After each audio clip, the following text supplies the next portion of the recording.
Chapter 1. The hottest days were June and July. The scorching sun and scorching weather made the entire earth seem like a big furnace. Iron Ox Town. It was noon and the sun was high in the sky. Phew. On a long stone staircase. Qin Feiyang was walking up step by step. He was sweating all over and panting like an ox. The stone staircase slanted upwards at a 45-degree angle. There were a total of 999 steps leading to a huge palace. Every step was scorching hot under the scorching sun. Sweat dripped down and evaporated instantly. It made a sizzling sound. Qin Feiyang was only a 15-year-old youth, but he had maturity and steadiness that his peers did not have. He was 1.75 meters tall and slightly thin. His facial features were handsome, but his face was pale and bloodless. He gave people the feeling that he was a weak youth who was sick. No, not like. He was a sick person.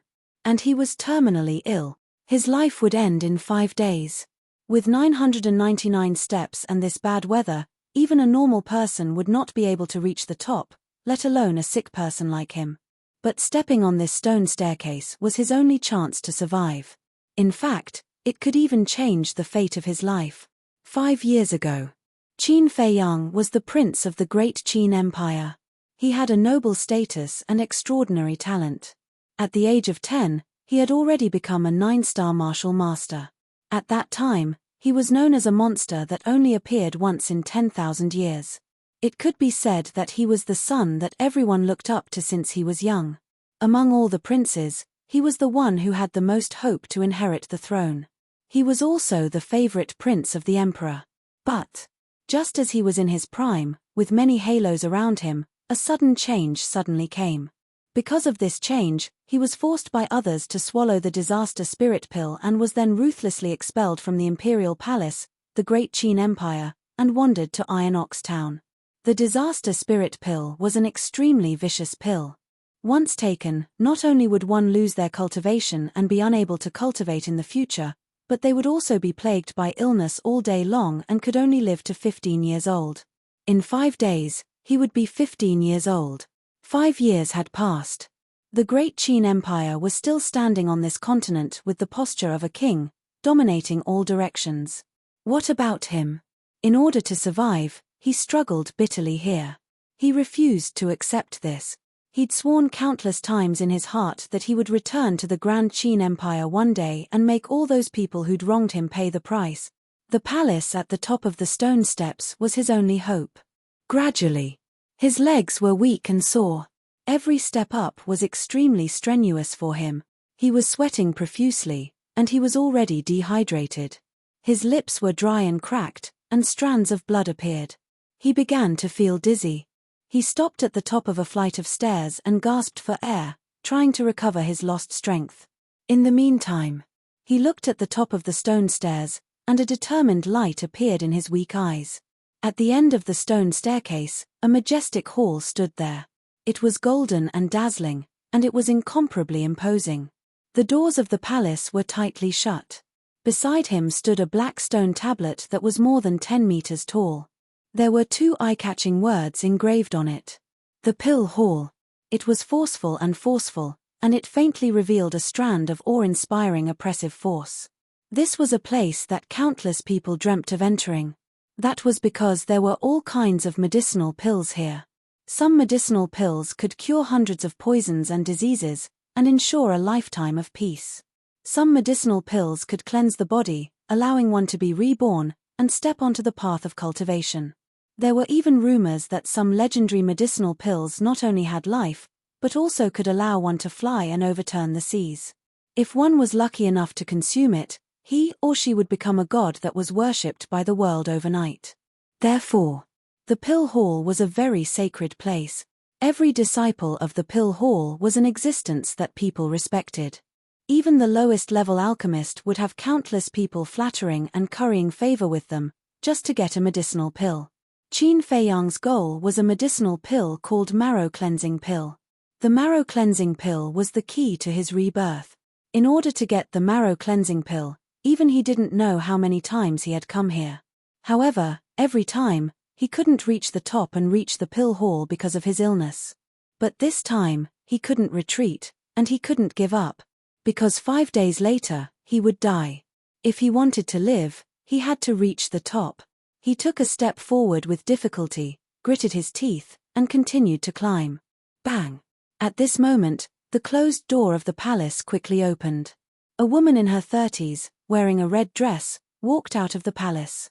She stood at the edge, looking down at Qin Feiyang, and said calmly, "Qin Feiyang, count yourself, how many times have you been here?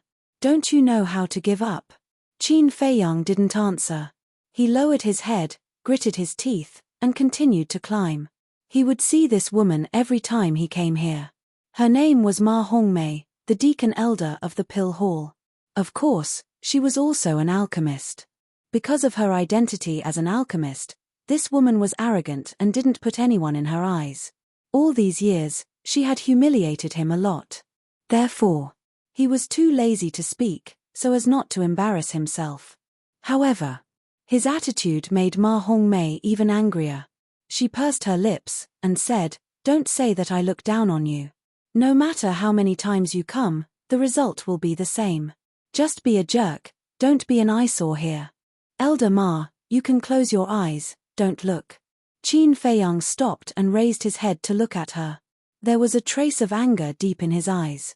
Ma Hongmei was so angry that she laughed, and said, "Oh, you're still reasonable, right?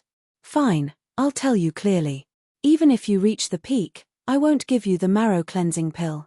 Qin Feiyang couldn't help but clench his fists tightly. But in the end, he endured it and continued to climb. Because he had no choice. He had to lower his head when he was under someone else's roof. Moreover, Ma Hongmei wasn't the only alchemist in the Pill Hall. He could find other alchemists. Time passed by. Was it because he was provoked by Ma Hongmei? Or was it because of his desire to live? In the following time, he didn't stop, and gradually approached the peak. 2 hours later, he was only 50 steps away from the peak. Although he was physically and mentally weak, his head was dizzy, and every step he took, the muscles on his legs felt like they were being torn apart. However, his heart was burning. Only 50 steps left, and he would reach the peak. Reaching the peak meant a lot to him. Not only did it mean that he could survive, but it also meant that he could cultivate in the future. Only by becoming stronger could he be qualified to find the answers and solve the doubts in his heart. He looked at the peak with a firm gaze and high fighting spirit. This time, he would definitely succeed. 40 steps. 30 steps. 20 steps. 10 steps. He reached the peak in one breath. His whole body lost its strength, and he lay on the ground, greedily breathing in the air. "Oh, what a miracle today. I actually let you climb up." Ma Hongmei didn't leave. Seeing Qin Feiyang reach the peak, she was quite surprised. But then, a cold light flashed past her eyes, and she kicked Qin Feiyang. Qin Feiyang was shocked and angry. "Elder Ma, what are you doing?" "Of course, I'm sending you down." Ma Hongmei laughed mockingly, and kicked Qin Feiyang's chest. Bang! Bang!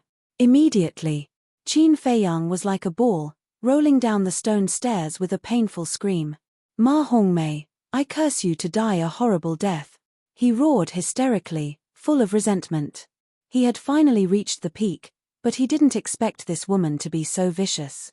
Wasn't this clearly cutting off his path of survival? "How dare you curse me?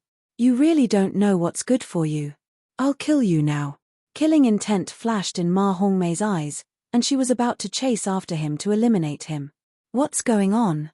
However, right at this moment, a shout filled with energy sounded from within the palace.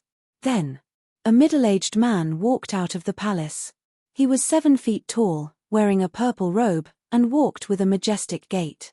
His eyes were bright, and he was imposing without being angry. Ma Hongmei frowned, turned to the middle-aged man, and bowed. "Greetings, Third Palace Master." The Third Palace Master nodded, looking at Qin Feiyang who kept rolling down, and frowned. "Why is he here again?" Ma Hongmei smiled. "He wants the marrow cleansing elixir." The Third Palace Master was puzzled. "Then why did he roll down?" Ma Hongmei gloated. "It's all his own fault. Just now, I repeatedly advised him to stop climbing, but he didn't believe me." "What happened in the end?" He ran out of strength, his legs went soft, and he lost his balance and rolled down. When Qin Feiyang heard this, he was so angry that he spat out a mouthful of blood. Seeing this, Ma Hongmei sneered. This stone staircase had 999 steps. There was no way to survive if he rolled down like this. If no one saved him, she didn't need to do it herself. This little bastard would fall to his death. As the person involved, Qin Feiyang naturally knew this. But when he reached the peak, his body was already sore and weak, and his limbs couldn't move. Now, he rolled down again, his head was bleeding, and his hands were broken. There was no way to stop. Am I going to die like this today? No. I must survive, I must return to the great Qin Empire alive. Those who betrayed me, I will make them pay 1,000 times, 10,000 times, Qin Feiyang roared crazily in his heart. His eyes turned blood red, as if they were dyed with blood. His body was full of hostility. Although his hands were broken, he still didn't give up. The unwillingness and anger in his heart turned into a source of strength. He suddenly turned over, facing the sky, and with his back against the stone staircase, he slid down. His feet were like a pair of brakes, firmly pressing on the stone staircase. He wanted to use this method to reduce the impact and slow down the speed of his descent. 100 breaths later, he finally stopped, lying on the stone staircase. But his back, his feet, under the fierce friction with the stone staircase, had already been badly mutilated, and even his spine had been broken. The heart-wrenching pain was like a tide, hitting every nerve in his body. He was in so much pain that he wanted to die. Chapter 2. Qin Feiyang gritted his teeth and stood up stubbornly. He turned around with difficulty and raised his head to look at the third palace master of the Pill Palace. He said word by word, "Third palace master, Ma Hongmei is lying. I've already reached the peak. She kicked me down." The third palace master frowned and turned to look at Ma Hongmei with a questioning look. "You're really lucky to still be alive." Ma Hongmei humphed and said disdainfully, "What a joke. I'm the deacon elder of the Pill Palace. Why would I do such a despicable thing? Plus, I have no grudge against you. Why would I kick you?" Qin Feiyang was extremely angry. He almost went crazy. He looked at the third palace master and said, "I'm not lying. Please believe me, don't blame others for your incompetence. If you want the marrow cleansing pill, you have to rely on your own ability." The third palace master glanced at Qin Feiyang indifferently. He turned around and entered the palace, disappearing without a trace. Why don't you believe me?" Qin Feiyang roared furiously. His entire body was filled with killing intent. "Why don't you take a look at yourself? Who would believe your nonsense? Let me give you a piece of advice. Don't spread rumors and create trouble. Otherwise, there will be no place for you in the Iron Ox town." Ma Hongmei smirked and left behind a threatening sentence. She turned around and walked into the Pill Palace. The door closed. Boom. The door was completely closed. Qin Feiyang stood on the stone stairs. He didn't move and stared at the Pill Palace. "I, Qin Feiyang, will return today's pain 100-fold in the future. Today, my blood has dyed this stone stairs red. In the future, I will let my blood dye the entire Pill Palace red." At this moment, his face was distorted and his eyes were filled with killing intent. He looked like a ferocious beast. He looked extremely ferocious. After that, he turned around with difficulty and walked down the stairs. But after taking 2 steps, he started to lose consciousness and his body started to sway. Seeing that he was about to fall down, he bit his tongue. Blood flowed out and his consciousness became much clearer. Then, he kept biting his tongue. He almost bit it off. His pride didn't allow him to fall on the stone stairs. After an unknown amount of time, he finally walked down the stone stairs. Along the way, he had long since reached his limit. The moment his foot touched the ground, he directly fell to the ground, closed his eyes, and fainted. Soon, a white-haired old man came in front of Qin Feiyang. Looking at Qin Feiyang lying in a pool of blood, his eyes turned slightly red. The old man raised his head and looked at the pill hall. A cold light flashed in his eyes. After that, He carried Qin Feiyang and ran out of the town along the street without saying anything.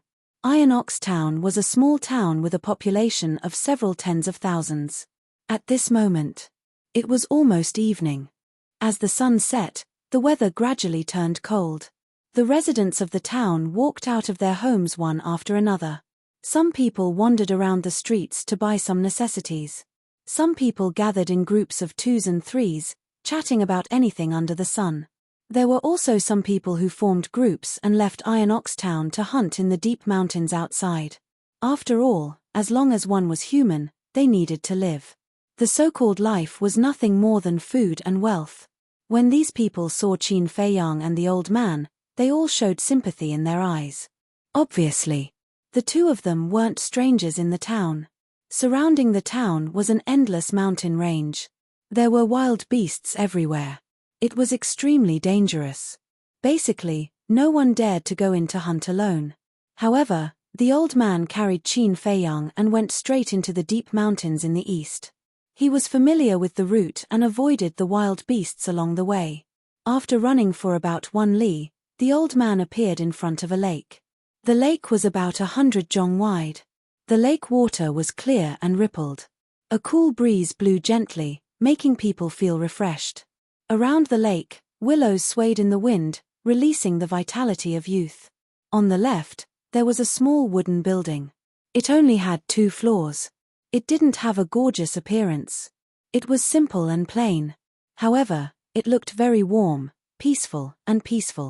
This was Qin Feiyang's home. The old man carried him and walked into the small wooden building. He went up to the 2nd floor and entered a room. He gently placed Qin Feiyang on the bed. Then, he hurriedly left the room. Soon, he came in with an iron basin and sat by the bed. He wrung out the towel and wiped the bloodstains on Qin Feiyang's body. After wiping, the old man looked at Qin Feiyang lovingly. His eyes were filled with tears and blurred his vision. "No, don't. Why do you treat me so cruelly? What did I do wrong, Uncle Yuan? Don't leave me. I only have you as my family now. Don't let me become an orphan." Qin Feiyang seemed to be having a nightmare. He suddenly roared and his face was full of pain. The old man hurriedly grabbed Qin Feiyang's hand and softly comforted, "Feiyang, don't be afraid. Uncle Yuan didn't leave. Uncle Yuan will always be with you and will never leave." Until then, Qin Feiyang gradually calmed down. However, his tightly knitted brows didn't relax. Uncle Yuan looked at him and felt pain in his heart. Tears burst out of his eyes. Suddenly, he seemed to have made a decision. He suddenly got up and hurriedly went downstairs. Soon, a low rumbling sound came from downstairs. No one knew what he was fiddling with. Not long after, he hurriedly returned to his room and sat by the bed. In his hand, there was a jade box and a dagger. The jade box was the size of a palm. It was pitch black and simple. However, Uncle Yuan looked at this jade box and his expression was somewhat excited. "It has been 5 years since I left the great Qin Empire. Feiyang, you have been in the Iron Ox Town for 5 years. In these 5 years, you have suffered countless humiliation. Every day is very painful, but because of this, your temperament is far beyond your peers. Your current perseverance, even I am ashamed of my inferiority. I believe that with your current ability, it is enough to take charge." Uncle Yuan muttered to himself. He put the dagger aside and opened the jade box. Wisps of rich fragrance immediately filled the room. Inside the jade box, there were a few pills lying quietly. A white pill. 2 red pills. 2 brown pills. These 5 pills were only the size of a pellet. The color was bright and flawless. A burst of fragrance assailed the nose, making people feel refreshed. Uncle Yuan gave Qin Feiyang a red pill and a brown pill. Catcher. Not long after, Qin Feiyang's 2 arms and back, there was a sound of bones colliding. This was bone reattachment. Moreover, the wounds on his back and feet were also rapidly healing. In less than 2 hours, the wounds on his body began to scab. The broken bones had also been reattached and were only waiting for recovery. "Ma Hongmei, I am going to kill you." Suddenly, Qin Feiyang let out a loud roar. He suddenly turned over and sat up, causing the wooden bed to creak. His eyes shot out two blood-red rays of light. This violent action caused the wounds on his body that had already scabbed open again. Blood flowed out. The pain engulfed his body and mind. He couldn't help but scream. Uncle Yuan was also shocked. He hurriedly put down the wound and comforted, "Fei Yang, you have already gone home. With Uncle Yuan here, don't be afraid. Go home." Qin Fei Yang was stunned. Enduring the pain all over his body, he glanced at this familiar room and breathed a sigh of relief. The bloody light in his eyes also quickly faded and turned into a pair of normal eyes.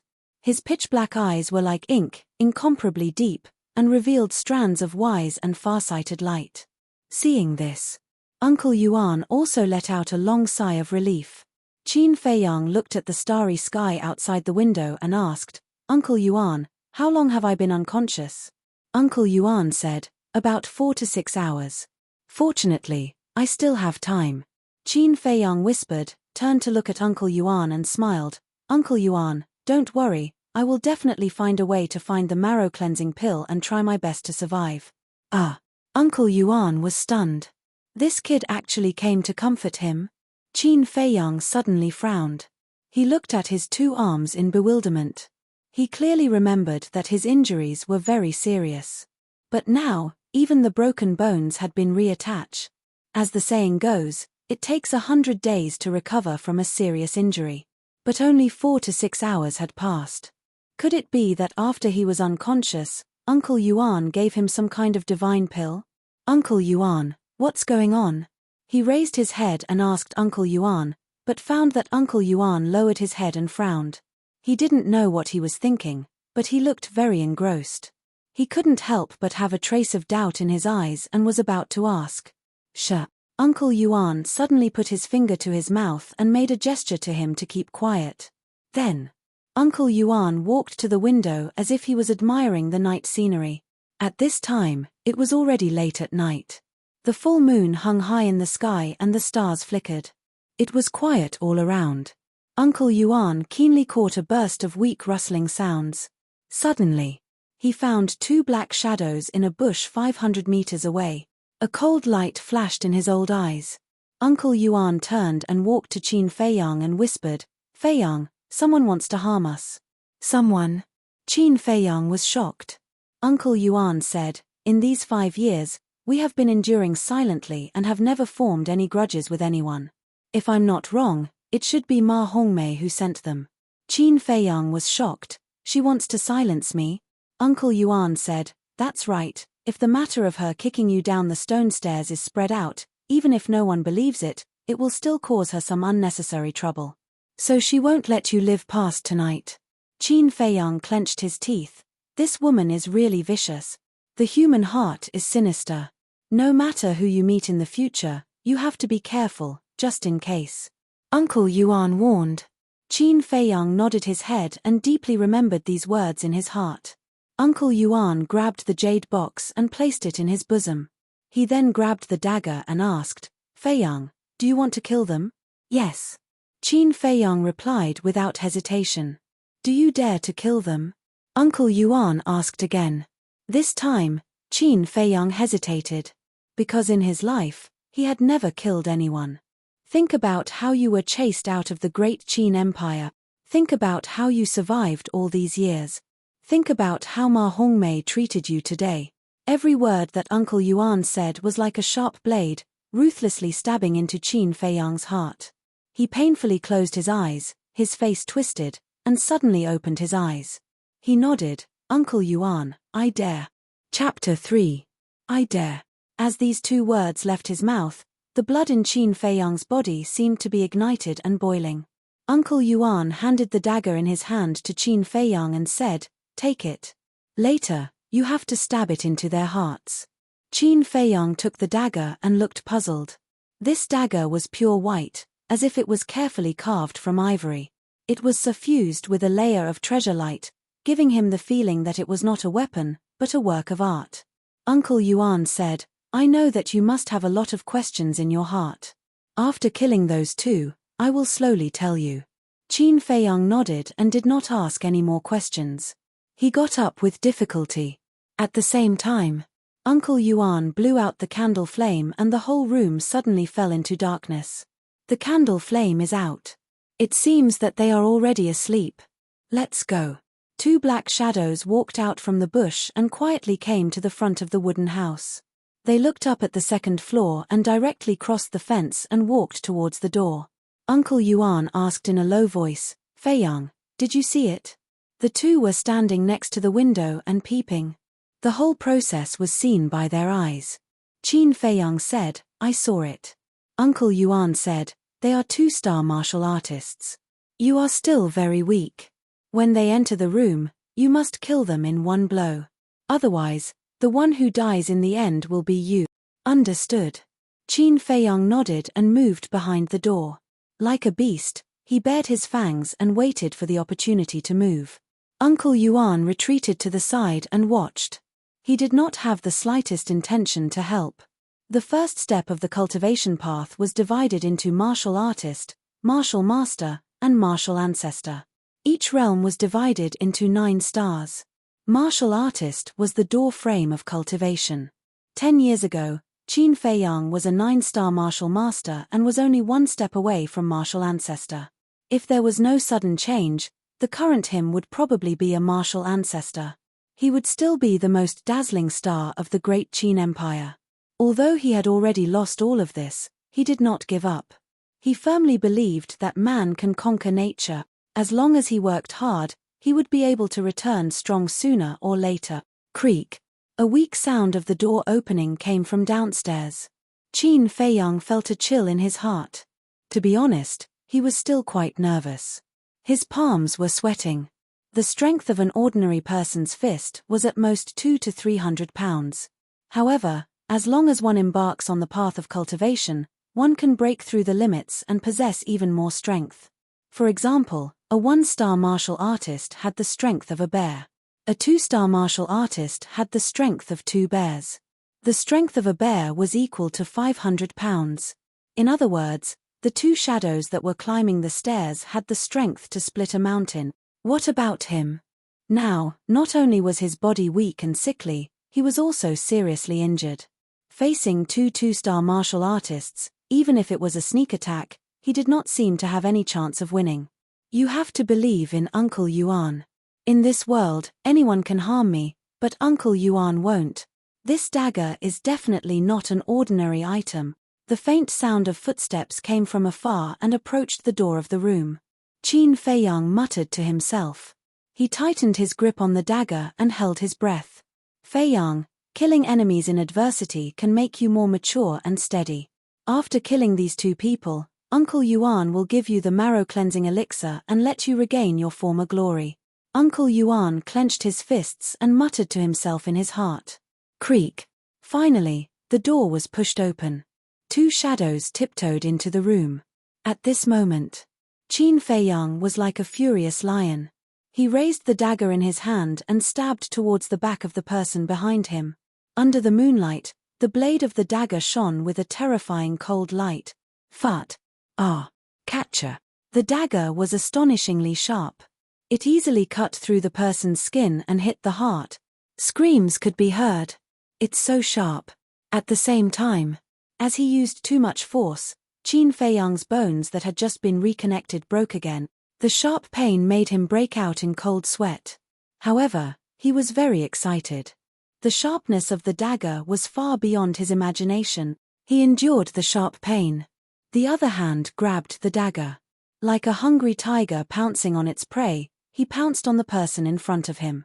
Murderous intent flashed in his eyes. He stabbed the dagger into the person's back. Catcher. His arm was broken once again. Everything happened too suddenly. Before the 2 shadows could react, they breathed their last and fell to the ground. Uncle Yuan took out a match and lit the candle.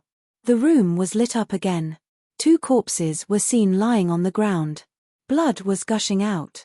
Their eyes were wide open. They were filled with fear and despair before death. There was also deep disbelief. When they came, they were very confident. They even felt that the sneaky assassination was somewhat redundant. Given their abilities as two-star martial artists, they could easily kill the two of them. However, they never expected that they would die under Qin Feiyang's dagger. Until death. They could not figure out what was going on. Qin Feiyang stood in front of the two corpses. The dagger in his hand was already stained with blood. Drops of blood were constantly dripping from the tip of the dagger. His body and face were also stained with blood. At this moment, he looked like a blood-soaked Azura. Two broken arms hung weakly in front of his chest. He was panting heavily. His face was extremely pale. Clang, clang. The blood-stained dagger fell from his hand and hit the wooden plank. There was an ear-piercing sound of metal. He quivered and looked up at Uncle Yuan, who was standing beside the candle flame. "Uncle Yuan, did you see that? I killed them. I did it." Uncle Yuan nodded. His old eyes were filled with gratification. Crackle, crackle, crackle. But at this moment, the sound of firewood burning suddenly entered their ears. Immediately after, the two of them only felt a wave of heat sweeping towards them. Uncle Yuan's expression changed. He hurried to the window and saw that the firewood piled up in the small courtyard had all started to burn. The fire was fierce and it was a few meters high. The hot and dry weather made everything extremely dry. The shrubs and weeds around the wooden building were quickly ignited. The fire spread rapidly. In the blink of an eye, this place turned into a sea of fire. The pungent smoke and the scorching heat shrouded the entire wooden building. The wooden building was also being engulfed by the fire. How could this be? Qin Feiyang walked with difficulty to Uncle Yuan's side. When he saw the situation outside, he was instantly shocked. "Hehe, let's see how you're going to escape this time." An ear-piercing sneer came from outside. Qin Feiyang and Uncle Yuan looked towards the source of the sound. Their eyes were filled with intense killing intent at the same time. Under the hazy moonlight, a middle-aged man in black clothes stood by the lakeside. He crossed his arms and looked at them with a cold smile. Uncle Yuan raised his eyebrows and asked, "Who sent you here?" The middle-aged man said indifferently, "Seeing that you're about to be burned alive, I'll tell you. It's Elder Ma from the Pill Palace who wants your lives." Uncle Yuan said, "She actually sent two groups of people to kill us. She really put in a lot of effort." The middle-aged man said, "There's no other way. You can only blame yourself for offending someone you shouldn't have. I'll return your words to you. In less than 3 days, you'll be dead." Uncle Yuan's eyes flickered. He turned around and grabbed the dagger on the ground. Then, he carried Qin Feiyang and quickly ran downstairs. 3 days. The middle-aged man was stunned. Then, he raised the corner of his mouth and looked at them with disdain. It was as if he was looking at a clown. "Uncle Yuan, the wooden building is already surrounded by the sea of fire. How are we going to get out?" Qin Feiyang asked. After the baptism of blood, he didn't panic at all in this desperate situation. Instead, he was calm and steady. "I'll bring you to a place." Uncle Yuan ran down the stairs. He didn't leave the wooden building. Instead, he went straight into the kitchen at the back. The kitchen was simple, but it was clean and tidy. He walked to a corner and pressed his old hand on the wall. The place immediately caved in. Rumble. Accompanied by a low rumble, a crack appeared on the ground beside his feet. There was actually a secret room underground. The secret room wasn't big. It was only about 3 meters wide. In the center, there was a green stone table. It was as flat as a mirror. The stone table was empty. In addition, there was nothing in the secret room except for the green stone table. Uncle Yuan jumped down and landed in the secret room. After placing Qin Feiyang flat on the stone platform, he turned around and walked to the front of a wall. His big hand pressed against the wall, and the entrance at the top quickly closed. After doing all this, Uncle Yuan let out a sigh of relief. He walked to Qin Feiyang's side and said with a smile, "Don't worry, the walls of the secret room are all made from a very special kind of stone. It has the effect of insulating heat and cold. Rest assured and recuperate here." Qin Feiyang nodded and looked at Uncle Yuan without blinking. After this series of changes, he suddenly felt that the old man in front of him was covered with a layer of veil. He couldn't see through him. He asked, "Are you really Uncle Yuan?" Uncle Yuan smiled and said, "Silly boy, if I'm not Uncle Yuan, who else can I be?" Qin Feiyang said, "But why do I feel that you're so unfamiliar now?" Uncle Yuan was silent. Outside, the wooden building was already engulfed in flames. The fire waves reached dozens of feet high and illuminated half the sky. Everything was quickly turning into ashes in the raging fire. Mission completed. The middle-aged man smiled coldly and turned around to leave. Soon, he blended into the forest and disappeared without a trace. In the secret room, seeing that Uncle Yuan was silent, Qin Feiyang gradually lost his patience and asked, "Uncle Yuan, can you tell me now? Don't be anxious. Let me show you something first." Uncle Yuan smiled and took out a jade box from his bosom. He opened the lid and 3 pellet-sized medicinal pills immediately appeared in Qin Feiyang's line of sight. "These are pills." Qin Feiyang was shocked.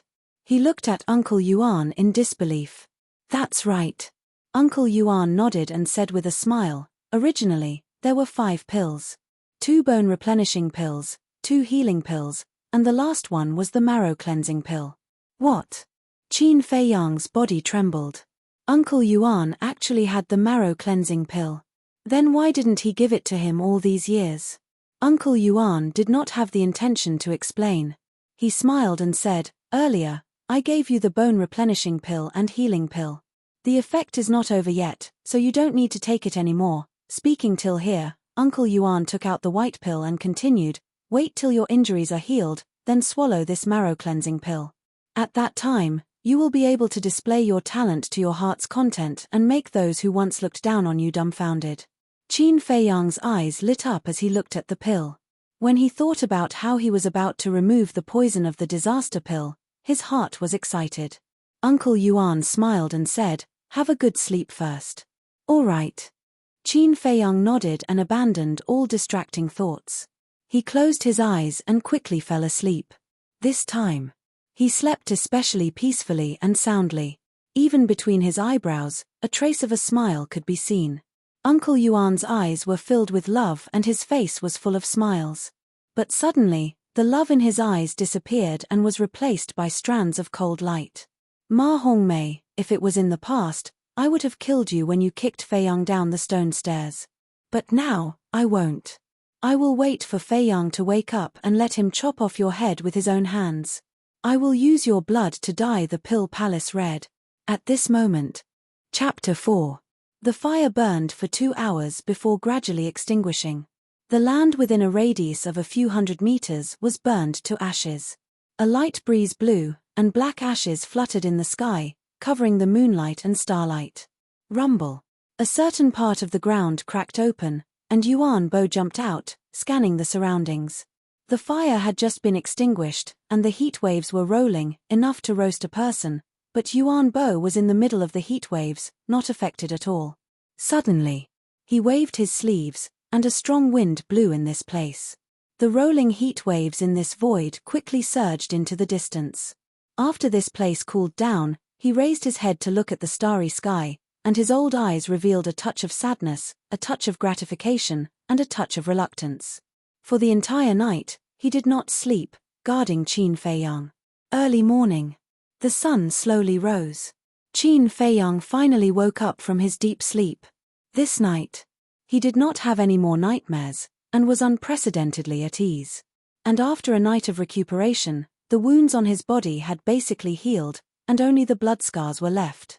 The 2 broken arms had also been reconnected, and as long as he did not use too much strength, there would not be a big problem. Qin Feiyang got up and moved his muscles and bones, and said in shock, "The effect of the pill is indeed extraordinary.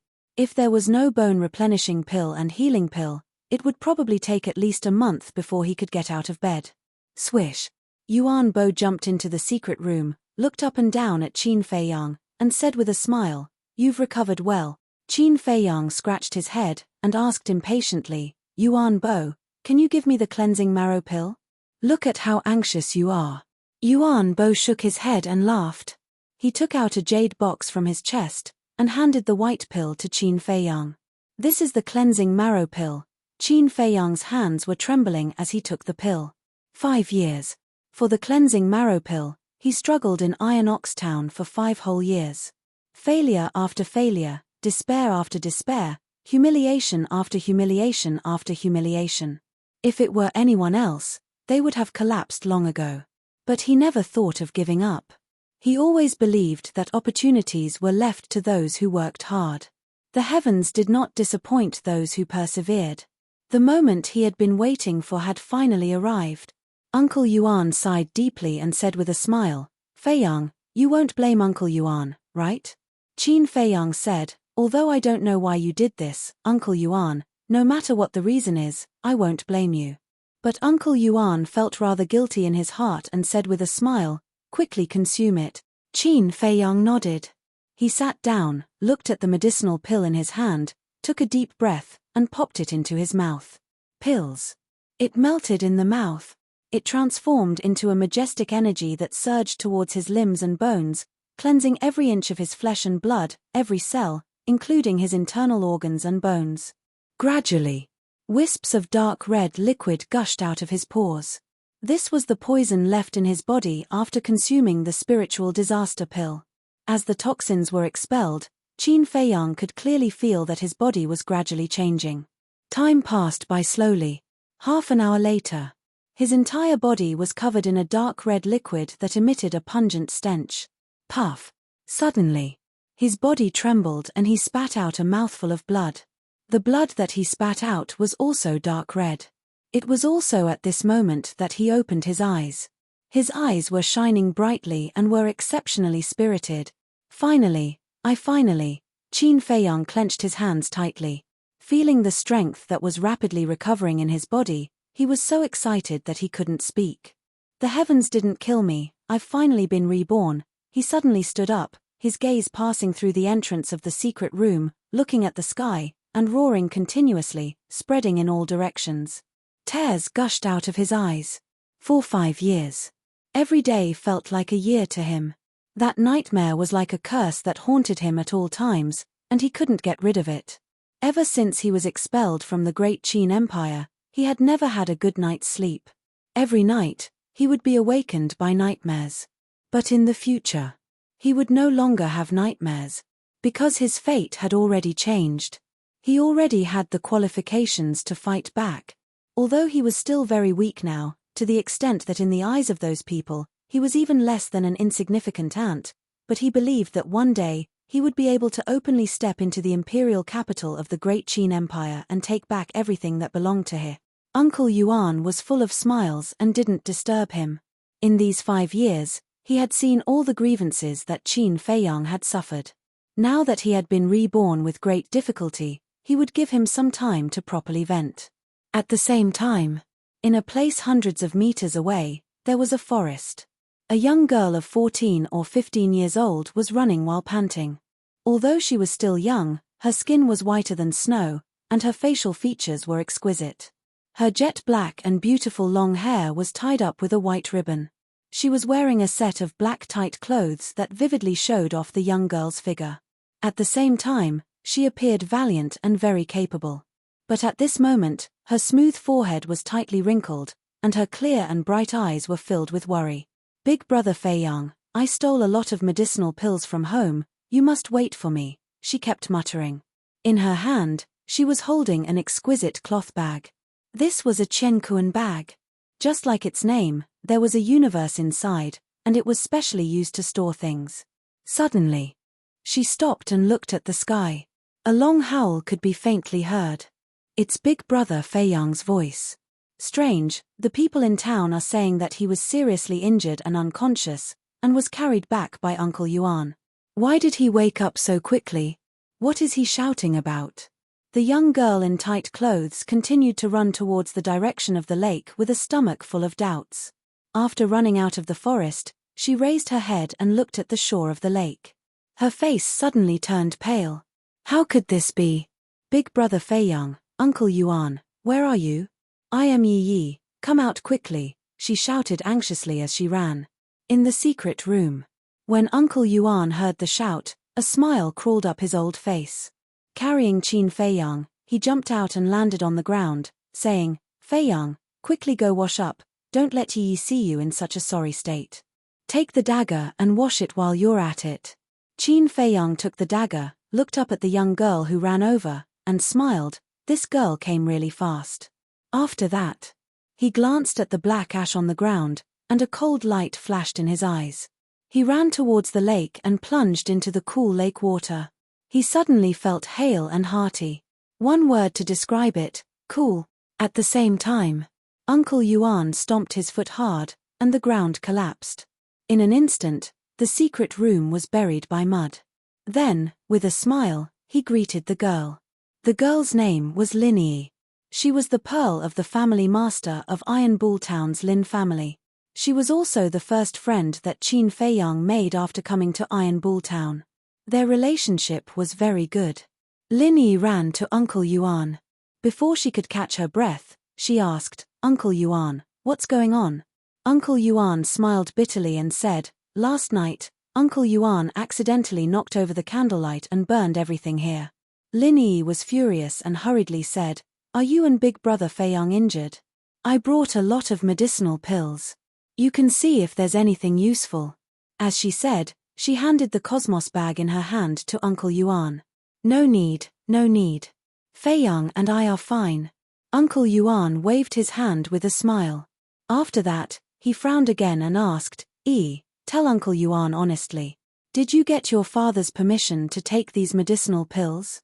Lin Yi shook her head and said, "My father has always been prejudiced against you. If I ask him for it, he will definitely not give it to me. I sneaked out when he wasn't paying attention." You are too presumptuous. You actually stole the medicinal pills from the family." As soon as the voice fell, an angry shout rang out. "Oh no, why did my father follow me?" Lin Yi's body stiffened, and her face turned pale. Uncle Yuan looked at the source of the voice and saw a middle-aged man in white striding towards them. His face was full of anger. "The visitor is not friendly." Uncle Yuan sighed secretly. He turned to look at Lin Yi and smiled. "Don't be nervous. Uncle Yuan will explain for you." Lin Yi nodded. She was still a little worried and scared. She didn't even dare to look at her father. Uncle Yuan greeted and smiled, "Family Master Lin, long time no see." Family Master Lin stopped and frowned. "Am I familiar with you?" Uncle Yuan's expression stiffened. He smiled and said, "Family Master Lin, anger is harmful to your body. Please calm down." Family Master Lin said, "I don't want to talk nonsense with you. Let me ask you. Stole the medicinal pills from the family. Is it for Qin Feiyang?" Uncle Yuan nodded. "I knew it. It's really hard to guard against a thief in the family. After we go back, see how I will deal with you." Family Master Lin glared at fiercely and looked at Uncle Yuan. Is still young and insensible. "But you are already so old. Don't tell me you are also insensible. Do you know how precious medicinal pills are? It is a waste to use it on Qin Feiyang." Uncle Yuan frowned and said, "Family Master Lin, I have always respected you. Please respect others." The Lin family's patriarch said disdainfully, "Respect also depends on who the person is. Scoundrels like you and Qin Feiyang are simply scurrying rats. For me to stand here and talk to you is already giving you enough face." Uncle Yuan clenched his hands tightly, making cracking sounds. Lin Yi mustered up her courage, looked up at her father, and said, "Father, Uncle Yuan and Brother Feiyang are both upright gentlemen. They are not rascals." "Shut up." Family Master Lin was furious and shouted, "Refuting me in front of him. Do you want to rebel?" "I dare not." Lin Yi lowered her head again. She was so aggrieved that tears flowed out. Family Master Lin snorted from his nose, looked at Uncle Yuan coldly, and said, "Qin Yuan, let me tell you. From today onwards, you and Qin Feiyang can forget about getting anything from me." "Lin Yi, why are you still standing there? Go now." "Yes." Lin Yi responded. She lowered her head and walked toward her father. "Family Master Lin, please wait." At this moment, Qin Feiyang walked out from behind a willow tree. The dirt on his body had been washed away, but his clothes were burned by the fire. He was still wearing the original tattered clothes. At this moment, his face was a little gloomy. Originally, he sneaked ashore and wanted to give Lin Yi a surprise, But he did not expect to hear this. Uncle Yuan was his only family member now. He could be humiliated, but he would never allow anyone to humiliate Uncle Yuan. Uncle Yuan pulled Qin Feiyang and said, "Feiyang, forget it. We didn't do anything wrong. Why should we forget it?" Qin Feiyang lightly pushed Uncle Yuan away and walked in front of the Lin family's patriarch. He looked straight at the Lin family's patriarch and said, "Lin family's patriarch, today you have to clearly explain what exactly Uncle Yuan and I have obtained from Yi all these years." Chapter 5. Looking at Qin Feiyang's aggressive gaze, the Lin family head frowned slightly. This kid didn't even dare to breathe loudly when he saw him before. Why is he so tough today? After taking a closer look, there was a hint of surprise in his eyes. Why do I feel that this kid looks a little different today than before? He seems to be a little stronger and tougher than before. The sickly look on his face seems to have disappeared. But he didn't think much about it and said lightly, "You know best what you got. Don't come to Yi again in the future. Otherwise, don't blame me for being ruthless and breaking your legs." He pulled Lin Yi and left without looking back. Qin Feiyang was about to catch up, but Uncle Yuan stopped him and shook his head. "You don't have to prove it to anyone. As long as you have a clear conscience, it's fine." But Qin Feiyang frowned. "Feiyang, although you have been reborn now, your cultivation has not recovered yet. The top priority is for you to cultivate quickly and strive to return to the 9-star martial artist realm as soon as possible. You have to remember that strength is the absolute truth. If your cultivation is still there, if the Lin family head knew that you are the prince of the great Qin Empire, would he have such an attitude all these years? Although this is still a bit too cruel for you, this is a very realistic problem," Uncle Yuan said. Qin Feiyang took a deep breath and nodded. "Uncle Yuan, I understand." But at this moment, the Lin family head turned back. He was alone. Lin Yi wasn't there. "Why are you here again?" Uncle Yuan frowned. "Yi was here just now. There are some things that I can't say." The Lin family head glanced at the two, turned around, and looked at the calm lake with his hands behind his back. He said lightly, "Qin Feiyang, you have been to the pill hall repeatedly. It's nothing more than wanting the marrow cleansing pill. I will find a way to go to the pill hall to get one for you. But as a condition, you and Qin Yuan will leave Iron Ox Town and never appear again." Qin Feiyang frowned suddenly. This person was really going too far. Uncle Yuan stretched out his hand, hinting him not to speak, and said, "Lin family head, don't you feel that doing this is too cruel to the two children?" The head of the Lin clan said, "Indecisiveness will only lead to chaos. Qin Feiyang, I believe you have already seen that Yi has a good impression of Qin Feiyang." Uncle Yuan nodded. "This is absolutely not allowed. Yi is only 14 years old now and has already become a 9-star martial artist. Her future is bright. But Qin Feiyang is still unable to cultivate. Even if he can cultivate now, he has already passed the golden period of laying the foundation. He won't be able to achieve anything in the future. Let me ask you, how can such a person be worthy of my daughter?" The head of the Lin family said calmly. "Not worthy?" Uncle Yuan was slightly stunned. When Feiyang was 10 years old, he was already a 9-star martial master. How can your daughter compare? Feiyang might be in dire straits now, but he still has the blood of the great Qin Empire's royal family. How can your daughter compare to him? However, he didn't say these words out loud. Because he wanted to let Qin Feiyang experience the fickleness of human nature. The head of the Lin family continued, "Although you will have to pay a high price to get the marrow cleansing pill from the pill hall, it's still better than my family's property falling into the hands of two outsiders, right?" "Enough!" Qin Feiyang shouted angrily. He couldn't bear it anymore. "I, Qin Feiyang, have not fallen to the point where you need to give alms to me. Prick up your ears and listen to me clearly. I have always treated Yi as my best friend. I don't have any improper thoughts towards her, and I have never asked her for half a copper coin. I don't know how you judged that I have ulterior motives towards your Lin clan. But let me tell you clearly now. I, Qin Feiyang, am not interested in your Lin clan's property. I won't see you off." Qin Feiyang raised his head and puffed out his chest. His words were sharp, and he didn't show any mercy. After he finished speaking, He pointed at the entrance of the lake with a cold expression. The head of the Lin family was surprised. He really didn't expect that this kid would reject his kindness. But he didn't realize that his so-called kindness was trampling on the dignity of Qin Feiyang and Uncle Yuan. Perhaps this was also the purpose of his trip. Since you have said so, I am too lazy to talk nonsense with you. One last piece of advice. You can hide it from Yi, but you can't hide it from me.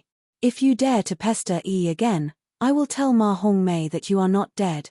The head of the Lin family flicked his sleeves, left a cold sentence, and turned away. Lin family's head, Ma Hongmei, just wait and see. Soon, you will know how laughable your current faces are. Qin Feiyang clenched his fists, and his eyes were cold. Sigh. Uncle Yuan sighed deeply with a sense of regret. To be honest, he was still very satisfied with Lin Yi. He was even considering to train her well. Unfortunately, she had an arrogant father. Uncle Yuan, the head of the Lin family, is narrow-minded. Maybe he will really tell Ma Hongmei that we are alive. Do you think we should change places? Qin Feiyang said worriedly. Uncle Yuan waved his hand and said, no need. Counter soldiers with arms, water with an earth weir. Qin Feiyang was shocked physically and mentally.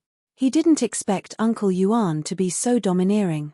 As if performing a magic trick, Uncle Yuan took out a palm-sized jade box from his bosom and handed it to Qin Feiyang. He smiled and said, there are 20 body tempering pills here. It should be enough for you to become a 5-star martial artist. Body tempering pills? Qin Feiyang took the jade box and opened the lid. Red medicinal pills suddenly entered his sight. There were a total of 20 pills. They were as big as pellets, bright in color, exuding a strong medicinal fragrance. Looking at these 20 body tempering pills, Qin Feiyang was excited. There were 2 ways for a martial artist to temper their body. The first way was to exploit the body. The most common way was to carry a big stone and exercise violently, such as running or mountaineering, so as to achieve the effect of exercising the body and gradually improve the physical quality.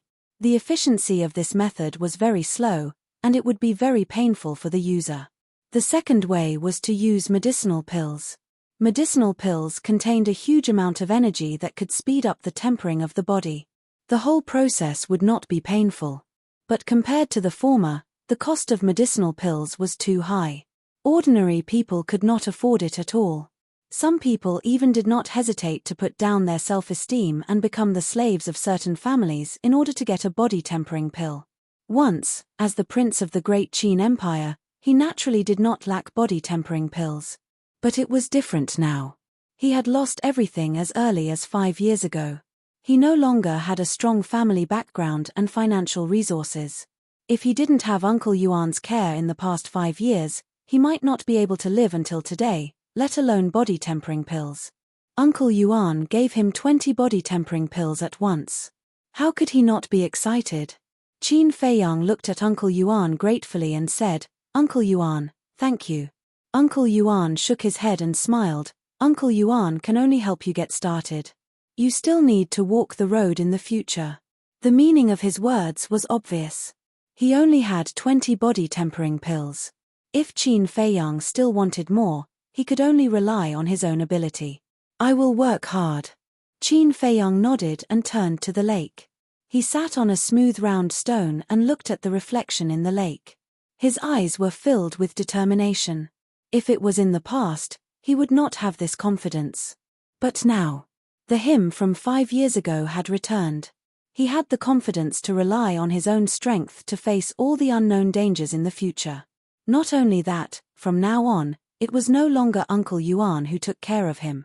It was him who took care of this old man. The great Qin Empire, those people who betrayed me, I'm afraid you wouldn't have thought that not only am I, Qin Feiyang, alive, but I have also stepped on the path of cultivation again.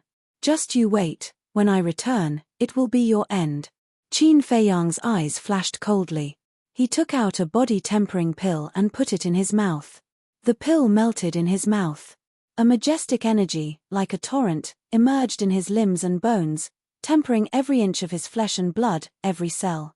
Before his cultivation was abolished, he was a 9-star martial master. Body tempering was naturally not unfamiliar to him.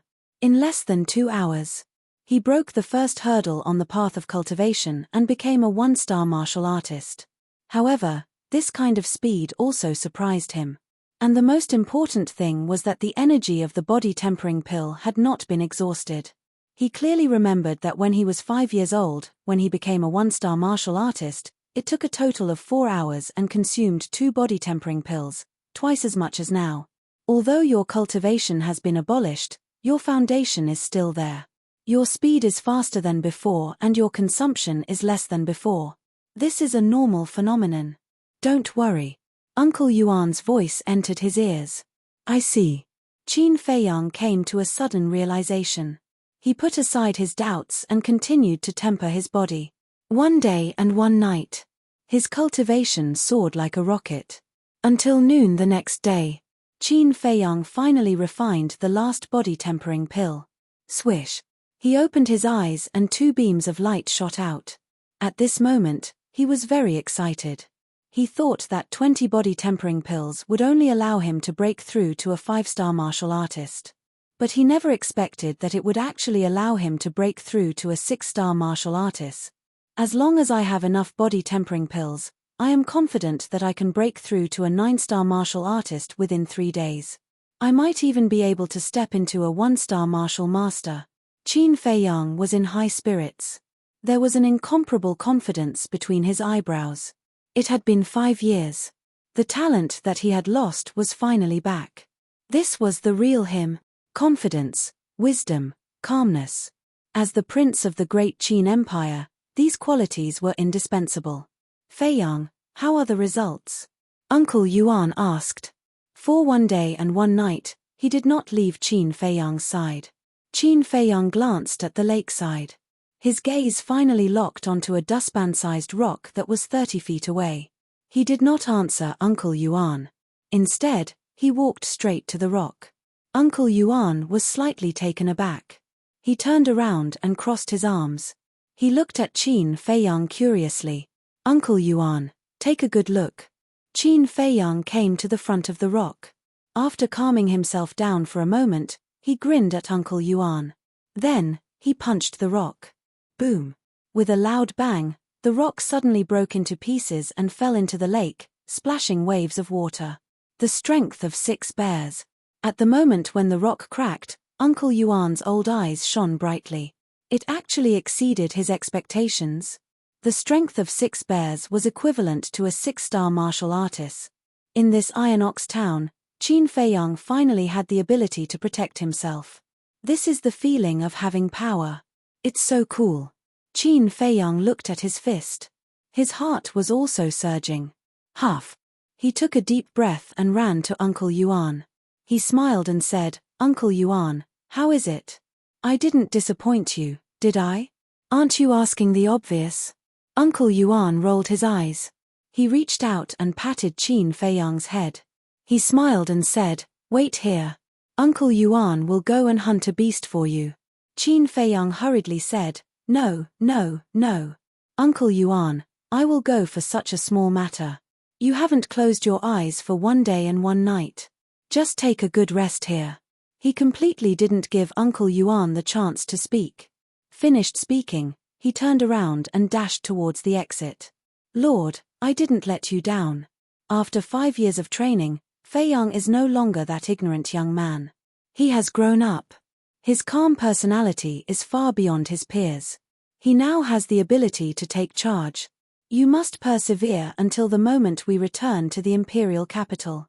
After Qin Feiyang disappeared, Uncle Yuan muttered to himself. His eyes gradually moistened. Chapter 6. The lake was surrounded by mountains and wild beasts could be seen everywhere. As long as one had enough strength, they could hunt as many as they wanted. But there were very few that tasted good. Qin Feiyang searched for half an hour before he found a pig. The meat of the pig was good. Whether it was roasted, stewed, or eaten, the taste was very delicious. Moreover, the pig's attack power was not strong. With Qin Feiyang's strength, he could easily deal with it. He hid behind a bush, his eyes locked onto the pig, and slowly approached it without making a sound. This pig was 2 meters long, with dark hair all over its body, like steel needles.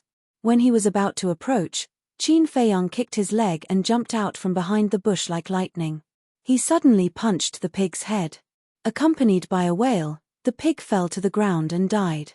If it was before, I would have to take a detour when I met this guy. The feeling of having power is so cool. Qin Feiyang licked his lips and strode forward. He grabbed the pig's front and back feet with both hands and lifted it up. He smiled and said, "Good guy, it's 400 to 500 pounds.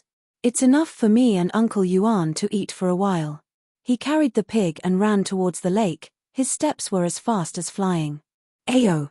All of a sudden, a loud wolf's howl exploded somewhere behind him, startling the wild beasts in the jungle and causing them to flee in all directions. However, Qin Feiyang's eyes lit up. He suddenly braked and stopped. He turned around and looked in the direction of the beast's howl. This beast's howl was full of energy, shaking the mountains and rivers. There was also a trace of ferocity, enough to show that it was a beast. Beasts were different from wild beasts. Wild beasts could only rely on their instincts to fight back, just like ordinary people. But beasts, like martial artists, had already mastered the cultivation method.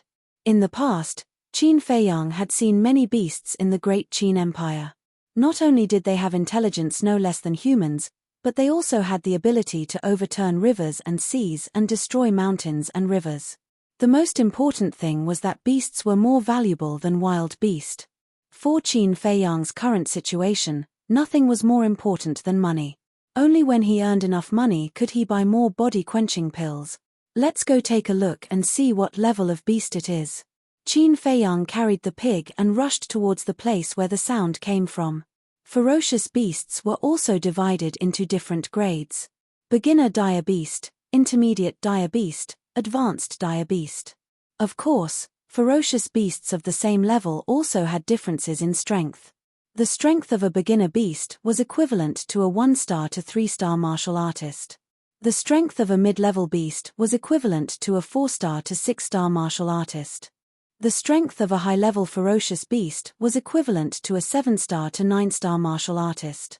Qin Feiyang silently prayed that it wasn't a high-level vicious beast.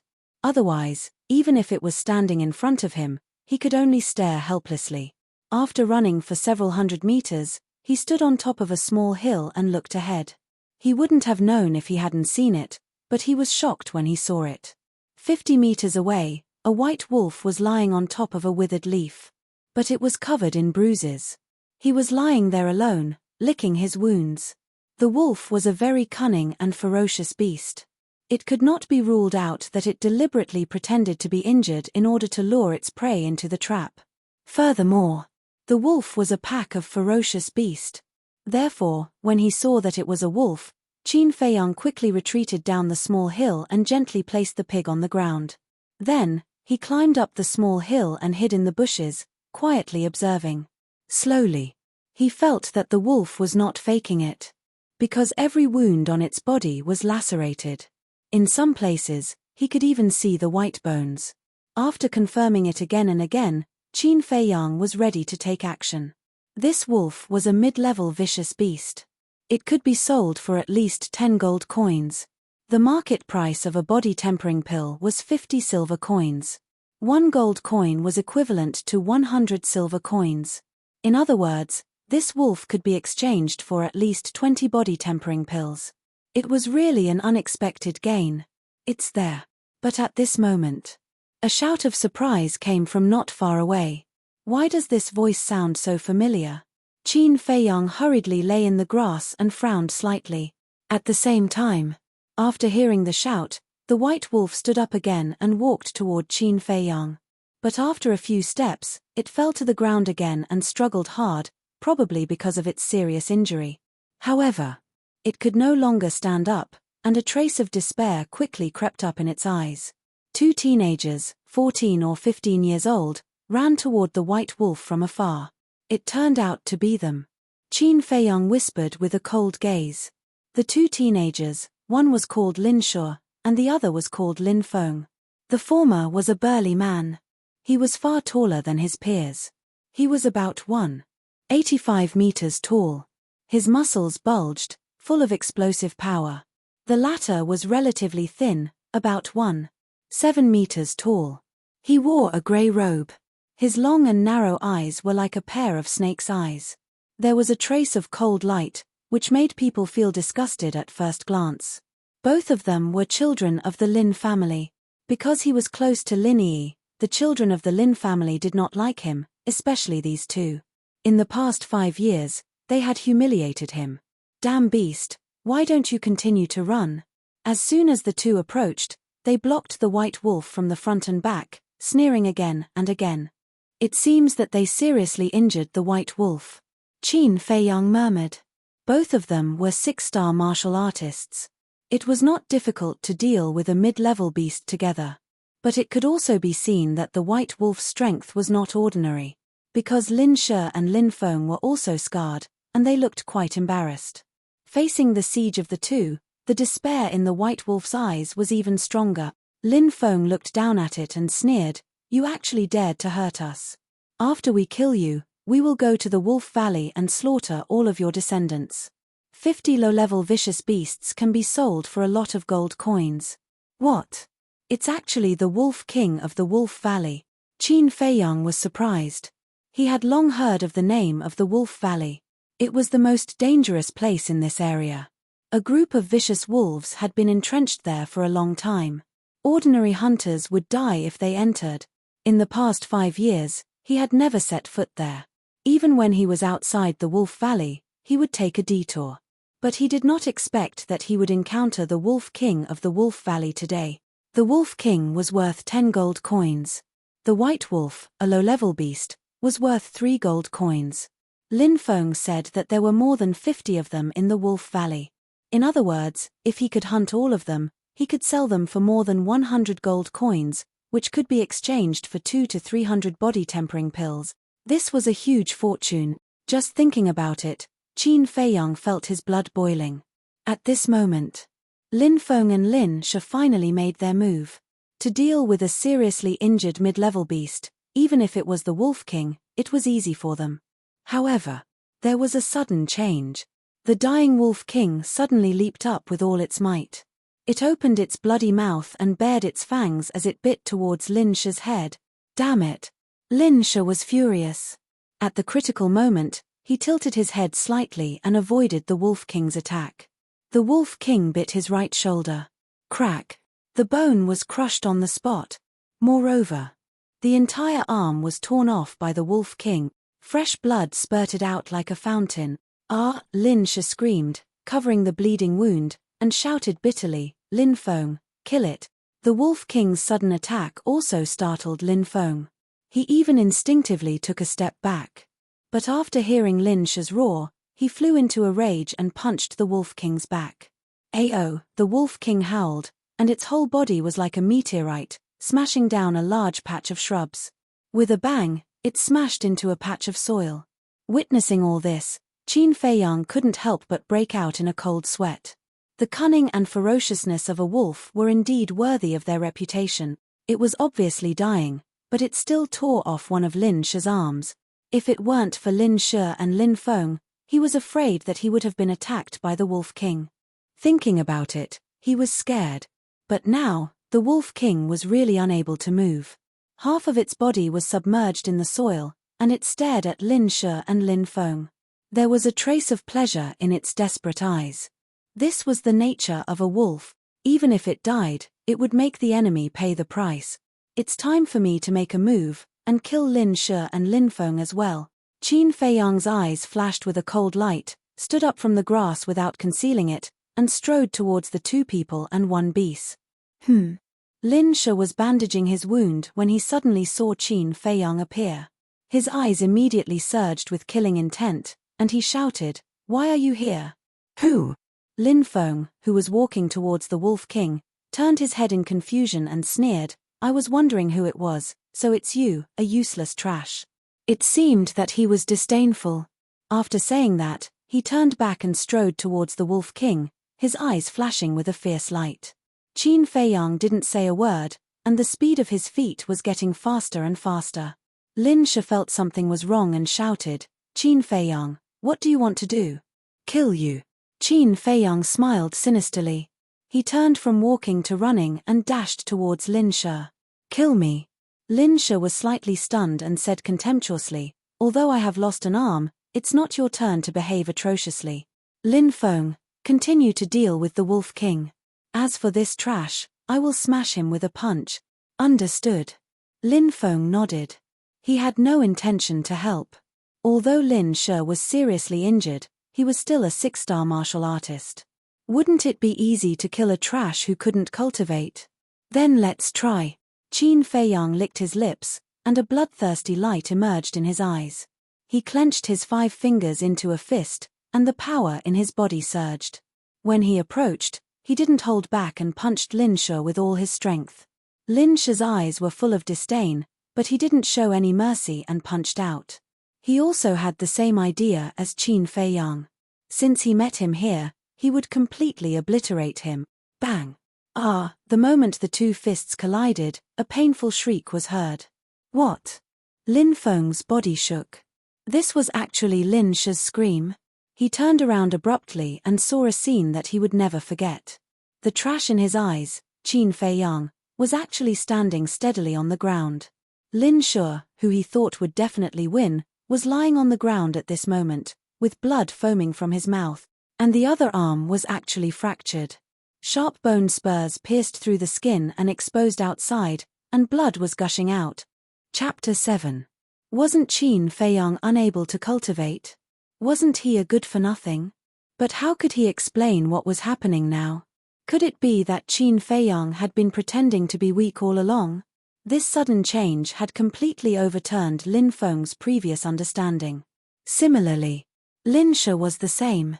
His face and eyes were filled with disbelief. At this moment, in their eyes, Qin Feiyang was no longer small and insignificant.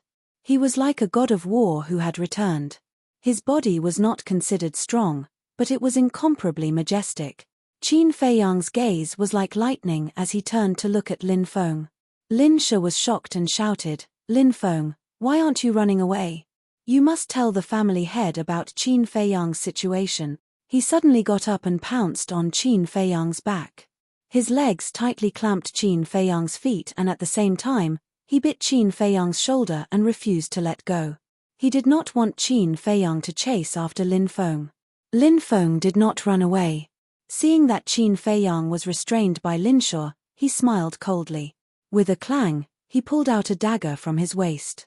The dagger was very sharp and could cut through hair. Bastard, go to hell. He roared and rushed towards Qin Feiyang with the dagger in his hand. He was full of murderous intent. Qin Feiyang was as calm as a mountain, expressionless. Even though Lin Shi was biting Qin Feiyang's shoulder so hard that Qin Feiyang's flesh had already broken and his teeth were biting the bones of his shoulder, causing blood to flow, Qin Feiyang didn't even frown.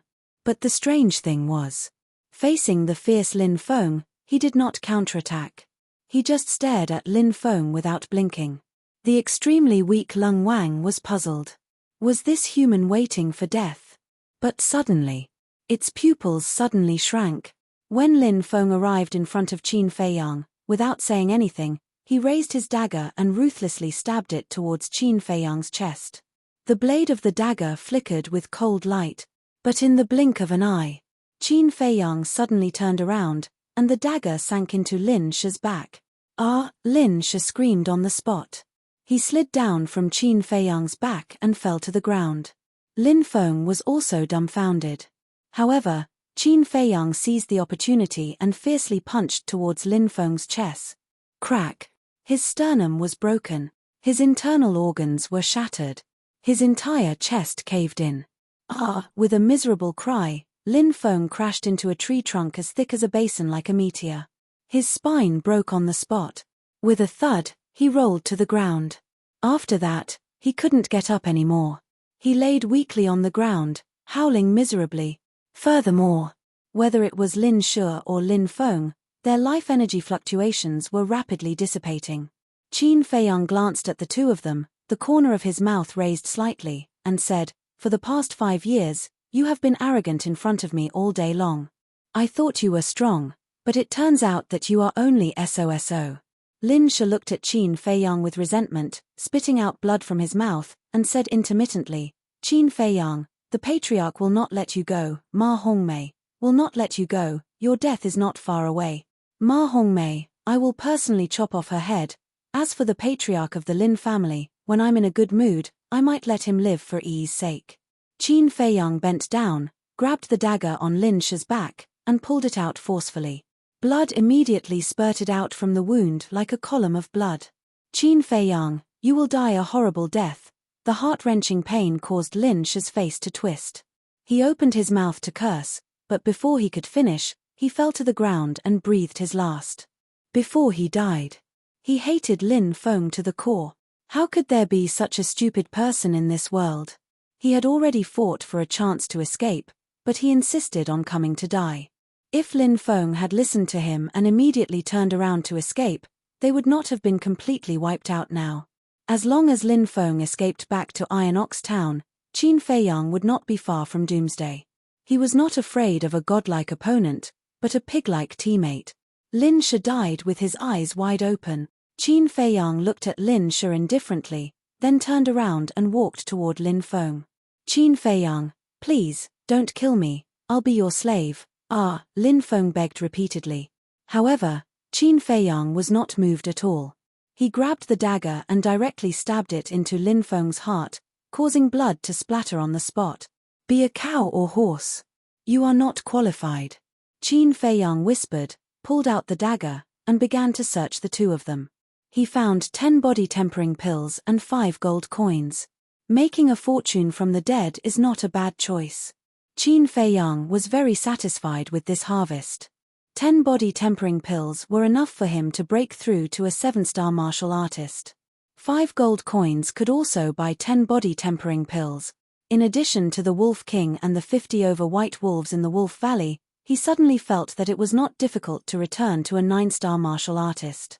However, this was far from enough, because in the capital of the Great Qin Empire, even a martial grandmaster was only a third-rate character, let alone a martial master. I still want to become stronger, Qin Feiyang muttered, turned around, and walked toward the Wolf King. He had to be extra careful when dealing with this cunning and vicious guy. Seeing Qin Feiyang walking toward him, the Wolf King's despair intensified. This human was not flustered in the face of danger, his mind was clear, and his methods were ruthless. Although his strength was similar to the two humans on the ground, in terms of danger, he was much more terrifying than the two humans. Qin Feiyang approached step by step, and the Wolf King's heart fell into a dark abyss. It was afraid. It was flustered. It did not want to die. Under the desire to survive, it stood up tenaciously and glared fiercely at Qin Feiyang. Qin Feiyang was vigilant and stopped 5 meters away from the Wolf King. But when he noticed the Wolf King's eyes, the vigilance in his eyes dissipated and was replaced by surprise. He muttered, "This guy's character is somewhat similar to mine. No matter what kind of situation he is in, he will not give up the thought of survival." He could not help but feel compassion. Qin Feiyang was silent for a moment and smiled. "White-eyed wolf, I won't kill you, you can go." The Wolf King was slightly stunned, and there was doubt in his eyes. "I really won't kill you, why don't we be friends?" Qin Feiyang said jokingly. He did not dare to be friends with a wolf. Because Uncle Yuan often warned him that being friends with a wolf was like asking a tiger for its skin. It was purely digging his own grave. The name White-Eyed Wolf was not groundless. Woo-woo, however. Without waiting for him to finish his words, the Wolf King suddenly growled, and there was a shocking murderous light in his eyes. Oh no! Qin Feiyang's heart trembled. But before he could react, the Wolf King suddenly jumped up to a height of 3 meters in the air, spitting blood and opening his mouth, revealing his dense fang. It is said that creatures like wolves are all white-eyed wolves. This sentence is indeed correct. Qin Feiyang flew into a rage, grasping the dagger in his hand and preparing to counterattack. But a pungent stench suddenly enveloped them. Qin Feiyang was shocked. This was not the smell of a wolf.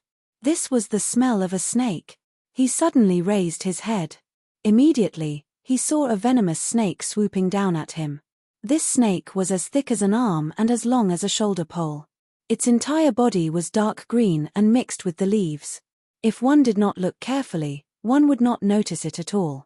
On its head, there was a sarcoma like a crane crown. Crane-crowned snake. Seeing that sarcoma, Qin Feiyang could not help but exclaim, and his scalp exploded.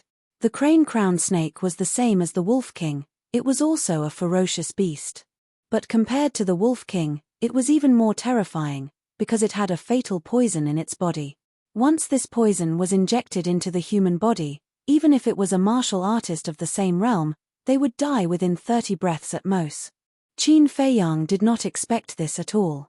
There was actually such a terrifying poisonous creature hiding on this tree. It was only when he saw the crane-crowned snake that he understood that the Wolf King's growl earlier was to remind him. Unfortunately, not only did he not understand, he even mistakenly thought that the Wolf King wanted to repay kindness with enmity. In reality, it was saving him. In the blink of an eye, the crane-crowned snake swooped down, and at the same time, the Wolf King leaped up. It bit the crane-crowned snake's head, and then both of them rolled behind Qin Feiyang. The Wolf King was full of ferocity. It did not know where it borrowed the strength from, but it bit the crane-crowned snake tightly. The crane-crowned snake was not easy to deal with either. It tightly coiled around the Wolf King's neck, wanting to strangle it to death. The two ferocious beasts fought together, but the Wolf King was obviously at a disadvantage. Qin Feiyang looked at the two beasts, his eyes flickering. Suddenly, he dived and pounced, stabbing the dagger in his hand towards the crane-crowned snake's vital point with all his strength. Splat!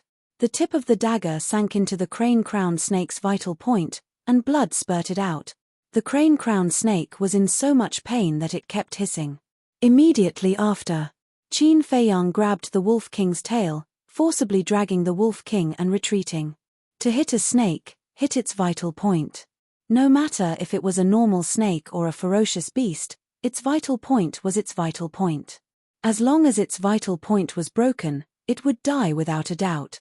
The crane-crowned snake struggled for a moment in the underbrush, then gradually calmed down. Its long and narrow snake eyes also gradually enlarged, and finally turned gray. Phew! Qin Feiyang breathed a sigh of relief. He suddenly quivered, letting go of the Wolf King's tail, and quickly retreated 5 meters. He then looked at the Wolf King. The vigilance in his eyes did not disappear. Although the Wolf King had just saved him, he did not dare to be careless against a creature like a wolf. However, he discovered that the Wolf King was lying on the ground motionlessly, with white foam coming out of its mouth. Oh no, it must have bitten open the crane-crowned snake's head, and the venom flowed into its body. If I don't save it, it will definitely die. Qin Feiyang's eyes flickered, and he ran to the crane-crowned snake's side in large strides, swiftly cutting off the crown on its head. Although the crane-crowned snake's venom was strong, it also carried the antidote, and that was the crown on its head. But just as he was cutting off the crown, whoosh! 3 ice-cold arrows, like 3 poisonous snakes bearing their fangs, suddenly appeared and violently shot towards Qin Feiyang.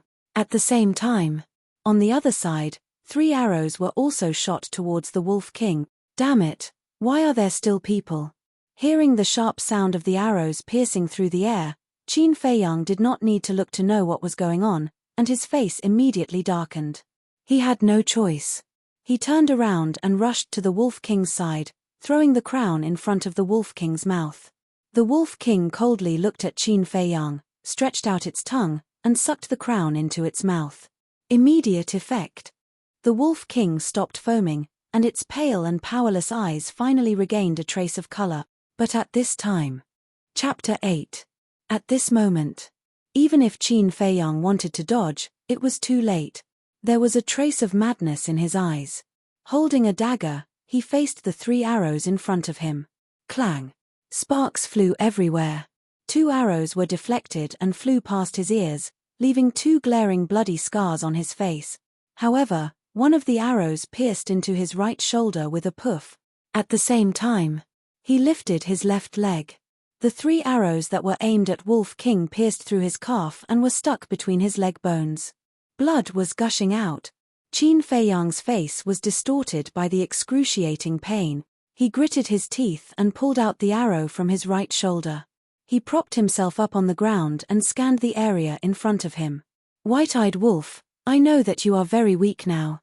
However, we can only rely on you to escape. I saved you. Don't leave me behind, Qin Feiyang said in a low voice. Before he finished his words, a man in black walked out from a bush 100 meters away. A young woman also walked out from behind a bush behind him. Both of them looked to be around 18 or 19 years old. They were good-looking. The woman was beautiful and the man was handsome. Their clothes were made of silk. One look and one could tell that they were from a big family. Lin Jiyu, Lin Guo. Qin Feiyang looked around and his pupils constricted. He was no stranger to these two people. They were from the younger generation of the Lin family. However, both of them were 7-star martial artists. Even if he was in his peak condition, he might not be their match, let alone now that he was injured. Both of them held a black iron bow in their hands. Lin Guo's iron bow was slightly smaller. She carried more than a dozen sharp arrows on her back. Lin Guo's face was as cold as frost. She pulled out 3 sharp arrows, narked them on the bow, and aimed them at Qin Feiyang. She shouted with a stern voice, "You really have big guts. You actually dared to kill Lin Feng and Lin She. Now, you only have one chance. Surrender yourself and come back with us to await the patriarch's punishment." Lin Jiyu also pulled out 3 arrows from his back and aimed them at Qin Feiyang. He was ready to shoot. What if I say no? Qin Feiyang gloomily looked at the two of them. He didn't expect to be seen by these two people. He was really fucking unlucky.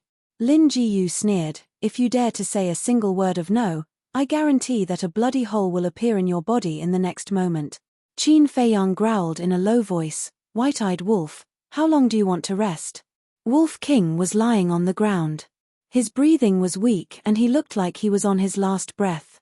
However, Qin Feiyang knew that this guy was definitely faking it. Lin Jiyu said, "You're actually in the company of wolves. No wonder you're able to do such a thing."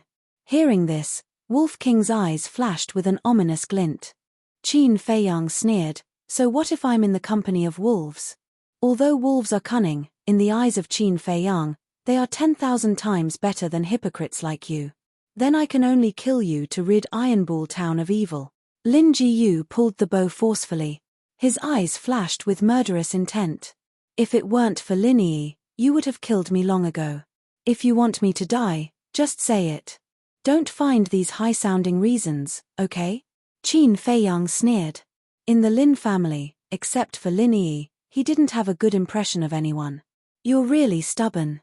Go to hell." Lin Guo's eyes flashed with a cold light. She loosened her grip. 3 arrows pierced through the sky like lightning and went straight to Qin Feiyang. Awoo! It was also at this moment. Wolf King howled at Qin Feiyang and stood up abruptly. Qin Feiyang didn't say a word. He sat directly on Wolf King's back and grabbed the fur on Wolf King's neck tightly. Whoosh! Immediately, Wolf King ran at full speed, plunged into a bush, and ran into the depths of the dense forest. "Die!" Lin Jiyu yelled and pulled the iron bow to the extreme. 3 arrows pierced through the air and shot toward Qin Feiyang and Wolf King. "Be careful," Qin Feiyang reminded. Wolf King dodged to the left, and the 3 arrows missed. With a click, they sank into a tree trunk as thick as a bucket. What a strong lethality. They are not holding back. Qin Feiyang broke out in a cold sweat. If this arrow hit him, wouldn't he die on the spot? "Chase!" Lin Guo waved her hand. The two launched at full speed. While chasing, they looked for an opportunity. As long as there was a good opportunity, they would not hesitate to shoot. Wolf King carried Qin Feiyang and ran around. In just a few seconds, it was already tired and panting. Qin Feiyang yelled, "White-eyed wolf, can you go faster?" Lin Guo and Lin Jiyu were 7-star martial artists. They were faster than them. If this continued, they would catch up with them soon. Upon hearing the yelling, Wolf King's eyes that were as big as copper bells suddenly showed a trace of anger. If it could speak, it would definitely fly into a rage on the spot and scold Qin Feiyang. "You are comfortable on the top and don't have to do anything. But what about me? I have to carry a heavyweight like you. It is already very difficult for me to maintain this speed. How can I speed up? Of course. It couldn't say these words out loud. In fact, Qin Feiyang weighed at most 110 kilograms. It was not considered a heavyweight. However, to Wolf King, who was covered in injuries and exhausted, it was no different from carrying a cow. Today, you have nowhere to go. Qin Feiyang, stop struggling if you know what's good for you. Lin Guo and Lin Jiyu were murderous. As long as Qin Feiyang and Wolf King stopped, they would shoot them mercilessly. Qin Feiyang said coldly, Lin Guo, Lin Jiyu, wait and see. You will end up in a worse state than Lin Feng and Lin Jiyu. You are still so stubborn when you are about to die. Although Spirit Guo was a woman, she was full of hostility. She pulled the bow and released the arrow in an instant. Swoosh. Crack. The arrow shuttled through the void at an extremely fast speed, crushing shrubs and weeds one after another. Qin Feiyang only felt that the sharpness was bone-piercing. What is going on? However, at this moment, he could not care less about the arrow behind him. He looked ahead in shock and anger. It was actually a cliff. The most important thing was that Wolf King did not stop at all in the face of the cliff in front of him. White-eyed wolf, stop. I don't want to die yet. Don't. Qin Feiyang anxiously roared, but the Wolf King turned a deaf ear to him. Without any hesitation, it directly jumped off the cliff. White-eyed wolf, I hate you. Qin Feiyang's roar echoed from the bottom of the cliff and reverberated in the world for a long time. Lin Guo and Lin Jiyu stopped at the edge of the cliff and looked down with furrowed brows. What should we do? Lin Jiyu asked. We can't see the bottom. They will definitely die if they jump down like that. Lin Guo's lips curled and her gaze was incomparably cold. Lin Jiyu nodded and sneered, how dare they kill a disciple of the Lin family? Even if Qin Feiyang is dead, Qin Yuan will not let them off easily. Let's go and report to the family head. The two of them turned and entered the forest, disappearing without a trace in the blink of an eye. It's really hopeless now. I haven't returned to the great Qin Empire yet. White-eyed wolf, I know you're ruthless enough, but you don't have to do this. Now, Qin Feiyang could no longer care about the arrow wound on his right shoulder. He hugged Wolf King tightly and looked at the ground below with worry in his eyes. Was there a way out after falling down? Suddenly, there was a trace of bewilderment in his eyes. On the ground below, he actually saw a river. Could it be? Qin Feiyang was overjoyed. The Wolf Valley was nearby and Wolf King was naturally very familiar with this area. It must have known that there was a river below and thus jumped down without hesitation. I was scared to death. Qin Feiyang finally heaved a sigh of relief. He fell to the ground and without any suspense, turned into a pile of minced meat on the spot. Falling into the river, with his current six-star physique, there was definitely a risk, but at least there was a chance of survival. The only thing he had to pray for now was that it was not a river that was only a few meters deep or the bottom of the river was filled with reefs. If that was the case, he would still die. Dong. After a few breaths, a man and a beast were like two huge rocks. Both of them fell into the river, splashing up huge waves that were several meters high. One could imagine how terrifying the inertia caused by falling from a high altitude was. The moment he came into contact with the water, Qin Feiyang felt as if his body was being torn apart. A heart-wrenching pain instantly drowned him like a tide. I can't faint now. Qin Feiyang forcefully bit his tongue and became much more clear-headed. He knew nothing about this river. If there were powerful aquatic beasts lurking in the river and he fainted, wouldn't he become a delicious meal in the eyes of the aquatic beasts? Even if there were no aquatic beasts, he would drown sooner or later if he sank like this. He endured the intense pain and moved his hands and feet. His hands were fine. But his left leg did not stop moving. He widened his eyes to look and found that his left leg was fractured. The broken part was lacerated and blood dyed a large part of the river red. Fortunately, it's just a broken leg. Qin Feiyang breathed a sigh of relief. He gritted his teeth and swam towards the bottom of the river. Because the Wolf King had already fainted and was gradually sinking down. This river was very deep. At least until now, Qin Feiyang still had not seen the bottom of the river. Of course, the river water was also very clear. After he chased down, he grabbed Wolf King's tail and turned around, quickly swimming upwards. After living by the lake for 5 years, his swimming skills were naturally quite good. Even though he had a broken leg, his speed was not slower than an ordinary person. It was just that in the process of swimming, he had to endure an inhuman pain. After a dozen breaths, he finally surfaced and greedily breathed in the air. But his face immediately turned green. What he breathed in was not only air, but also a pungent fishy smell, an aquatic beast. His body trembled. A thought that almost made him despair crawled up in his mind. If he encountered an aquatic beast now, then only death awaited him and Wolf King. He carefully looked around and his gaze suddenly locked on to the left. On the surface of the water, there was a huge body floating. Qin Feiyang's first impression was that he had encountered a huge monster. He looked up along the torso. When he saw the true appearance of the huge monster, his body suddenly froze and his face turned pale. That was not just a huge monster. He simply did not know how to describe it. It was a fish, but it was not an ordinary fish. It had already evolved into an aquatic beast. Only half of its body was exposed on the surface of the water, but it was as big as a house. It was hard to imagine how big its entire body was. Those dustpan-sized eyes flashed with a terrifying ominous glint, making Qin Feiyang's scalp almost explode. Chapter 9. The big fish stared at Qin Feiyang and Wolf King, motionless. Qin Feiyang also did not dare to move. He was afraid of startling the big fish. One man and one fish stared at each other like this. The atmosphere was particularly solemn. About 100 breaths passed. Seeing that the big fish still did not move, Qin Feiyang carried Wolf King and slowly swam towards the shore. However, as soon as he moved, the big fish also moved. Splash! As soon as the big fish opened its mouth, the river water flowed backwards and crazily rushed into its mouth. Why am I so unlucky today? Qin Feiyang roared and disappeared into the big fish's wide mouth together with Wolf King. Dong! The big fish raised a wave of water and plunged into the bottom of the river, disappearing. The river water was like a waterfall, rushing Qin Feiyang and Wolf King into the big fish's stomach. Qin Feiyang was extremely anxious.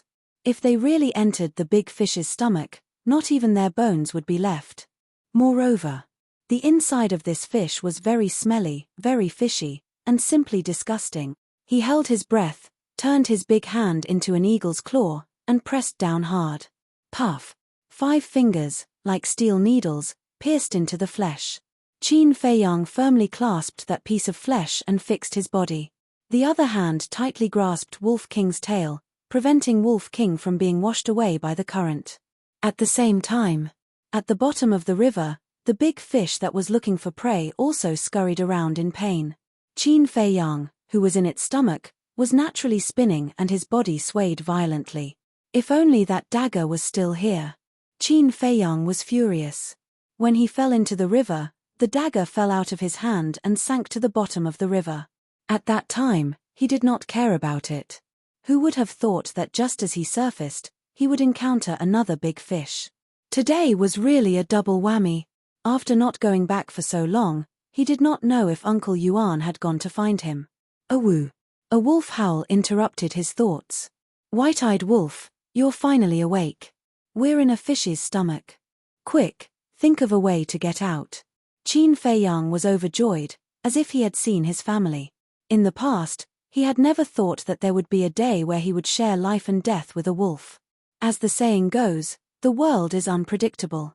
Wolf King scanned his surroundings, and his pupils constricted. Suddenly, its eyes flashed with a terrifying light. He opened his mouth wide and bared his fangs. He actually bit down and tore off a large piece of fish meat, chewing it with relish. You still have the mood to eat. Qin Feiyang's face darkened, blue veins popping out. Wasn't this guy a little too unreliable? Wolf King didn't pay any attention to him and continued to bite him. The intense pain was like a tidal wave, hitting every nerve in the big fish's body. It made even more noise. From time to time, he would jump out of the water. From time to time, he would dive to the bottom of the river. Sometimes, he would crash into the riverbank. Not long after, its body was riddled with wounds and blood was flowing out. He didn't know how much time had passed. Anyway, Qin Feiyang felt that a few centuries had passed. The big fish finally stopped and floated weakly on the surface of the water. Blood dyed the river red. What's going on? Qin Feiyang was bewildered. Not only did the big fish stop swaying, but the water flowing down from the esophagus also became much smaller. Could it be that the big fish was sleeping? Wolf King howled at Qin Feiyang, signaling Qin Feiyang to climb up the esophagus. Qin Feiyang was puzzled. He let go of Wolf King's tail and struggled to climb up. Wolf King followed beside him. Not long after, the two of them climbed out of the esophagus and entered the big fish's wide mouth. The big fish's mouth was slightly open. They could clearly see the sunlight outside and the blood-red river water. Qin Feiyang was pleasantly surprised. He hurriedly limped over, bent down, and climbed out, falling into the river. The pungent smell of blood came head-on. But he couldn't care less. He quickly swam towards the shore. The Wolf King's speed was not any slower than his. It climbed ashore in front of him and lay on top of a rock, gasping for air. After Qin Feiyang climbed ashore, he also sat down beside Wolf King. He looked at the big fish in the middle of the river with lingering fear. Suddenly, his eyes widened in shock and bewilderment. Why was the big fish bleeding?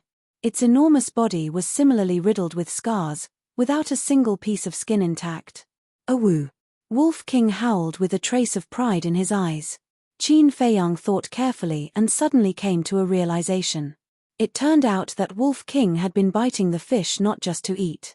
Its biggest purpose was to make the big fish feel pain.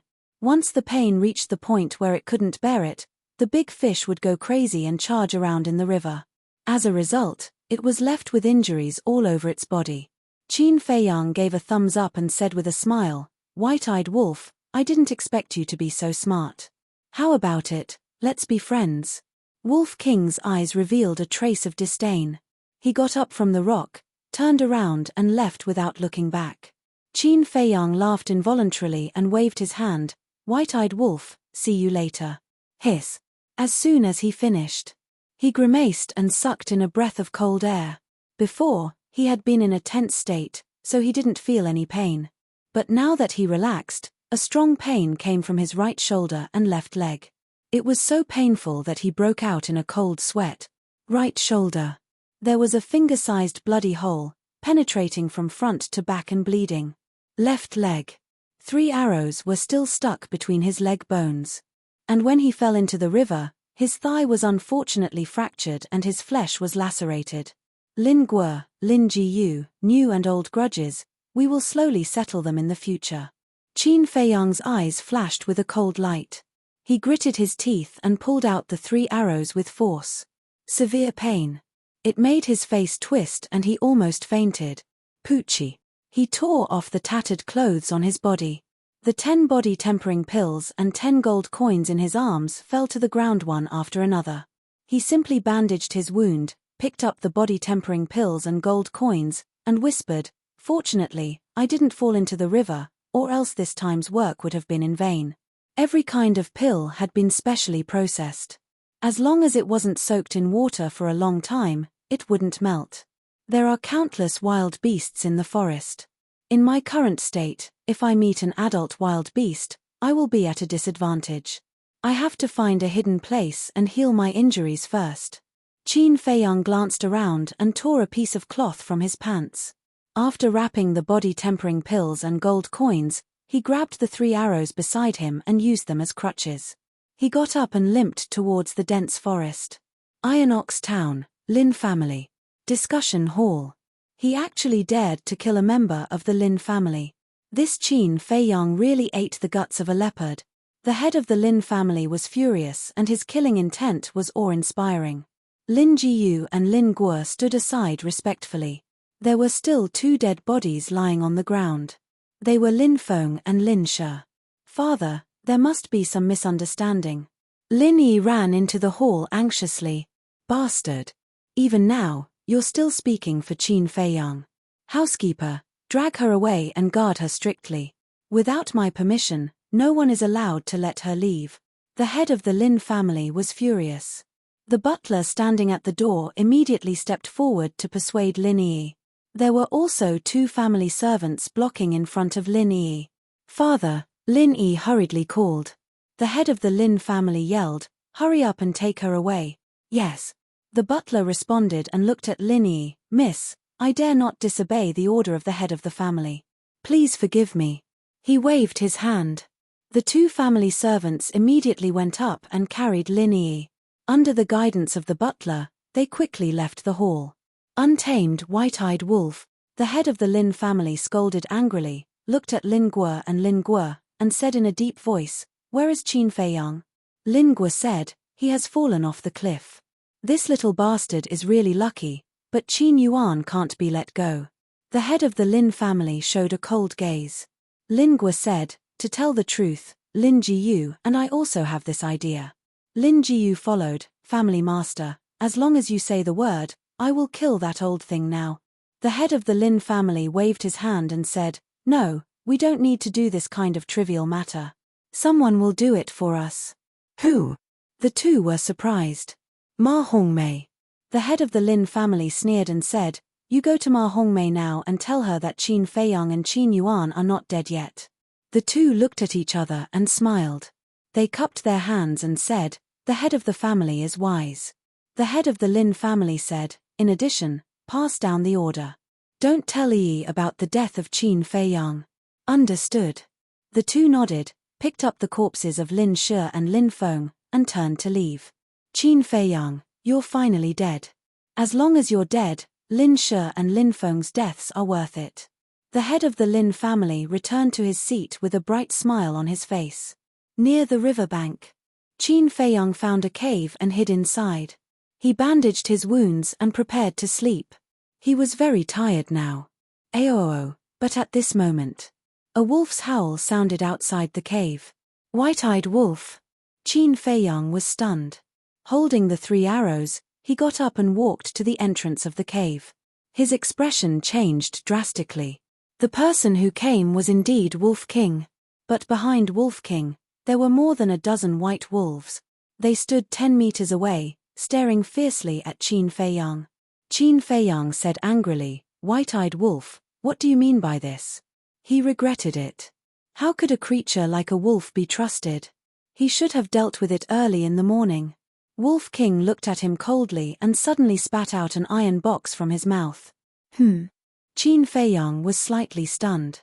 The iron box was the size of a palm. It was rusty and looked a bit old. Wolf King growled a few words at Qin Feiyang, then turned around and left with a group of white wolves. "What do you mean?" Qin Feiyang was puzzled. After Wolf King left, he walked over and picked up the iron box.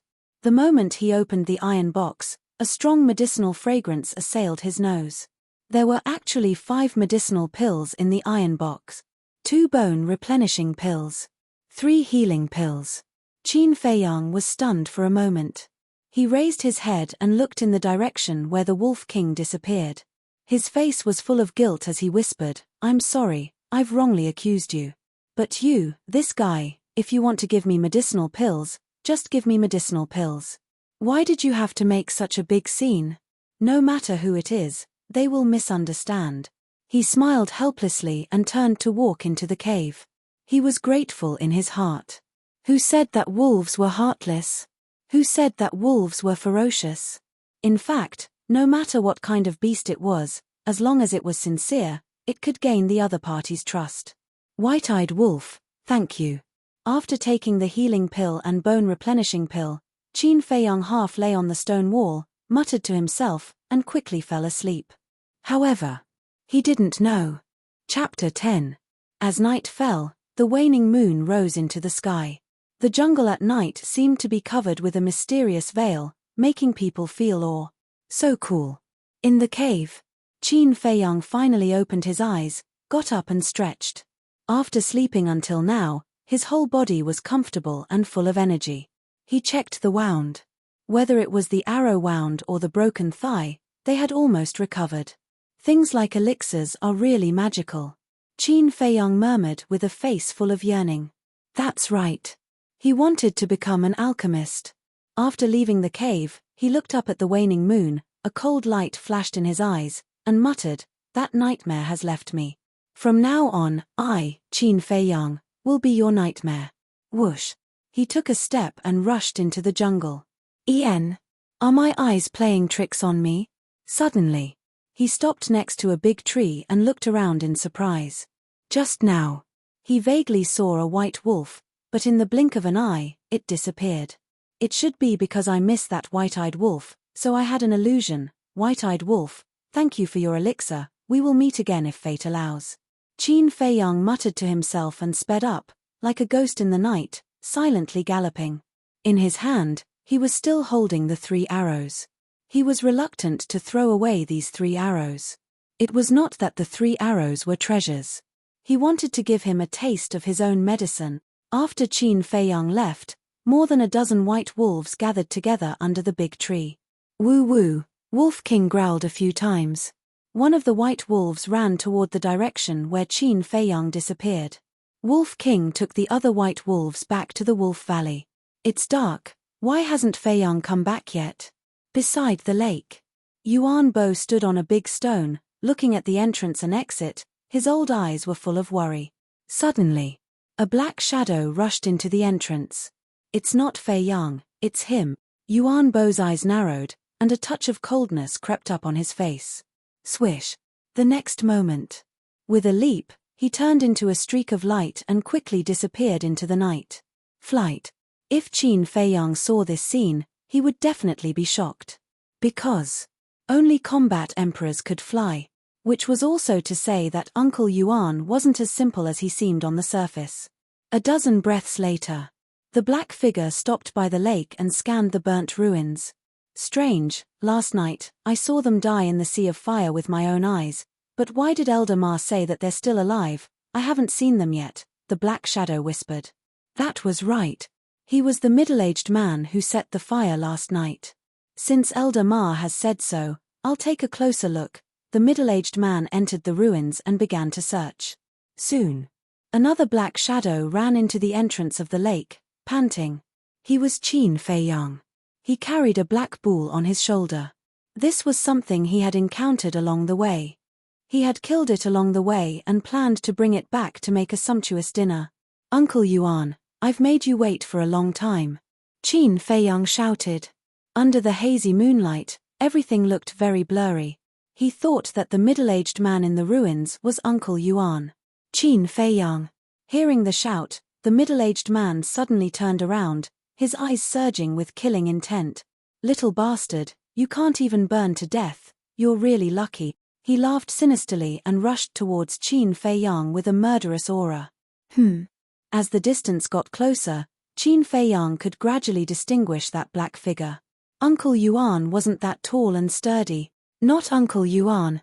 He put down the black bull on his shoulder, stuck the 3 arrows into the ground, stopped in place, and said in a deep voice, "Who are you? Why are you here?" The middle-aged man sneered, "I'm the one who wants your life. It's you." Qin Fei Yang's eyes surged with killing intent. He had just heard this voice last night. How could he forget it? Last night, you burned my house and Uncle Yuan's house. Tonight, I want your life, he said coldly, like a furious lion, rushing towards the middle-aged man. The middle-aged man was surprised. He actually dared to take the initiative to rush up. This little bastard, could it be that he was burned silly last night? But it's just what I want. I'll deal with it quickly and give Elder Ma a satisfactory explanation as soon as possible. He clenched his right hand, ready to attack. Qin Fei Yang was also secretly accumulating power. Go to hell. Both of them were aggressive. As they approached, they roared at the same time, breaking the quiet atmosphere here. Bang! Thump! The 2 fists collided violently. At that moment, Qin Fei Yang was shocked back. A trace of blood flowed from the corner of his mouth. How is this possible? The middle-aged man exclaimed. Although he was as steady as Mount Tai, his face became extremely ugly. Aren't you unable to cultivate? But why is your strength so strong? How can an ordinary person have the strength of 6 bears? He looked at Qin Fei Yang in disbelief. At the same time, a white wolf appeared at the entrance of the lake. It stood on top of a huge rock, and its eyes emitted a frightening green light in the night. Why would a wolf appear? Uncle Yuan, who was hiding in the dark, frowned slightly. The white wolf glanced at Qin Feiyang and the middle-aged man. There was a flash of fierceness in its eyes. It turned around and ran wildly, quickly disappearing into the mountain stream. Except for Uncle Yuan, Qin Feiyang and the middle-aged man did not notice the appearance of the white wolf. After Qin Feiyang stabilized his body, he wiped the blood from the corner of his mouth and joked, "Are you surprised? It's still early." He took out the 10 body-tempering pills and stuffed them all into his mouth. The majestic energy flowed endlessly, tempering his body quickly. Qin Feiyang said lightly, "Your strength is not much stronger than mine. If I'm not wrong, you should be a 7-star martial artist." "Should be." The middle-aged man was stunned and grinned. "From your tone, you seem to be very disdainful of me." Qin Feiyang grinned and said, "It's not seems, it's true." "Ha ha." The middle-aged man laughed maniacally. "Little bastard, you have to pay the price for being so arrogant." He suddenly roared and his aura surged. His big fan-like hand slapped toward Qin Feiyang. "Who's afraid of you?" Qin Feiyang laughed heartily. He rushed forward fearlessly and started to fight with the middle-aged man. Initially, Qin Feiyang was at a disadvantage and was suppressed by the middle-aged man. However, he was like a cockroach that could not be killed. Every time he was sent flying or knocked down, he would stand up again and continue to fight. The more he fought, the braver he became. His aura was also getting stronger. On the other hand, the middle-aged man began to show signs of being flustered. Oh no, he must have taken the body-tempering pill. He wants to use this fight to quickly absorb the energy of the body-tempering pill and break through to become a 7-star martial artist. The middle-aged man finally discovered Qin Feiyang's purpose. "I won't let you have your way." He was furious and threw a punch at Qin Feiyang's face with all his might. Bang! At the same time, Qin Feiyang's aura was like a volcanic eruption. It was unstoppable and instantly reached a new height. 7-star martial artist. The real battle has only just begun. His aura was like a rainbow and his gaze was like 2 bolts of lightning, extremely sharp. He threw a punch without retreating and it collided with the middle-aged man's fist. Bang! Both of them retreated at the same time, spitting blood from their mouths. "Little bastard, I'm going to kill you." The middle-aged man was extremely furious. Every punch that he threw was accompanied by an ear-piercing sound of wind and thunder. Qin Feiyang didn't say anything, but the corners of his mouth were slightly raised, and there was a trace of ridicule that couldn't be dissolved. No matter how strong the middle-aged man's fist was, he didn't take a step back. He wanted to use strength to break strength. After being unable to kill Qin Feiyang for a long time, the middle-aged man began to become irritable. He revealed more and more flaws with each passing breath. After a few hundred breaths, the two of them were bathed in blood. However, most of the blood on Qin Feiyang's body belonged to the middle-aged man. One of them was impetuous and had even thought of retreating. One of them was calm and steady with endless fighting spirit. The outcome of this battle had been decided. Bang! In the end, Qin Feiyang slapped the middle-aged man's chest. Accompanied by a cracking sound, a few ribs in his chest broke on the spot. Fart! The middle-aged man spat out blood and flew a few meters away before falling to the ground. Qin Feiyang had a fierce look in his eyes. He landed beside the middle-aged man in a few steps and stomped on the middle-aged man's chest. This time, his entire chest had caved in. Ah! The middle-aged man's painful scream echoed in the night sky and did not dissipate for a long time. Qin Feiyang looked at him condescendingly and said coldly, "Uncle Yuan said last night to kill you within 3 days. I will definitely do it. Don't kill me. I also received orders from above to kill you. Please spare my life, okay?" The middle-aged man vomited blood while begging intermittently. Qin Feiyang said, "Ma Hongmei's order." The middle-aged man said, "It is indeed Ma Hongmei who wants to kill you, but there are still people above me. As long as you promise not to kill me, I will tell you everything. I must kill you. As for the people above you, I will kill one if one comes, I will kill 2 if 2 come." Qin Feiyang's domineering aura reached the clouds. His foot exerted force, and the middle-aged man's heart suddenly exploded. Blood splattered on the spot. Fei Yang, Uncle Yuan can finally be sure that you have really grown up. Uncle Yuan's voice sounded in the darkness. Qin Fei Yang looked towards the direction of the voice. A black shadow walked out from behind a bush. Uncle Yuan. He was overjoyed and hurriedly went up to greet him. Just now, he was afraid that Uncle Yuan had met with misfortune. Now that he saw Uncle Yuan safe and sound, he was relieved. Qin Fei Yang lowered his head and blamed himself. Uncle Yuan, I am sorry for making you worry again. Uncle Yuan laughed. Silly boy, why are you apologizing to Uncle Yuan? You came back so late, you must have something to deal with. Uncle Yuan will not blame you. Qin Fei Yang rubbed his head and said, Thank you, Uncle Yuan. Uncle Yuan shook his head and laughed. He looked at the dead middle-aged man and said in a deep voice, Fei Yang, he is from the Black Demon Stronghold. The Black Demon Stronghold is an organization that specializes in assassination. Every member is a fugitive. As long as there is enough gold, no matter who it is, they will dare to kill. Black Demon Stronghold? Qin Fei Yang raised his eyebrows and said, Uncle Yuan means that Ma Hongmei gave the Black Demon Stronghold some benefits. That is for sure. The people of the Black Demon Stronghold are all ruthless people who only care about profits. Uncle Yuan laughed and continued, but the Black Demon Stronghold is very honest. They have a rule. If someone does not complete the mission, they will continue to send people to assassinate until the target is dead. Chapter 11. Qin Fei Yang's eyes darkened. Uncle Yuan's meaning was already very clear. The Black Demon Stronghold would still send people to assassinate him. Uncle Yuan asked, Fei Yang, what are you going to do?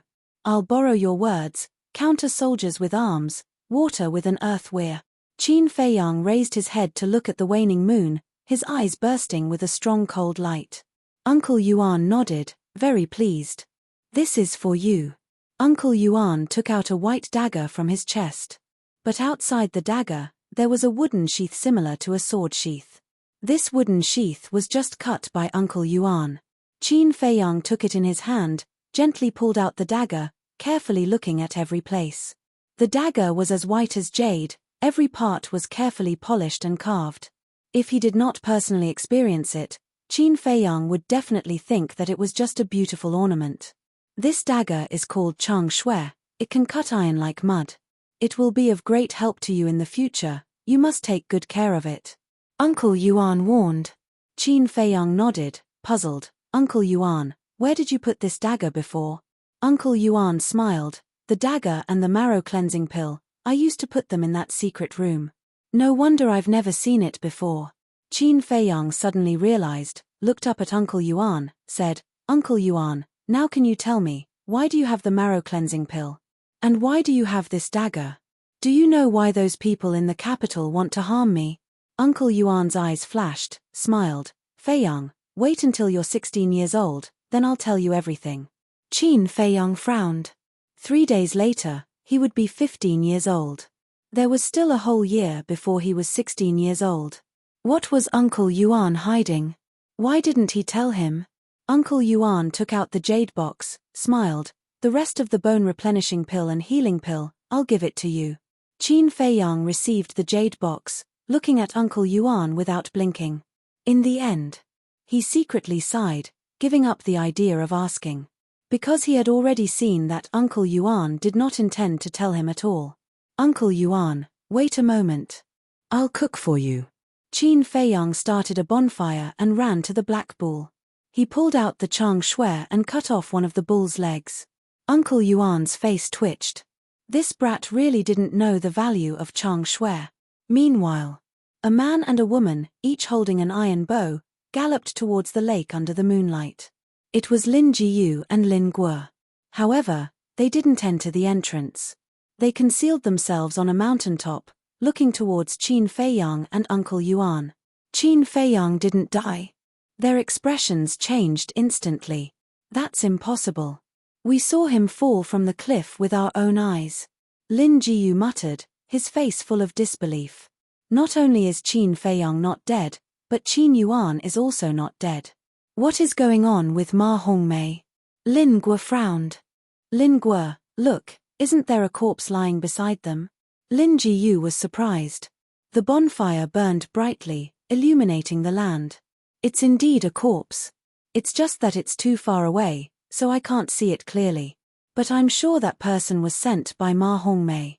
Lin Guo said in a low voice. Even the person sent by Ma Hongmei died here. Could it be that Qin Feiyang and Qin Yuan? Lin Jiyu couldn't help but think of the scene during the day. His whole body suddenly turned cold. The fact is already very obvious. Whether it's Qin Feiyang or Qin Yuan, they aren't simple characters. You stay here and monitor them. I'll go back and report to the family head. If I don't come back in an hour, you go back by yourself. Lin Guo whispered. Lin Jiyu nodded. Lin Guo looked at Qin Feiyang and Qin Yuan. Her eyes flashed and she quietly got up. However, when she turned around, she suddenly froze in place. Why aren't you leaving? Seeing Lin Guo not moving, Lin Jiyu turned his head and asked in confusion. But the next moment, his face instantly turned pale. They seemed to have seen something inconceivable. At the foot of the mountain, they didn't know when, but there were many pairs of green eyes. At first glance, it was like clusters of ghost fire flickering. It was extremely frightening. Wolves. Lin Guo and Qin Yuan trembled. Only the eyes of wolves would emit green light at night. 1 wolf, 10 wolves, more than 50 white wolves stood side by side at the foot of the mountain, cutting off their retreat. The eyes of the Wolf King, who was leading the pack, were filled with hatred. Awoo! All of a sudden, it raised its head and howled at the waning moon in the sky. The more than 50 white wolves behind it immediately took a step forward, pressing up the mountain step by step. Wolf howl. Beside the bonfire. Uncle Yuan frowned. It's him. However, Qin Feiyang suddenly got up and turned to look at the entrance. Uncle Yuan, you stay here and don't move. I'll go take a look. He left behind a sentence and ran in front of the black bull. He grabbed the 3 arrows and ran towards the entrance. What the hell is this brat doing? Uncle Yuan frowned, got up and followed him unhurriedly. On the top of the mountain, Lin Jiyu looked at the pack of wolves and said anxiously, Lin Guo, what should we do now? They had already recognized it. The Wolf King in the lead was the wolf that was with Qin Feiyang during the day. Although both of them were 7-star martial artists, they couldn't help but feel nervous in the face of more than 50 ferocious wolves. The nature of wolves is cunning and treacherous. They will seek revenge for the smallest grievance. We seriously injured it during the day.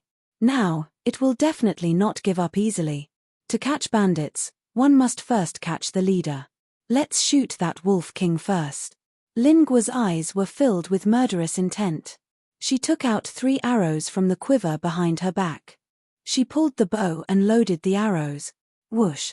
3 arrows whizzed out, carrying a shocking sharpness, and shot towards the Wolf King. The Wolf King's eyes flashed with an ominous glint.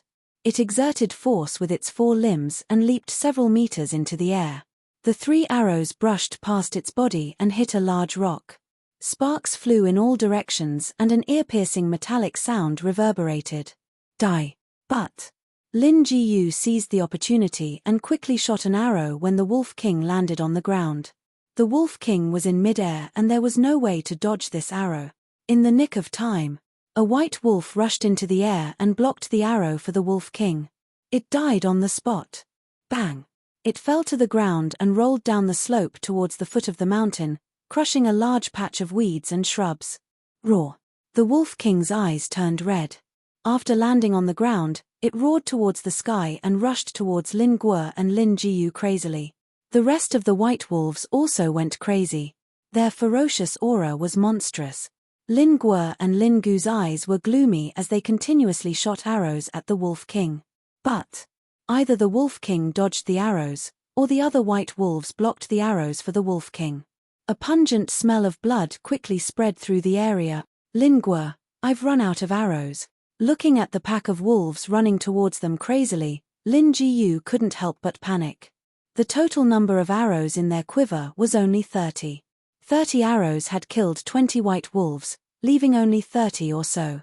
If they swarmed up, Even if they were 7-star martial artists, they would have to pay a heavy price. Kill. Lin Guo's arrows were also used up. There was only one way now, to kill all these beasts. The two of them held iron bows and charged into the pack of wolves, starting a life-and-death battle. Qin Feiyang ran to the foot of the mountain, glanced at the dead white wolves, and looked up. Lin Guo, Lin Jiyu, give me your lives. He roared like a crazy bull and rushed up angrily. Without saying a word, he directly raised his fist and pounced towards Lin Jiyu. Qin Feiyang, a trash like you wants to kill me? You're daydreaming. Lin Jiyu threw a punch. The two fists met with a loud bang. Puff. Lin Jiyu spat out a mouthful of blood and crashed to the ground.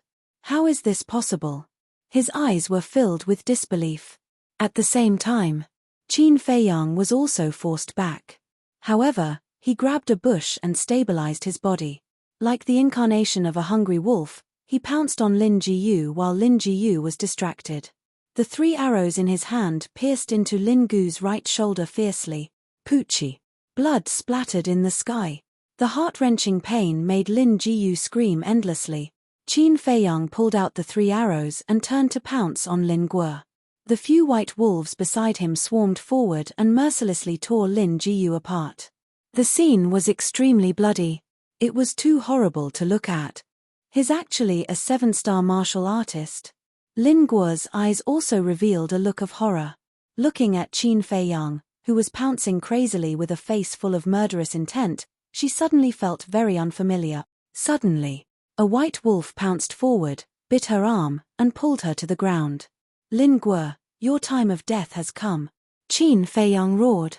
The moment he pounced, the 3 bloody arrows in his hand suddenly pierced into Lin Guo's calf. He had said before that he would give them a taste of their own medicine. Ah! Lin Guo screamed in pain. She waved the iron bow in her hand wildly. A few white wolves that were about to rush forward were beaten until their heads were bleeding.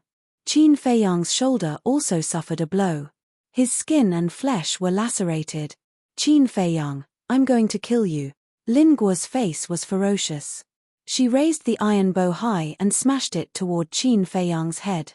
Qin Feiyang sneered, pulled out the Chang Shui, and swung it with force. Accompanied by a loud clang, the iron bow was actually cut in half. How is this possible? Lin Guo was shocked. More than a dozen white wolves swarmed forward and crazily tore at her. Screams could be heard incessantly. Qin Feiyang put away the dagger and let out a long breath. He wiped the blood off his face and walked to the Wolf King's side. He smiled and said, "White-eyed wolf, we meet again so soon. It's really fate." The white-eyed wolf glanced at him with a trace of disdain. Qin Feiyang chuckled and said, "Don't be so unreasonable. Let's go, I'll treat you to a big meal." The scene here was too bloody. He did not want to continue staying here. Roar. The Wolf King growled at him. "What are you trying to say?" Qin Feiyang was puzzled. The Wolf King growled a few more times. Seeing that Qin Feiyang still did not understand, he simply howled and led more than 30 white wolves to the foot of the mountain ferociously, leaving Qin Feiyang with a proud back view. "Don't go!" Qin Feiyang hurriedly shouted. "It wants you to help it bury these dead white wolves. Moreover, it's going to Iron Ox Town to cause trouble for the Lin family." Chapter 12. Go to the Lin clan. Qin Feiyang's body shook.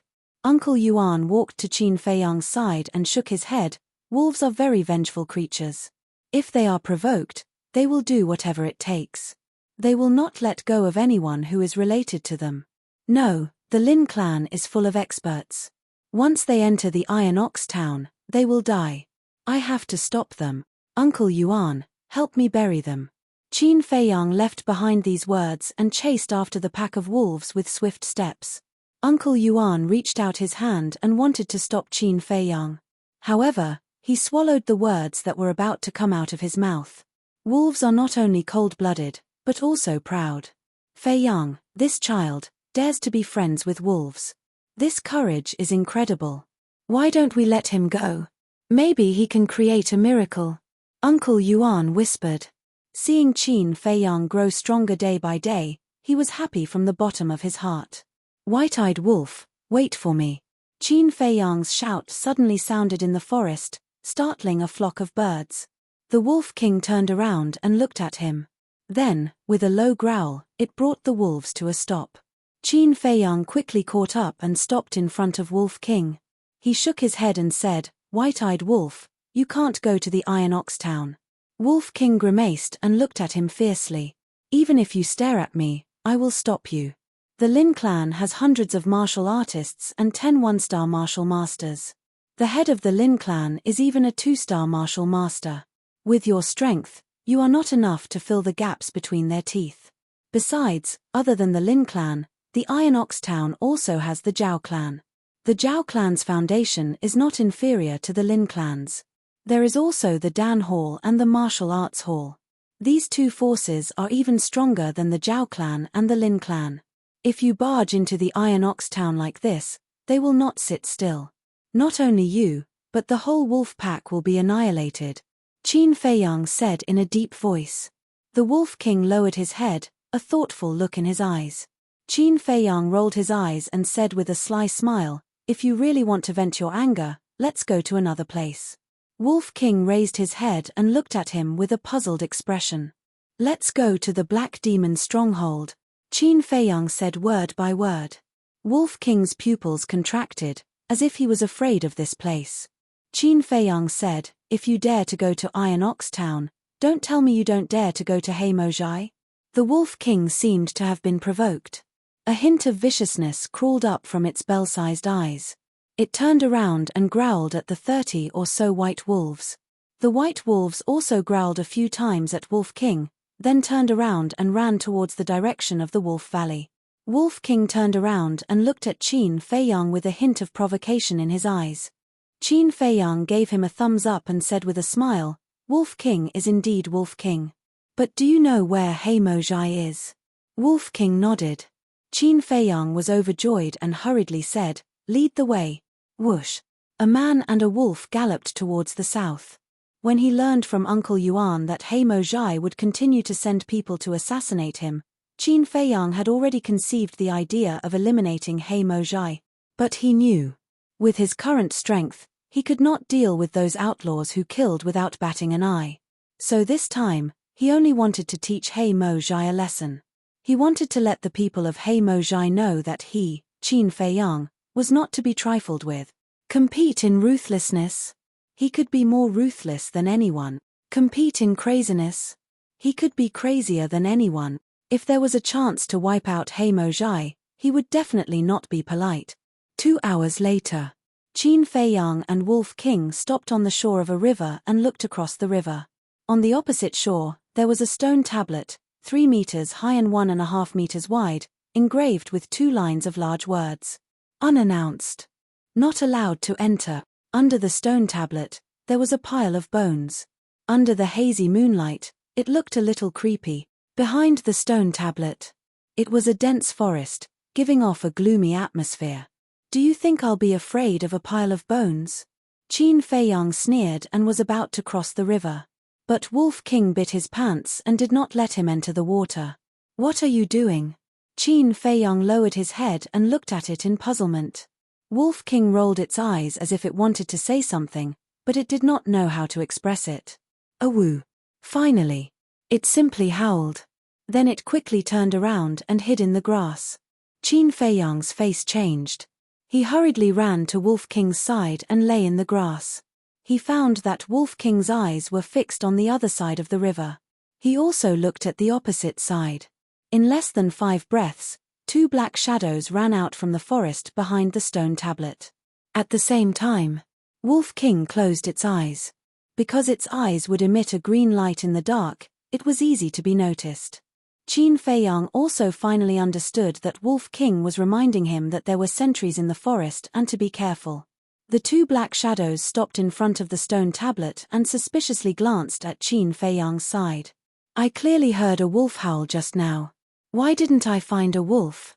Maybe it's just a passing wolf. Let's go back. There are traps everywhere here. Even if a wolf really comes, we don't need to do anything." "That's true. Let's go and continue drinking." The 2 turned around and entered the forest. "Trap." Qin Feiyang was awe-inspiring. It seemed that this black demon stronghold was a dragon's pool and tiger's den. White-eyed wolf, it's not too late if you regret it now, Qin Feiyang whispered. Wolf King opened its eyes, got up and turned around to leave. Hey, you're really leaving? So unloyal. Qin Feiyang was anxious. Wolf King turned around and grinned at him. Qin Feiyang was stunned. Was this white-eyed wolf flirting with him? Being flirted with by a wolf? This feeling was really good. A man and a wolf tiptoed into the river, swam to the other side, and climbed ashore stealthily. Qin Feiyang pulled out the Chang Shui and warned Wolf King, be careful. Next. The man and the wolf didn't dare to be distracted. Every step they took, they had to check in advance to see if there were any traps.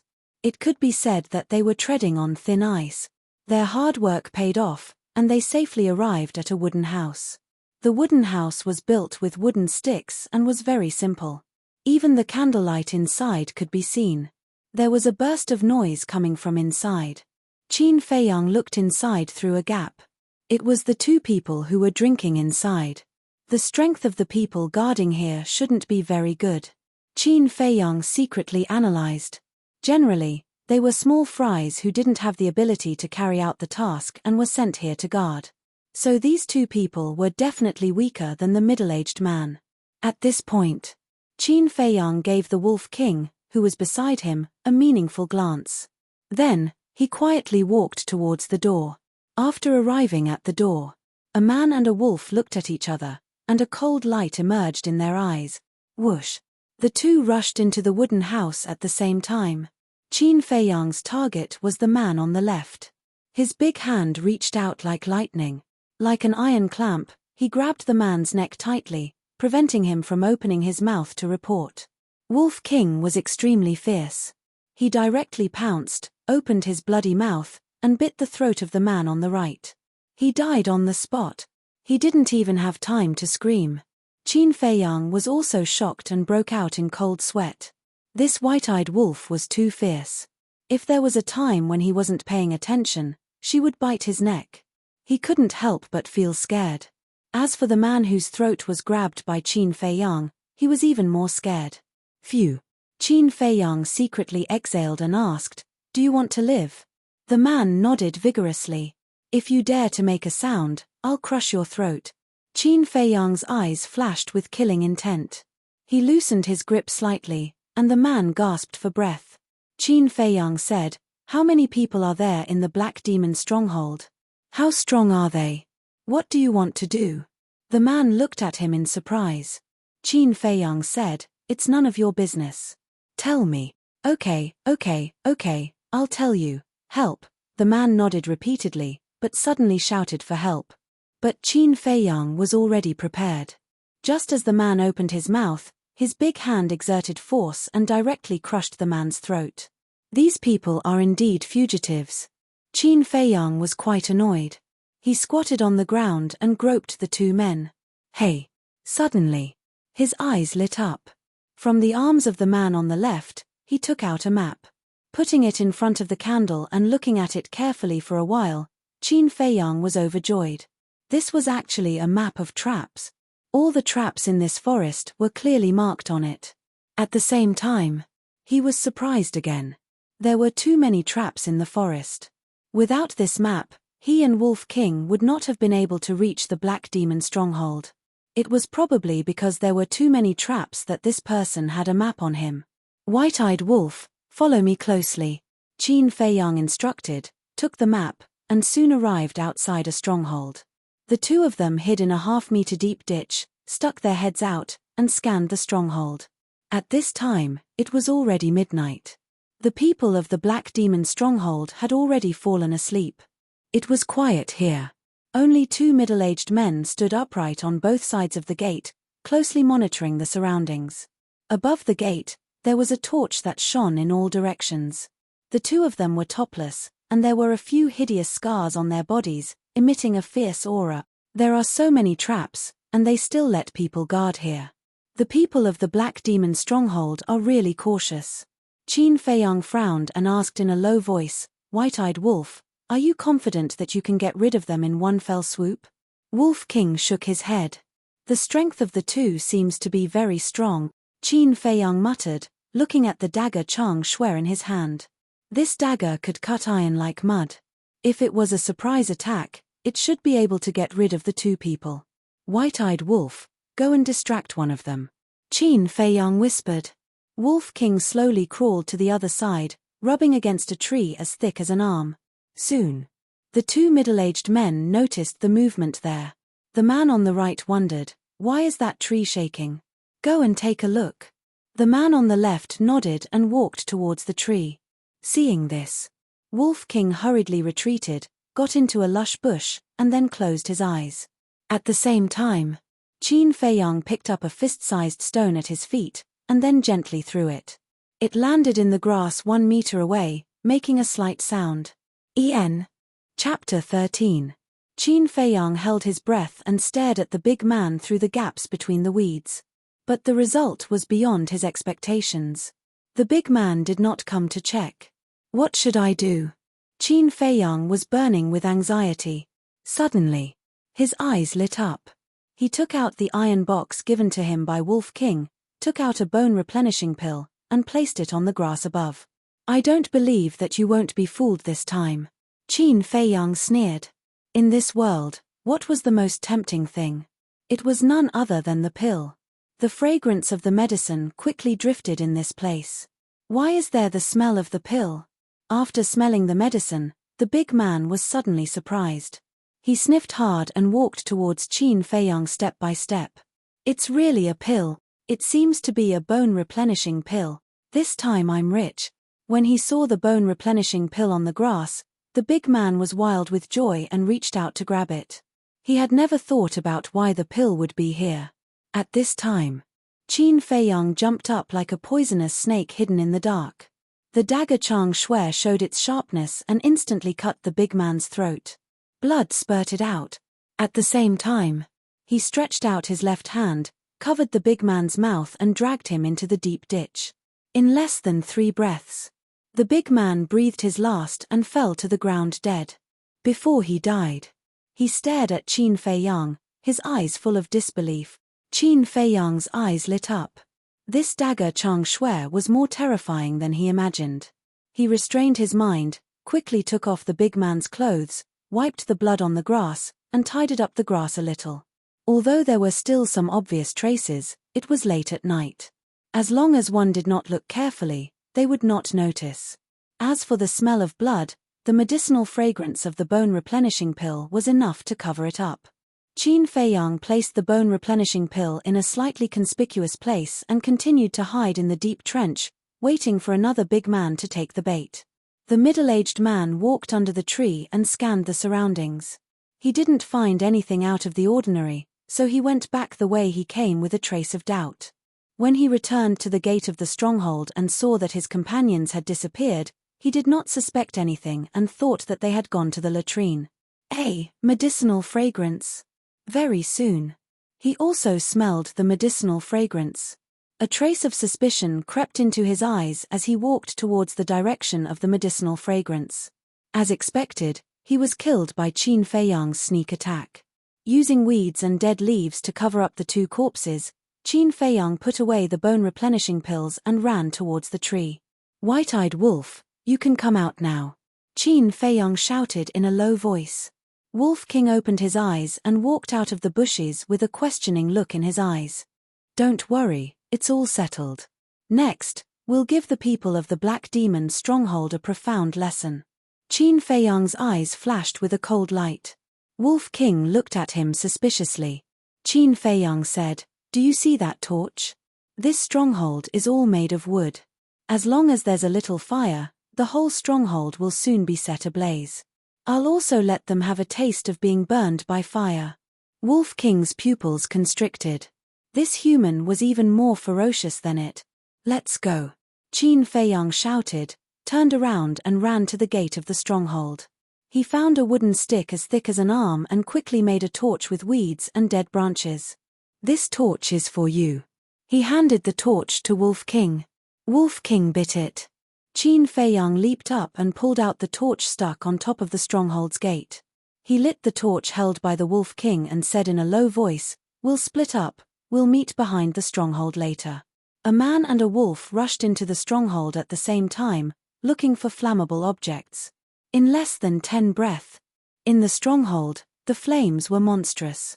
One by one, the wooden huts and buildings were set ablaze. It's so hot. So much smoke. What's happening outside?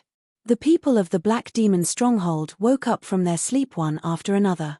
When they opened the door to take a look, without exception, their faces suddenly change. Not good. The stronghold is on fire. Come out and put out the fire. The entire stronghold was suddenly in a mess. One figure after another ran out of the house, carrying water to put out the fire. But, under the hot weather, everything became very dry. Not only did the flames not extinguish, but they burned more and more fiercely. There were even quite a few people whose bodies were on fire. What's going on? A loud roar sounded from a burning building. A burly man in black smashed the door with one foot and rushed out of the flames. "Leader, I don't know what's going on, but the stronghold suddenly caught fire. A few of our brothers have been burned to death." Cough, cough, leader, think of a way. A group of people surrounded him, extremely flustered. The burly man scanned his surroundings, his face extremely gloomy. The entire stronghold had almost turned into a sea of fire, trapping them inside. This is not a natural fire. If it's a natural fire, it's impossible to be on fire on all sides. This is man-made. Someone wants to set us on fire. Who the hell is it? Get out of here. The burly man roared. "Leader, I just saw a wolf." "Leader, I also seem to have seen an unfamiliar figure." The two killers ran to the burly man and said anxiously, "Where are they?" The burly man was furious. "The smoke is too thick, we can't see clearly." The two shook their heads. "Damn it, find them. How dare they come to burn our Black Demon stronghold? I swear I won't stop until I tear them into pieces." The burly man roared. "Ah, master, please save me." But before he finished speaking, a few screams were heard. A few killers were shrouded in flames as they ran toward the leader and his group while crying for help. "Leader, let's take our brothers and retreat first. It won't be too late to find them after we escape." A slightly older man in black stood out and said to the burly man. This person seemed to have some prestige in the Black Demon stronghold, and the others nodded in agreement. The burly man gritted his teeth and nodded. "All right, you take everyone and escape." "What about you?" the old man in black asked. "The wealth we accumulated over the years is all in the cellar. I'm going to take it all out." Wisps of white light emerged from the burly man's body and covered his entire body. After saying that, he turned around and rushed into the building without looking back. "Don't worry, the leader has true chi protecting his body. The flames won't hurt him in a short period of time. Come with me." The old man in black roared and waved his palm forward. A stream of true chi spurted out from his palm and forcefully separated the sea of flames in front of him. The survivors of the Black Demon stronghold followed behind the old man in black and quickly fled outside. As for those who were burned by the flames, they didn't even look at them and acted extremely indifferent. Behind the stronghold, on a small hill, Qin Feiyang and Wolf King lay in the grass and looked at the Black Demon stronghold covered in flames with a trace of pleasure in their eyes. Burning the Black Demon stronghold was too satisfying. Qin Feiyang looked at the Chang Shui in his hand and a cold light flashed in his eyes. He turned to Wolf King and said, "White-eyed Wolf, do you want to play a big game?" Wolf King looked at him in confusion, as if asking, "How?" Chapter 14. If it weren't for Chang Shui, Qin Feiyang wouldn't have dared to have such a crazy idea. That was because the Black Demon stronghold had two martial masters. Martial masters had already grasped true chi. Even a one-star martial master could wield over 10,000 kilograms of force with a casual wave of his hand. With his and Wolf King's strength, it was simply courting death. However, the sharpness that Chang Shui had displayed earlier gave him ample confidence. As long as he caught them off guard, killing a martial master wasn't a fantasy. Wolf King looked at him in shock. Seeing the determination in Qin Feiyang's eyes, It hesitated for a moment before nodding heavily. Since he was going to go crazy, he might as well go completely crazy for once. Qin Feiyang turned his head to look at the forest behind him. There was a mountain range in the distance that stretched out endlessly. It was estimated to be a few thousand meters long. His eyes flashed slightly. He took out the map of the traps and looked at it carefully. The Black Demon stronghold is surrounded by traps within a radius of 500 meters. If I launch a guerrilla attack here, it seems that I can't go all out. It seems that I have to lure them into that mountain range and destroy them one by one. Black Demon stronghold, even if I can't annihilate all of you tonight, I will still make you suffer great losses. Qin Feiyang muttered. His eyes flashed coldly as he turned to Wolf King and said, "Roar and lure them over." A woo. The Wolf King immediately let out a loud howl. It's a wolf. The sound came from behind the stronghold. That wolf is provoking us. The group of people who were fleeing in the sea of fire stopped and turned to look behind the stronghold. Their faces were gloomy and their eyes were filled with killing intent. Don't stop. We'll talk after we get out. The black-clothed old man shouted. He waved his hand and his true chi split the sea of fire in front of him like a dragon. He quickly led the group of people out. However, there were still more than 10 people who died in the sea of fire. Surround him. If he's alive, I want to see him. If he's dead, I want to see his corpse. The black-clothed old man shouted. There were a total of more than 50 people who escaped alive. Hearing the black-clothed old man's order, they immediately split into 2 groups. They bypassed the sea of fire and ran toward the back of the stronghold murderously. Retreat! Qin Feiyang shouted in a low voice. Leading Wolf King, he easily bypassed the traps and ran towards the mountain range. They're over there. Chase them. The people of the Black Demon stronghold took out a trap map and chased after Qin Feiyang. The old man in black stood on the hillside and stared at Qin Feiyang's back. He frowned and whispered, "Why does he look so familiar?" Boom! The burly man split open the sea of flames and quickly arrived beside the black-clothed old man. He looked at Qin Feiyang and Wolf King and asked, "Is it them?" "That's right, they seem to be provoking us." The old man in black sneered. "Provoke us? They really don't know what's good for them." "Wait, how did they know the location of the trap?" The burly man frowned. Every time they reached a trap, the man and the wolf would go around it.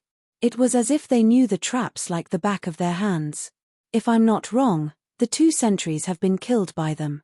The trap map must have fallen into their hands, but this is no longer important. The old man in black sneered and asked, "Leader, are the treasures lost?" "They're all here. But fortunately, I got there in time. Otherwise, they would all be burned." The burly man patted the Chenkuan bag tied to his waist. The old man in black glanced at the Chenkuan bag and sneered, "Since they provoked us, we'll do as they wish. Let's go." The 2 of them took large strides and chased after Qin Feiyang and his companion with strong killing intent. At this moment, Qin Feiyang and Wolf King had already left the range of the trap and turned to look at the pursuers behind them. "Keep chasing if you have the guts." Qin Feiyang laughed mischievously. "Oh." Wolf King also howled, full of provocation. "Don't run if you have the guts." A short middle-aged man roared angrily. "Hurry up, don't let me wait for too long." Qin Feiyang smiled playfully and turned to run towards the mountain range with Wolf King. Including the leader of the Black Demon stronghold and the old man in black, there are a total of 53 people. White-eyed Wolf, looks like we're going to have a massacre tonight. Oh. A man and a wolf looked at each other and quickly disappeared into the mountain range. After a few dozen breaths, the people of the Black Demon stronghold also entered the mountain range one after another. They stood at a high point and scanned the dense forest in front of them. "Where are they?" The burly man and his companion rushed over and frowned. "They're gone. They're probably hiding and preparing to play guerrilla warfare with us." "Leader, why do I feel like that kid looks familiar? I remember now. He's that Qin Feiyang, the person that the Pill Hall's Elder Ma wants to kill. Didn't they send someone to kill him? Did they fail?" Everyone was surprised. The old man in black said, "They must have failed. Otherwise, he wouldn't appear here. Looks like he's here for revenge." Since they're here, don't even think about leaving alive. Quickly go and find them. Even if we have to turn this mountain range upside down, we have to find them. The burly man shouted coldly with a murderous aura. Let's go. The 51 people were like hungry wolves going down the mountain. They entered the dense forest in twos and threes and started a carpet search. After a few hundred breaths, 2 middle-aged men entered a small forest to search. What do you think this Qin Feiyang is capable of? He actually dares to come and burn down our black demon stronghold. I'm also puzzled. Doesn't he know that every member of our black demon stronghold is an assassin that makes people tremble in fear? The two of them chatted as they searched. Suddenly, Qin Feiyang jumped down from a tree. The Chang Shui in his hand revealed its sharpness and directly pierced into the skull of one of them. Ah, that person screamed and died on the spot. His companion beside him was shocked. He turned his head and saw Qin Feiyang smiling at him. Qin Feiyang is here. At the same time he shouted, he threw a punch at Qin Feiyang. Crash! The withered branches and rotten leaves beside him were suddenly lifted. Wolf King flew out, full of hostility. It bit that person's ankle and pulled hard. Caught off guard, that person cried out in alarm and immediately fell down. Qin Feiyang held the Chang Shui and fiercely pierced into the back of that person's head. There was no suspense. That person's blood splattered on the spot. Happy cooperation. Qin Feiyang wiped the blood on his face and grinned at Wolf King. Awoo. Wolf King also growled excitedly. Let's go. After pulling out the Chang Shui, the man and wolf quickly disappeared. After a dozen breaths, Da, accompanied by hurried footsteps, 3 ferocious-looking burly men ran over quickly. Looking at the 2 corpses on the ground, their expressions were gloomy. Ah! At this moment, 2 painful screams could be heard not far away. The 3 burly men looked at each other and hurried over. There were 2 more corpses on the ground. As for Qin Feiyang and Wolf King, they were nowhere to be seen. They are all 7-star and 8-star martial artists. Elder Ma said that Qin Feiyang is just a good-for-nothing who can't cultivate. That White Wolf's ability is only equivalent to a 6-star martial artist. How did they do it? Look, there is a neat wound on their head and chest. It seems to be caused by a dagger. It seems that Qin Feiyang has a very frightening weapon in his hand. The 3 burly men scanned the surroundings. There was a gleam in their eyes.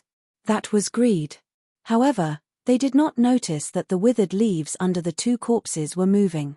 A hand holding a dagger suddenly stretched out from the withered leaves and cut the tendons of the 3 men at lightning speed. Bang, bang, bang. Ah! The 3 burly men suddenly fell to the ground and screamed. Blood spurted out from their wounds. Bang, bang. Crash. The 2 corpses were sent flying by a huge force. Qin Feiyang and Wolf King leaped out from the withered leaves below and pounced on the 3 men. Wolf King bit one man's throat. Qin Feiyang also cut another man's throat in an instant. Spare my life, the 3rd man begged. His soul was leaving his body. However, Qin Feiyang did not show any mercy. He waved the Chang Shui and quickly cut off the man's neck. You still have the idea of using the Chang Shui. How foolish. Qin Feiyang sneered and quickly left with Wolf King to look for the next prey. Chapter 15. It was a night of bloodshed. Under the hazy moonlight. In the dark forest. Qin Feiyang and Wolf King were like 2 ghosts, coming and going without a trace. From time to time, screams could be heard in the mountain range. 3 hours later. In a valley. A man and a wolf cooperated seamlessly and quickly took care of another killer. This is the 50th, there's only one left. Qin Feiyang grabbed the Chang Shui and bathed in blood, as if he had transformed into a killing god. Wolf King was the same. Its white fur was dyed red with blood. Its green eyes were filled with a terrifying murderous light. Let's go and take care of the last one. Qin Feiyang waved his hand and quickly left the valley with Wolf King, rushing into the dense forest. What's going on? Why are all the people screaming from my black demon stronghold? Could it be that the bastard and Qin Feiyang have been possessed by a ghost? A short middle-aged man leaned against a big tree and looked around vigilantly. His companions died one by one. Screams rang out one after another. It was like a death sentence, almost making him collapse. What's going on now? Are they killers? Or are Qin Feiyang and Wolf King the killers? He really couldn't understand. It was a complete reversal. No, I can't stay here any longer, or I'll definitely die. Killers, whether it was psychological quality or endurance, were far superior to ordinary people. But now, the short middle-aged man was scared. He didn't have the slightest bit of courage to face Qin Feiyang and Wolf King, these two fiends. He turned around and ran out of the mountain range without looking back. But when he ran in front of a horizontal ditch, Qin Feiyang and Wolf King pounced and directly stabbed the Chang Shui into his heart. I still can't escape. If there's an afterlife, I'll never be a killer again. In the past, it was me who killed others. Now, I'm the one being killed. This is retribution. The short middle-aged man muttered a few words. With a bang, he fell to the ground and died with regret. It's too late for you to realize it now. Qin Feiyang muttered. He raised his head and sneered, it's time to take care of those two leaders. White-eyed Wolf, it won't be easy to deal with them. We must be careful. Wolf King nodded with a ferocious look in his eyes. Qin Feiyang raised his head and looked at the horizon. He led Wolf King into the forest to look for the two people. The sky was already starting to turn white. The Black Demon Stronghold Chief and the black-clothed old man were both martial masters. The only advantage Qin Feiyang and Wolf King had was the night. If he couldn't get rid of the two of them before daybreak, he could only give up. In less than an hour, Qin Feiyang found the Black Demon Stronghold's chief and his companion. He and Wolf King hid behind a big tree. They looked ahead with a trace of doubt in their eyes. 100 meters away, there was a barren hill about 50 to 60 meters high. The Black Demon Stronghold Chief and the black-clothed old man were standing side by side on the hill. They were extremely eye-catching. Woo-woo. Wolf King growled at Qin Feiyang as if asking, when are we going to make a move? There's a problem. Let's wait a little longer. Qin Feiyang whispered. On the hill, the black-clothed old man scanned the forest below and frowned. Chief, aren't we a little too eye-catching standing here? The Black Demon Stronghold Chief said, this is the effect I want. The black-clothed old man pondered carefully and came to a realization. He smiled and said, Chief is wise. The view here is wide. As long as we stand here, Qin Feiyang and that beast won't be able to sneak attack us even if they discover us. That's right. If they don't appear, they won't have anywhere to hide when the sun rises. At that time, we'll have the final say in killing them. The Black Demon Stronghold Chief sneered. Sigh, it's a pity that those people are probably all dead. The black-clothed old man sighed. They're all useless trash. So what if they're dead? It's no big deal. Besides, it's good for us if they're dead. We can take all these treasures for ourselves. The Black Demon Stronghold Chief sneered. At the same time, a fierce light flickered in the depths of his eyes. Moreover, there was a dark dagger hidden in his sleeve that shone with a cold light. That's right. In that case, we should thank Qin Feiyang. The black-clothed old man chuckled. However, he glanced at the cosmos bag tied to the Black Demon Stronghold Chief's waist from the corner of his eye. A fierce light flashed in the depths of his old eyes. All of a sudden, the black-clothed old man slapped the Black Demon Stronghold Chief's chest. True chi surged in his palm. His eyes were filled with killing intent. Bang! Fart! The Black Demon Stronghold Chief was sent flying on the spot as blood spurted out of his mouth. Not only was his chest torn open, but it was also caved in. Even his heart had been shattered by the true chi. You actually plotted against me? The Black Demon Stronghold Chief looked at the black-clothed old man in disbelief. The black-clothed old man chuckled and walked towards the Black Demon Stronghold Chief step by step. He said indifferently, didn't you also want to kill me and take all these treasures for yourself? I just made the first move. The Black Demon Stronghold Chief roared, I didn't. I swear that I really wanted to split it equally with you. I'm not one of those idiots. Your tricks are useless against me.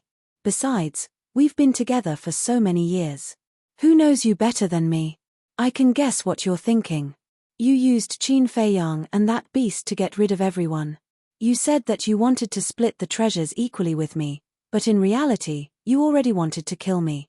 If I'm not wrong, after killing Qin Feiyang and the rest, you'll plot against me immediately. Am I right?" The corners of the black-clothed old man's mouth curled up slightly with a hint of mockery. "Listen carefully. I didn't." The Black Demon Stronghold chief roared. "We're all the same kind of people. For money, we'll do anything. Why be so hypocritical? But now, it doesn't matter whether I did or not. Because I'm going to take this treasure. After killing you, I'll slowly deal with Qin Feiyang and that beast." The black-clothed old man's eyes surged with killing intent. His true chi surged and covered his fist as he punched out with all his might. The stronghold chief was about to die under his fist. He suddenly reached out and grabbed the black-clothed old man's arm tightly. At the same time, the dagger hidden in his sleeve stabbed into the black-clothed old man's lower abdomen at lightning speed. "Ah!" The black-clothed old man screamed and kicked the Black Demon Stronghold chief. Bang! Bang! At that moment, the Black Fiend Stronghold Master rolled down the mountain like a rubber ball. "The dagger is ready. You still say that you don't want to kill me?" The black-clothed old man looked down at the dagger in his lower abdomen and was instantly enraged. He endured the excruciating pain and charged toward the Black Demon Stronghold chief with a murderous aura. "Oh!" However, at this moment, a wolf howl exploded in the forest not far away. The black-clothed old man stopped in his tracks and looked in the direction of the sound. He saw Qin Feiyang and Wolf King galloping toward him. He lowered his head again and looked at the Black Demon Stronghold chief who was rolling down the mountain. His gaze was extremely gloomy. If he chased after him at this moment and snatched the cosmic bag, he would definitely bump into Qin Feiyang. If he was not injured, he would not be afraid. He could kill the man and wolf with a wave of his hand. But now, the dagger in his lower abdomen prevented him from using his true chi. He could not even unleash half of his strength. He looked at Qin Feiyang again. Although he was only a 7-star martial artist, he must have some extraordinary means to be able to deal with the 51 killers. The black-clothed old man weighed the pros and cons and realized that he did not have the courage to go down. Damn it! He cursed angrily and decisively turned around. He went down the mountain from the other side and quickly fled into the forest, disappearing. Although he desired the treasures in the cosmic bag, he cared more about his own life. Bam! The Black Demon Stronghold chief rolled to the side of a large rock. His life fluctuations were quickly dissipating. After Qin Feiyang ran here, he said to Wolf King, "Quickly go up and see if that old dog has escaped far away." Wolf King nodded and immediately ran up the mountain. Qin Feiyang retracted his gaze and looked down at the Black Demon Stronghold chief. "I was just thinking if I should give up on killing you. I didn't expect such a good show to happen. Haven't you heard of the saying that when the sandpiper and the clam fight, the fisherman benefits?" He pulled down the cosmic bag and weighed it in his hand. He grinned and said, "Thank you, chief." Then he got up and walked up the mountain. But the Black Demon Stronghold chief suddenly reached out and grabbed his ankle. Qin Feiyang looked back and frowned. "Do you want me to give you a quick death?" "Qin Feiyang, please do me a favor." The Black Demon Stronghold chief begged intermittently. "Not interested." Qin Feiyang said indifferently, "I am a dying man. Please do me a favor, okay?" The Black Demon Stronghold chief looked at him pleadingly. Qin Feiyang raised his eyebrows and said, "What favor?" "There is a jade pendant on my neck. Please help me send it to the martial arts hall. You must personally hand it to a person called Cao Lang. When he sees the jade pendant, he will know that I was not killed by you." The chief of the Black Demon Stronghold used over 20 breaths to finish such a short sentence. After finishing, he fell to the ground and died. Martial arts hall? Qin Feiyang frowned. Wasn't this person an assassin? How could he be related to the martial arts hall? Who was this Cao Lang? At this time, Wolf King ran down the mountain and shook his head at Qin Feiyang. "He is seriously injured and can't run far. Bury him first." Qin Feiyang turned around and walked a few steps, punching the ground with all his strength. Boom! Dust and smoke immediately rose from this place, and a 2-meter deep crater was revealed.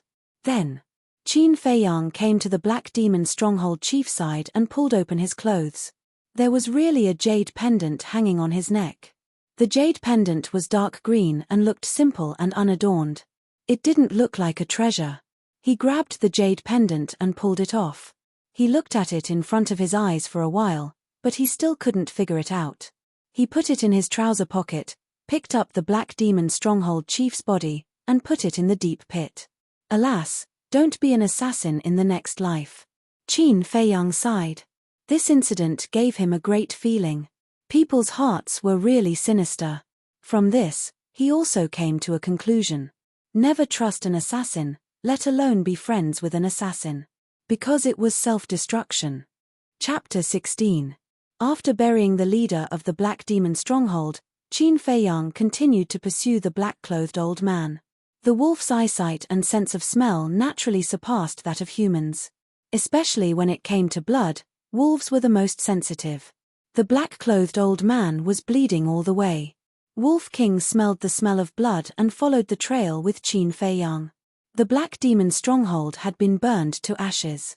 However, the fire had not been extinguished and was rapidly spreading to the surrounding jungle. The area within a radius of 500 meters had turned into a sea of fire, illuminating half of the sky. All the traps had been burned to ashes in the raging fire. The black-clothed old man fled into this area. Because this place was filled with pungent smoke and scorching heat. Not only could it quickly evaporate blood, but it could also disturb Wolf King's sense of smell. Soon, a man and a wolf also chased to this area. Qin Feiyang stood on a hillside, glancing at the sea of fire in front of him, and asked, "He went in?" Wolf King nodded. "This old thing is really smart." Qin Feiyang frowned. In this way, it would be difficult for Wolf King to continue tracking with his sense of smell. Woo-woo. Wolf King ran down the hillside, turned around and growled at Qin Feiyang a few times, meaning to let Qin Feiyang follow him. Qin Feiyang ran down and carefully entered the sea of fire under the lead of Wolf King. A terrifying heat wave swept over. In an instant, a man and a wolf were sweating profusely. Wolf King sniffed carefully and slowly moved forward. Half an hour later, the two walked out of the sea of fire and a river came into sight. This was the river that they had passed through when they came here. The black-clothed old man was also on the verge of death, sitting paralyzed beside the stone tablet, his face deathly pale. The dagger in his lower abdomen had been pulled out, but it was still bleeding. He also noticed Qin Feiyang and Wolf King, but he did not continue to escape, as if he was powerless to escape. Qin Feiyang and Wolf King smiled at each other and walked towards the black-clothed old man. The black-clothed old man looked at them and frowned. "I've already left. Why are you still chasing me?" Qin Feiyang said, "Because you are a killer of the Heimo stronghold. Only by killing you can I feel at ease." The black-clothed old man said, "You saw the situation back then. As long as you let me go now, I guarantee that I'll leave Ironox Town forever and never appear before you again. You're too dangerous. I don't believe your words." Qin Feiyang shook his head. Killing intent flashed in his eyes as he grabbed Chang Shui and rushed towards the black-clothed old man. Wolf King also leaped up, baring his sharp fangs as he pounced forward. "I can't even fool you like this. Qin Feiyang, you are really not simple. I will slowly settle this account with you in the future." The old man in black smiled coldly and plunged into the river. "Not good." Qin Feiyang shouted and quickly jumped into the river. Wolf King followed closely behind. But a moment later, Qin Feiyang emerged from the water with a gloomy look in his eyes. Not long after, Wolf King also emerged from the water and shook his head at Qin Feiyang. "This old guy is more difficult to deal with than I thought, but he can't have been lurking at the bottom of the river. Go ashore first." Qin Feiyang called out to Wolf King and swam towards the opposite shore. Next, a man and a wolf stood on the shore, closely monitoring the movements on the water. Whenever a bubble appeared, they would go down to check. However, even when the sun rose, the two of them did not see the black-clothed old man emerge from the water. There was no blood in the river either.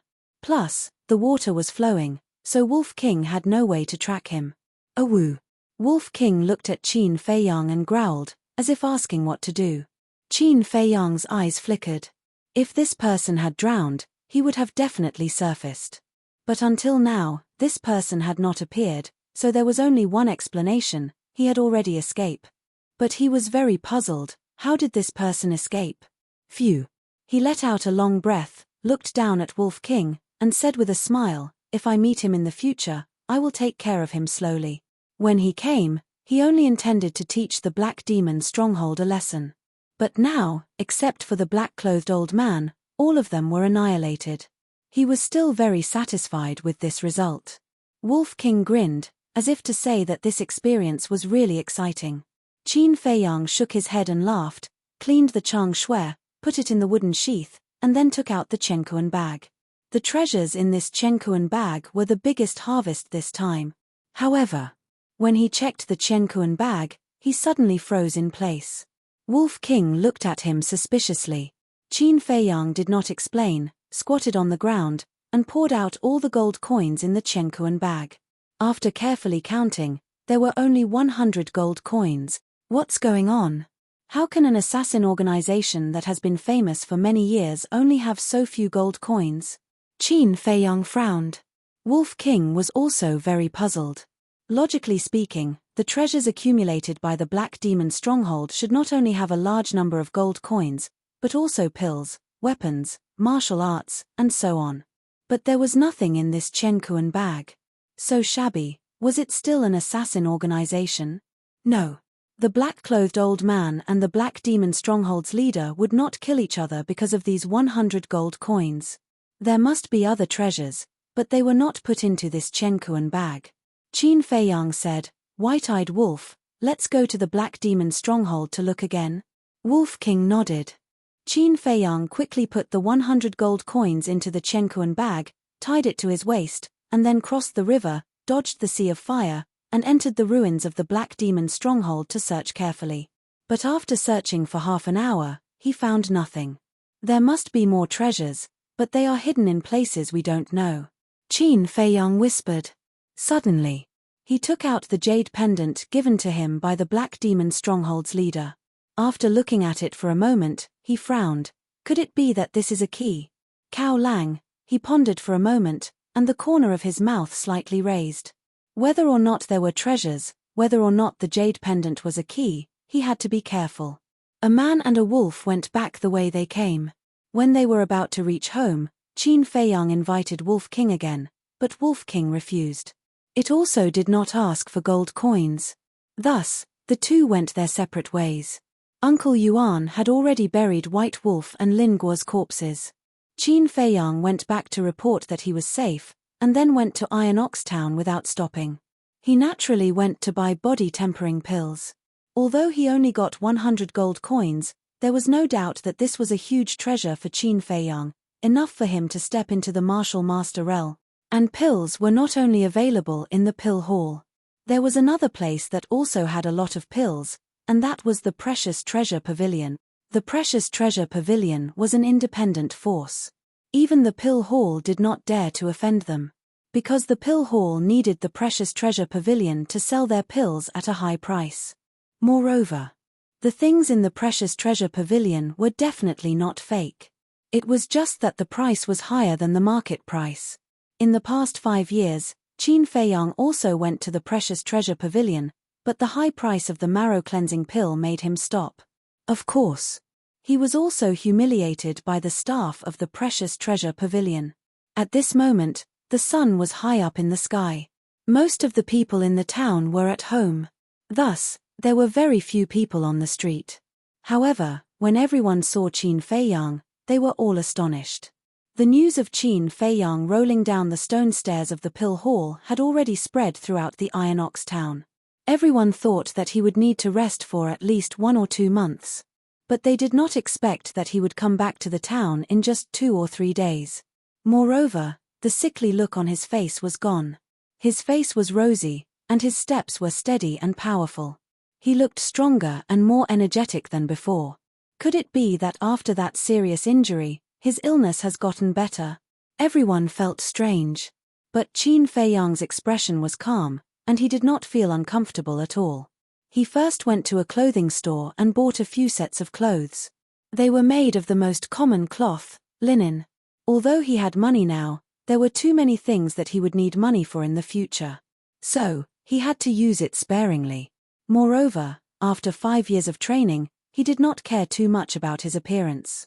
As long as it was clean and tidy. After leaving the store, he went straight to the Precious Treasure Pavilion.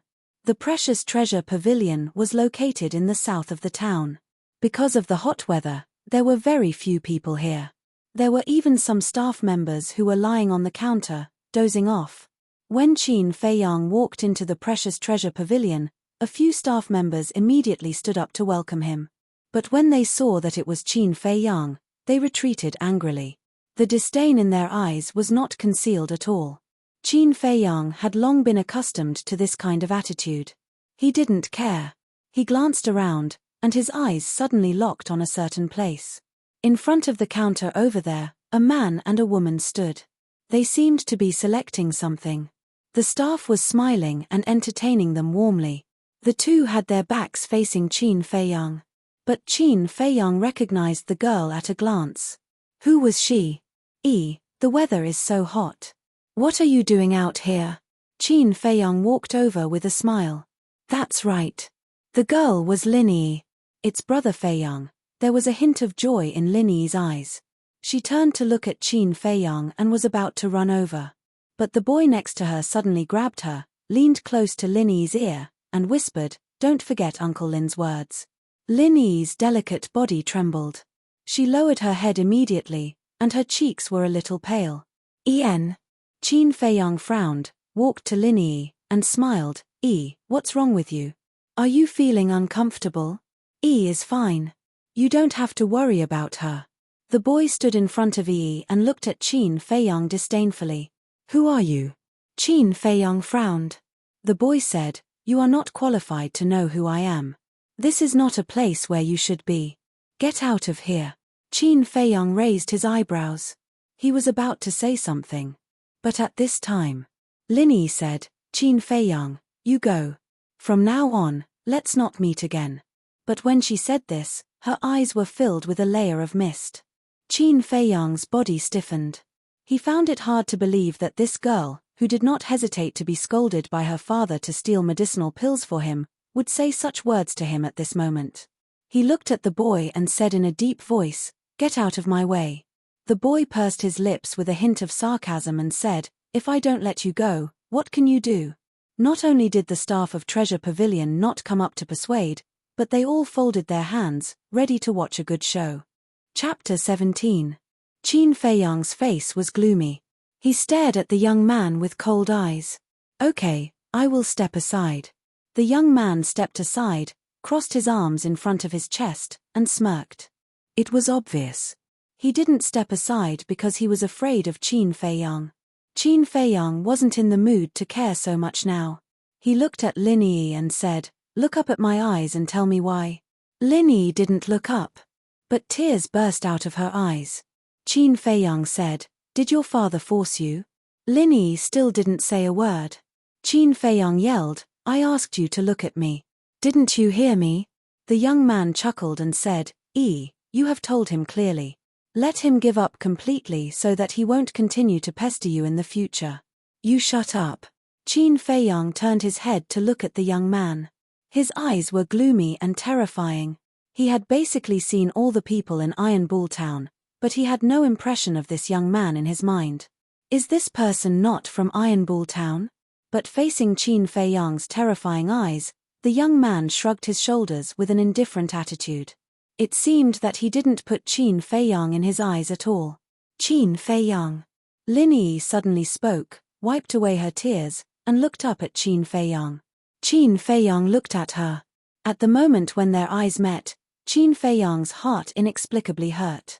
Because Lin Yi's eyes were completely different from before. In the past, her eyes were kind, dependent, and sentimental. But now, it was extremely cold. This kind of eyes would only appear when facing strangers. Lin Yi said, "Qin Feiyang, listen clearly. From now on, we will break all ties. Please don't pester me again." Qin Feiyang's body shook. He clenched his hands and looked at the girl in front of him deeply. Suddenly, he smiled. All right. In any case, I don't have a good impression of your Lin family. Sooner or later, I will fall out with you. That's not right. They've already turned against each other. With you around, it's not easy for me to deal with it. Linny, from now on, anyone from your Lin family better not provoke me. Otherwise, no matter who it is, I will not show mercy. After Qin Feiyang finished speaking, he turned around and walked towards a counter. He didn't know why, but after saying this, he felt a lot more relaxed. However, the staff of Zhenbao Pavilion looked at Qin Feiyang with disdain. Don't provoke me. I won't be merciful. How dare you say such arrogant words? Do you really think you're some big shot? He was just a piece of trash who couldn't cultivate. Why was he so arrogant? Qin Feiyang, did I allow you to leave? The young man turned to look at Qin Feiyang and said indifferently. Lin Yi frowned and asked, Lin Bailey, what do you want to do? This is a matter between us men. Don't meddle. Lin Bailey lifted the corner of his mouth slightly. While walking towards Qin Feiyang, he said, I didn't intend to bother with you, but you are too arrogant. If I don't teach you a lesson, you won't know the immensity of heaven and earth. Swoosh. He took a big stride forward and arrived behind Qin Feiyang. He stretched out his arm and slapped Qin Feiyang with his palm. Qin Feiyang snorted coldly. He turned around and punched Lin Bailey's palm. He immediately felt a terrifying power gushing out from Lin Bailey's palm, which could topple mountains and overturn seas. Puff! He spat out a mouthful of blood and was shaken back again and again. With a bang, he hit a stone pillar. His face turned pale instantly. You are a martial master. Qin Feiyang looked up at Lin Bailey. His pupils contracted. Although you are arrogant, your eyesight is not bad. Yes, I am a 3-star martial master. I didn't use my full strength just now, because I don't want to kill you in front of Yi. I sincerely advise you to keep a low profile in the future. Lin Bailey put down his arm and said with a bright smile on his face. Lin Bailey, 3-star martial master. Qin Feiyang narrowed his eyes slightly. There was no 3-star martial master in the Lin family. Among the younger generation of Iron Ox Town, there was no 3-star martial master. It seemed that this person was not from Iron Ox Town. But this person's surname was Lin. He must have something to do with the Lin family. Lin Bailey glanced at Qin Feiyang, grabbed Lin Yi's hand, turned around, and walked away. But before leaving, Lin Yi looked at Qin Feiyang in surprise. At the same time, the staff of Treasure Pavilion were also stunned. They couldn't believe it. On the one hand, they were shocked by Lin Bailey's strength. He looked 15 or 16 years old, but he was a 3-star martial master. On the other hand, Qin Feiyang's performance also gave them a huge shock. Wasn't he unable to cultivate? But why didn't he die after taking Lin Bailey's palm? Phew. Qin Feiyang breathed a sigh of relief, wiped the blood from the corner of his mouth, walked to a counter next to him, and said, I want 60 body-quenching pills and 30 chi-gathering pills. 60 body-quenching pills will cost 35 gold coins. 30 chi-gathering pills will cost 65 gold coins. A total of 100 gold coins. Do you have it? The staff came back to his senses and asked. So expensive? Qin Feiyang raised his eyebrows and poured out all the gold coins in his chenkuan pouch. Originally, according to the market price, 60 body-quenching pills would only cost 30 gold coins. Chi-gathering pills were one level higher than body-quenching pills. The market price was 2 gold coins per pill. 30 chi-gathering pills would only cost 60 gold coins. A total of 90 gold coins. Yet, Treasure Pavilion charged 10 gold coins more. These people really knew how to do business. The staff slightly counted and said in surprise, just right? He looked at Qin Feiyang in surprise, as if he didn't believe that Qin Feiyang could take out so many gold coins. He carefully counted again. As a result, it was still exactly 100 gold coins, not one more, not one less. Wait a moment, I'll go get the pills for you. After confirming that there was no mistake, the staff's attitude also began to change, and his words carried a trace of respect. Not long after, The staff came out with a jade box, placed it in front of Qin Feiyang, and said with a smile, "You can count it." But Qin Feiyang didn't count it. He directly put it in his Chenkuan pouch, turned around and left. Because Zhenbao Pavilion would never lie. After Qin Feiyang left, several staff gathered together and began to discuss. The topic of discussion was nothing more than, why did Qin Feiyang have so many gold coins? Who was Lin Bailey? After buying the medicinal pills, Qin Feiyang didn't stay for a moment and left Iron Ox Town directly. "Brother Feiyang, wait." As soon as he walked out of Iron Ox Town, Lin Yi's shout sounded behind him. She was still dressed in tight clothes. Her figure was graceful, and her skin was snow white. However, her eye bags were a little red and swollen. Qin Feiyang stopped and turned to look at Lin Yi. His brows furrowed slightly.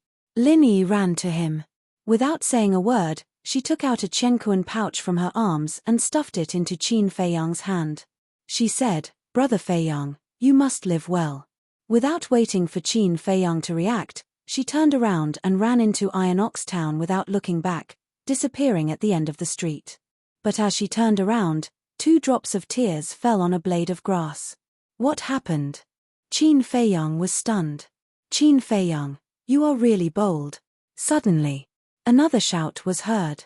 The Lin family's family master came quickly and stood opposite Qin Feiyang. His face was as calm as water. Qin Feiyang asked, "Family Master Lin, what do you mean by this?" "What do I mean?" The Lin family master laughed angrily and said, "Yi stole gold coins and medicinal pills at home. Aren't you the one who instructed her?" "En." Qin Feiyang frowned. The Lin family master shouted, "Now that you have been caught red-handed, what else do you have to say?" "Caught red-handed?" Qin Feiyang raised his eyebrows and hurriedly checked the Chenkuan pouch that Lin Yi stuffed in his hand. He didn't know if he didn't look, but he was shocked when he saw it. There were at least 500 gold coins in the Chenkuan pouch. There were also healing pills, bone replenishing pills, and body tempering pills. There were dozens of them in total. Didn't she say that she would cut ties with me from now on? But why is she giving me so many gold coins and medicinal pills now? Qin Feiyang's heart was in a mess. He always felt that there seemed to be something fishy in this. "Why? Are you still reluctant to give it back to me? Qin Feiyang, you really disappoint me. Last time, you said that you never asked Yi for half a copper coin. I believed it and treated you as a man. But I didn't expect you to be so hypocritical." The Lin family master sneered. Qin Feiyang frowned and was about to speak. But the Lin family master changed the thread of discussion and continued, "Now return the Chenkuan pouch to me and promise not to pester Yi in the future. I will let bygones be bygones, including the death of Lin Shi and Lin Yi. But if you don't agree, I will tell everyone in the town about this matter and let your reputation be ruined." Qin Feiyang's eyes flickered. Suddenly, a smile crept up on his face. He said sarcastically, "You father and daughter really put in a lot of effort." "What do you mean?" The Lin family master frowned. "I have been wondering why you came looking for me as soon as Lin Yi gave me the Chenkuan pouch. But after hearing your words, I finally understand. In fact, this is a trap that you deliberately set for me. Lin Yi gave me the Chenkuan pouch. You caught me in the act and then used it to threaten me, right?" Qin Feiyang said. "I didn't expect you to be quite smart." The Lin family master laughed. Looking at the smug smile on the Lin family master's face, Qin Feiyang's heart suddenly burst with anger. "You can rest assured. From now on, I will not look for Lin Yi again.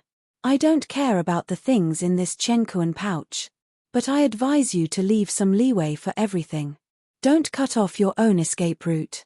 Qin Feiyang said meaningfully. He threw the Chenkuan pouch at the feet of the Lin family master, then turned and strode away. "Why do I feel that he is a little different now?" The Lin family's patriarch looked at Qin Feiyang's back and couldn't help but frown slightly.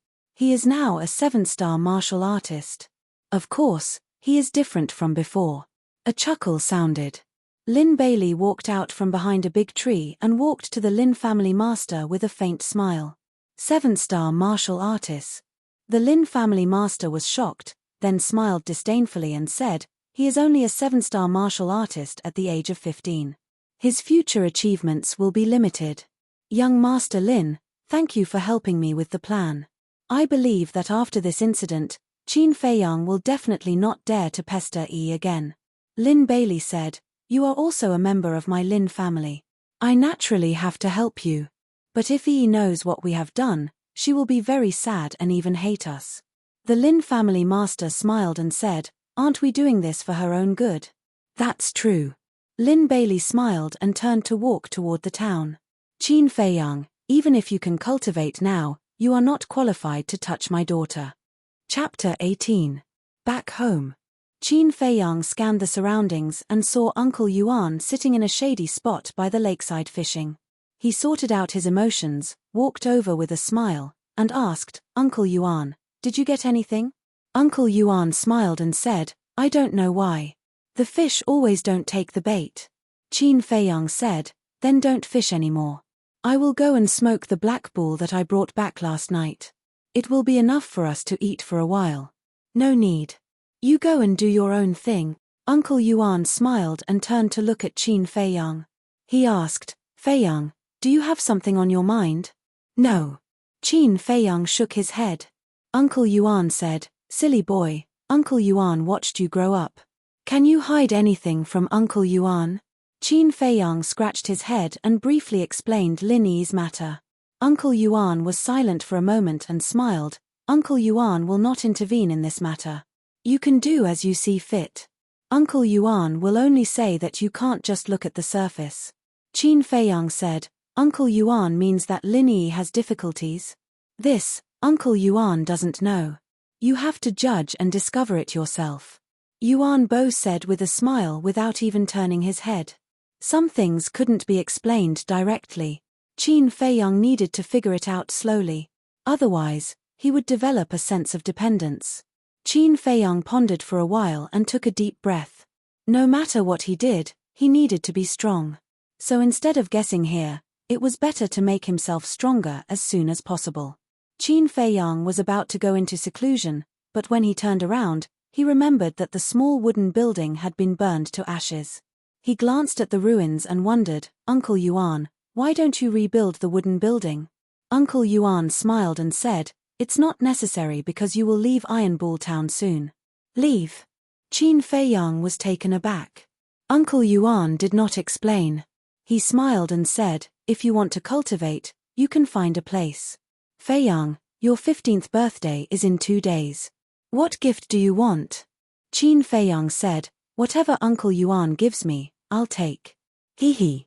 Uncle Yuan smiled faintly and didn't say anything else. He looked at the floating on the lake, and his eyes flickered with an indescribable radiance. Qin Feiyang also sat at the side and whispered, this time, I want to become a 9-star martial artist in one go. He took out 20 body-tempering pills and swallowed them all in one go. The boundless energy was about to burst his physical body. In the evening, the news of the Black Demon stronghold being burned spread like wildfire in Iron Ox Town. However, other than shock, what people felt the most was joy. There were even people beating gongs and drums and setting off firecrackers to celebrate. The Black Demon stronghold was notorious in this area and everyone hated them. However, because the Black Demon stronghold was too strong, no one dared to touch them. Now that they were all burned up, it was simply too satisfying. Pill Hall. Ma Hongmei was leaning against a chair, recuperating with her eyes closed. Dong dong. There was a knock on the door. Come in. Ma Hongmei said and opened her eyes. The door opened, and a 15 or 16-year-old young man in black hurriedly ran to Ma Hongmei and whispered a few words. What? Is this news true? Ma Hongmei suddenly stood up, her face full of disbelief. The young man in black nodded and said, the news has spread like wildfire in the town. It is said that a few hunters went hunting near the Black Demon stronghold in the afternoon and found that everything was burned to ashes. Ma Hongmei asked, where are the people of the Black Demon stronghold? The young man in black shook his head. How can this be? The Black Demon stronghold has 2 martial masters and there are traps everywhere. Even I don't dare to barge in, Ma Hongmei whispered. Her eyes flickered as she ordered, Bao Chuan, go to the Black Demon stronghold and check if there are any survivors. I will go now. After Bao Chuan finished speaking, he turned and left. No need to go. However, at this moment, a hoarse voice sounded.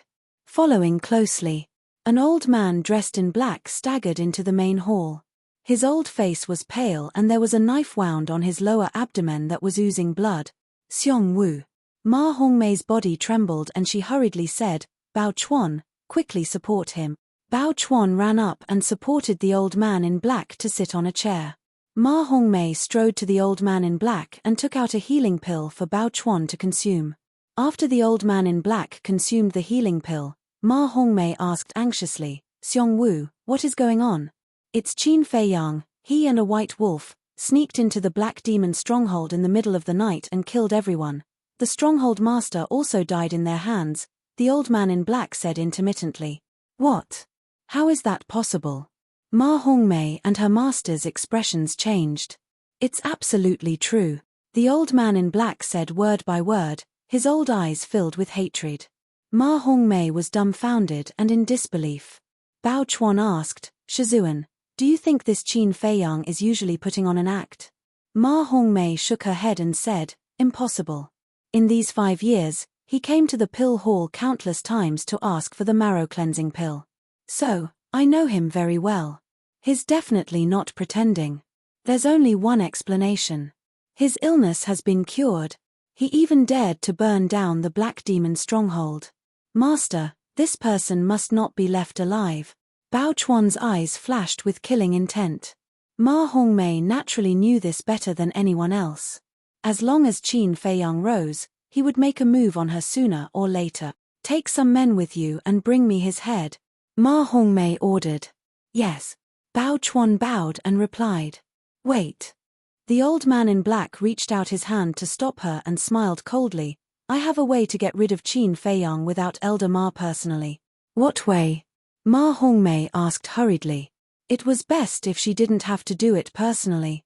The old man in black said, the stronghold lord has a son called Cao Lang. He entered the martial arts hall 2 years ago. I heard that he's now a 1-star martial master. Cao Lang. Ma Hongmei was stunned and said in surprise, I've heard of this person before. He's extremely talented and monstrous. I didn't expect him to be his son. The old man in black said, the martial arts hall has never liked the Black Demon stronghold. So, Cao Lang's identity has always been hidden. Ma Hongmei was enlightened and asked, you want Cao Lang to deal with him? Yes. If Cao Lang can kill Qin Feiyang, that's naturally the best. Then, we won't have to do anything. But if Cao Lang is killed by Qin Feiyang, we'll tell the martial arts hall about Cao Lang's death. When the martial arts hall master gets angry, even if Qin Feiyang has 10 lives, it won't be enough to kill her. The old man in black laughed sinisterly. Good idea. This way, whether Cao Lang succeeds or not, it's good for us. Bao Chuan, go to the martial arts hall immediately to find Cao Lang and tell him about his father's death. As for how to say it, I don't think I need to teach you. Ma Hongmei laughed and said. Her words were filled with a bone-piercing coldness. Disciple understands. Bao Chuan sneered. Late at night, Qin Feiyang, who was sitting cross-legged on the ground, suddenly rushed out a strong aura from his body. 8-star martial artist. As he opened his eyes, 2 brilliant rays of light shot out from them. Come, eat something. Uncle Yuan's voice came into his ears. Qin Feiyang looked over. 5 meters away, there was a bonfire burning. Uncle Yuan was sitting beside the bonfire, roasting 2 big fish. Gulp. The fragrance of the fish came to his nose, making him hungry. He got up, walked over, and sat beside Uncle Yuan. He smiled and said, 2 big fish. Uncle Yuan, the harvest is not bad. Uncle Yuan smiled and said, as long as you have patience and can calm your mind, there will always be harvest. Patience, calm your mind. Qin Feiyang pondered for a moment. As if enlightened, he nodded and said, Uncle Yuan, I will remember your words. Quickly eat. Uncle Yuan smiled and handed the 2 fish to Qin Feiyang. Qin Feiyang grabbed the 2 fish and wolfed it down. Uncle Yuan said, eat slowly. Don't get choked by the fish bones. Qin Feiyang pondered over this sentence again. He raised his head and looked at Uncle Yuan strangely. He said, "Uncle Yuan, why do I feel that every sentence you say now seems to be hiding some great truth? Life is like this. Many words that seem dull and tasteless, or ordinary things, can bring you a different kind of opportunity in the end. So in the future, no matter where you go, you have to listen more, see more, think more, but don't talk too much. Say what you should say, and don't say what you shouldn't say," Uncle Yuan warned. Qin Feiyang nodded his head and deeply engraved these words in his mind. The two fish were quickly eaten up by Qin Feiyang. Throwing away the fish bones, Qin Feiyang said, "Uncle Yuan, I will continue to cultivate. If you are tired, you can go to rest." Uncle Yuan nodded. Qin Feiyang, "Get out of here." But at this time, a murderous roar came from the entrance. Qin Feiyang frowned. He got up and looked in the direction of the entrance. Immediately, he saw a black shadow rushing toward this side. "Uncle Yuan, I will go and have a look." He hurriedly left a sentence and ran toward the black shadow. Under a willow tree, the two met. At the same time, they stopped and looked at each other from 3 meters away. "Who are you?" Qin Feiyang was puzzled. On the opposite side, there was a teenager in black. He was about 15 or 16 years old. His height was different from ordinary people. He was 1.85 meters tall. He was burly and full of a valiant aura. But Qin Feiyang had no impression of this person. The teenager in black did not answer but asked, "Did you burn the Black Demon stockade?" "Yes, I did." Qin Feiyang nodded. "Give me your life," the teenager in black roared. He rushed forward and hit Qin Feiyang with his palm. In the palm, there was a surge of true qi. "Martial master." Qin Feiyang's expression suddenly changed. He hastily took a step forward and narrowly dodged that palm strike.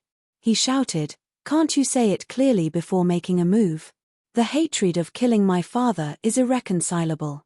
Today, I swear I will not stop until I tear you into pieces." The teenager in black was furious. Like a mad beast, he madly rushed to Qin Feiyang. Qin Feiyang hurriedly retreated. His mind was also running at high speed. Black Demon stockade, the hatred of killing his father. Could this person? His eyes flashed and he said, "Are you called Cao Lang?" The teenager in black frowned and stopped. He looked at Qin Feiyang and said, "How do you know? It's really him." Chapter 19. But he had some doubts. Wasn't this person in the martial arts hall? How could he receive the news so quickly? Cao Lang stared at Qin Feiyang and said in a low voice, "My father couldn't have told you this. Did you torture him before he died?" "Torture?" Qin Feiyang was stunned. He shook his head and said, "I set the Black Demon stockade on fire, and I killed the others. But your father's death had nothing to do with me. This thing can prove it." After that, he took out the jade pendant. Cao Lang's eyes widened. He said in surprise, "Why is it in your hands?" Qin Feiyang threw the jade pendant to him and said, "Your father asked me to give it to you before he died." Cao Lang caught it in his hand. He lowered his head and stared at the jade pendant. There was a trace of pain in his eyes. A moment later, he put away the jade pendant and looked up at Qin Feiyang. He said, "This jade pendant is my family's heirloom. Although it's not a treasure, it means a lot to me. My father wouldn't give it to others easily. Since he gave it to you, it means that his death really has nothing to do with you." Qin Feiyang was relieved. Cao Lang bent down and pleaded, "You must know how my father died. Please tell me." Qin Feiyang said, "He was killed by a black-clothed old man." "A black-clothed old man?" Cao Lang frowned. Suddenly, he seemed to think of something and said in surprise, "Is this man a martial master?" Qin Feiyang nodded. How could it be him?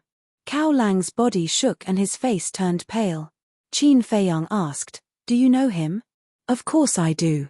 His name is Xiong Wu, a one-star martial master. He joined the Black Demon stockade 3 years ago. My father always regarded him as his best friend. But I didn't expect that he would kill my father. It was also him who asked Ma Hongmei's disciple, Bao Chuan, To go to the martial arts hall and tell me that it was you who killed my father. Cao Lang clenched his fists. His eyes flashed with a terrifying light. Qin Feiyang's eyes were also filled with killing intent. Whether it was Xiong Wu or Ma Hongmei, they both deserved to die.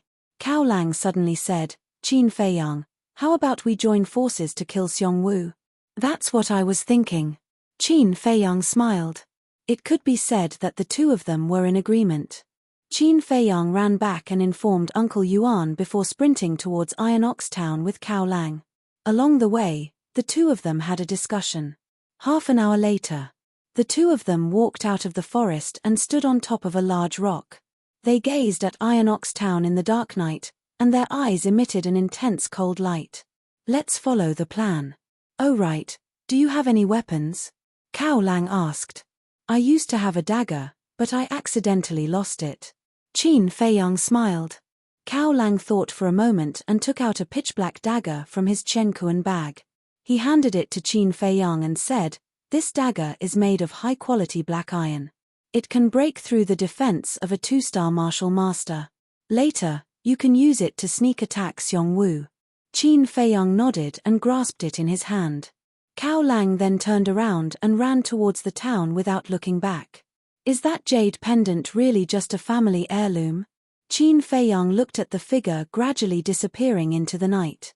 His eyes flickered. Xiong Wu told Cao Lang about him burning the Black Demon stronghold.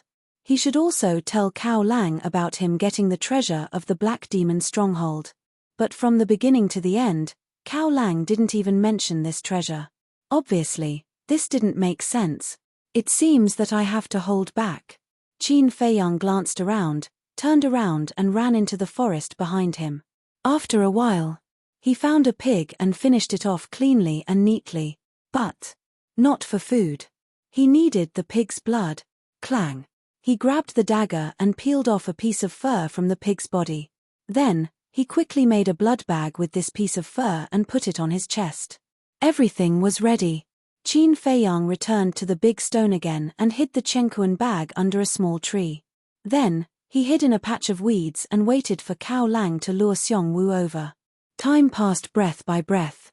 About an hour passed. A burst of messy footsteps came from afar and came to the side of the big stone. Qin Feiyang gently pushed aside the weeds in front of him and saw Cao Lang and Xiong Wu standing 3 meters away. But now, there was no way to sneak attack. Because Cao Lang's back was facing Qin Feiyang, and Xiong Wu was standing opposite Cao Lang. If Qin Feiyang appeared, he would enter Xiong Wu's line of sight. So, he had to wait for the right time. Xiong Wu asked, Lang, why did you call me out? What do you want to say? Shh. Cao Lang made a shushing gesture and scanned the surroundings with vigilance. He walked behind Xiong Wu and pretended to check for any movements.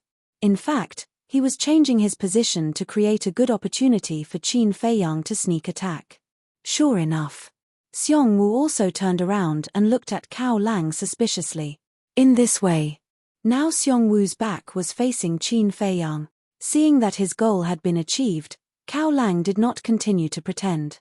He faced Xiong Wu and said with a smile, Uncle Xiong, I have killed Qin Feiyang. So fast. Xiong Wu was surprised. Cao Lang nodded. Xiong Wu hurriedly asked, where is the Chenkuan bag? It contains the stockade savings for many years. It must not be lost. Cao Lang said with a smile, the Chenkuan bag is in my arms. It can't be lost. A cold light flashed through Xiong Wu's eyes. He said with a smile, then I'm relieved. Let me see if the number is right. Okay. Cao Lang readily agreed. He took out a Chenkuan bag from his arms and handed it over with a smile. No matter how talented you are, you won't live long if you're not smart. When I get the Chenkuan bag, I'll send you down to reunite with your father. Xiong Wu sneered secretly and reached out to grab the Chenkuan bag. Whoosh. At this moment, Qin Feiyang stomped his foot and jumped out of the weeds like lightning. The dagger in his hand flashed coldly and stabbed into Xiong Wu's back. Ah! Immediately. Xiong Wu screamed. The smile on Cao Lang's face disappeared in an instant and was replaced by killing intent. His left hand shot out. Genuine qi gushed out. He slapped Xiong Wu's chest with all his strength. Before he could figure out who attacked him, he was attacked by Cao Lang. Xiong Wu was completely stunned. What was going on? Qin Feiyang pulled out the dagger and kicked him again. Thump. Xiong Wui fell flat on his face and fell to the ground. Old thing, you didn't expect that you would die in my hands after all. Qin Feiyang walked to Cao Lang's side and said to Xiong Wu with a faint smile. How could it be you? Cao Lang, didn't you say that you have killed Qin Feiyang? Why is he still alive? And why did you try to kill me? Xiong Wu was shocked and angry. Because you deserve to die. Cao Lang put away the Chenkuan bag and looked at Xiong Wu with murderous intent. As soon as he finished speaking, with a flash of killing intent in his eyes, he slapped Qin Feiyang's chest.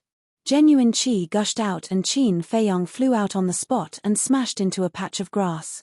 At the same time, the dark dagger in his hand flew out and hit the big stone next to him, bursting out dazzling sparks. His chest was bleeding profusely. In an instant, his whole body seemed to be bathed in blood. The smell of blood was pungent. Ah! Qin Feiyang howled in pain and struggled to support half of his body. He stared at Cao Lang angrily and asked, why?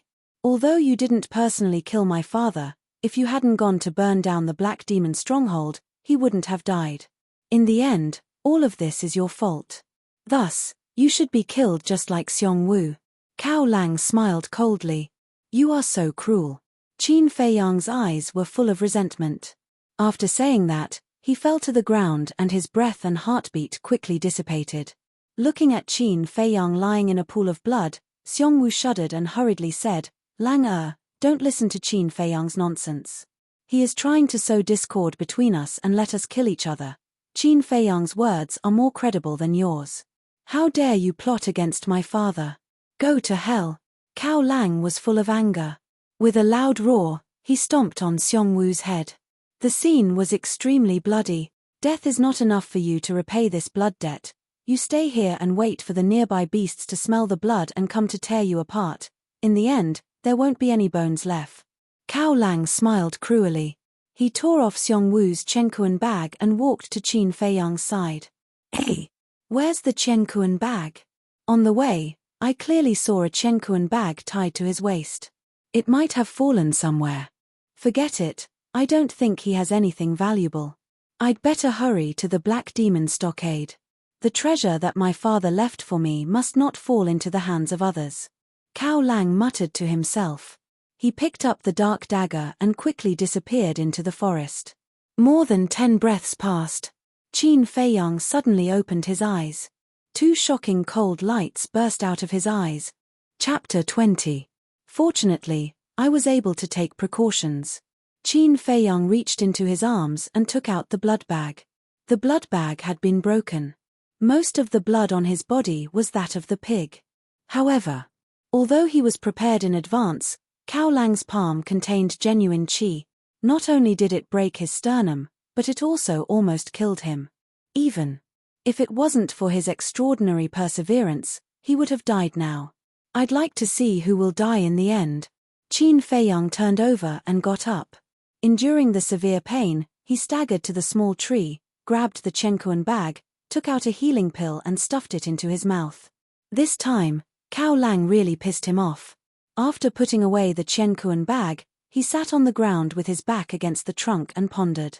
Just now, Cao Lang had said clearly to himself that the Black Demon stronghold was indeed hiding other treasures.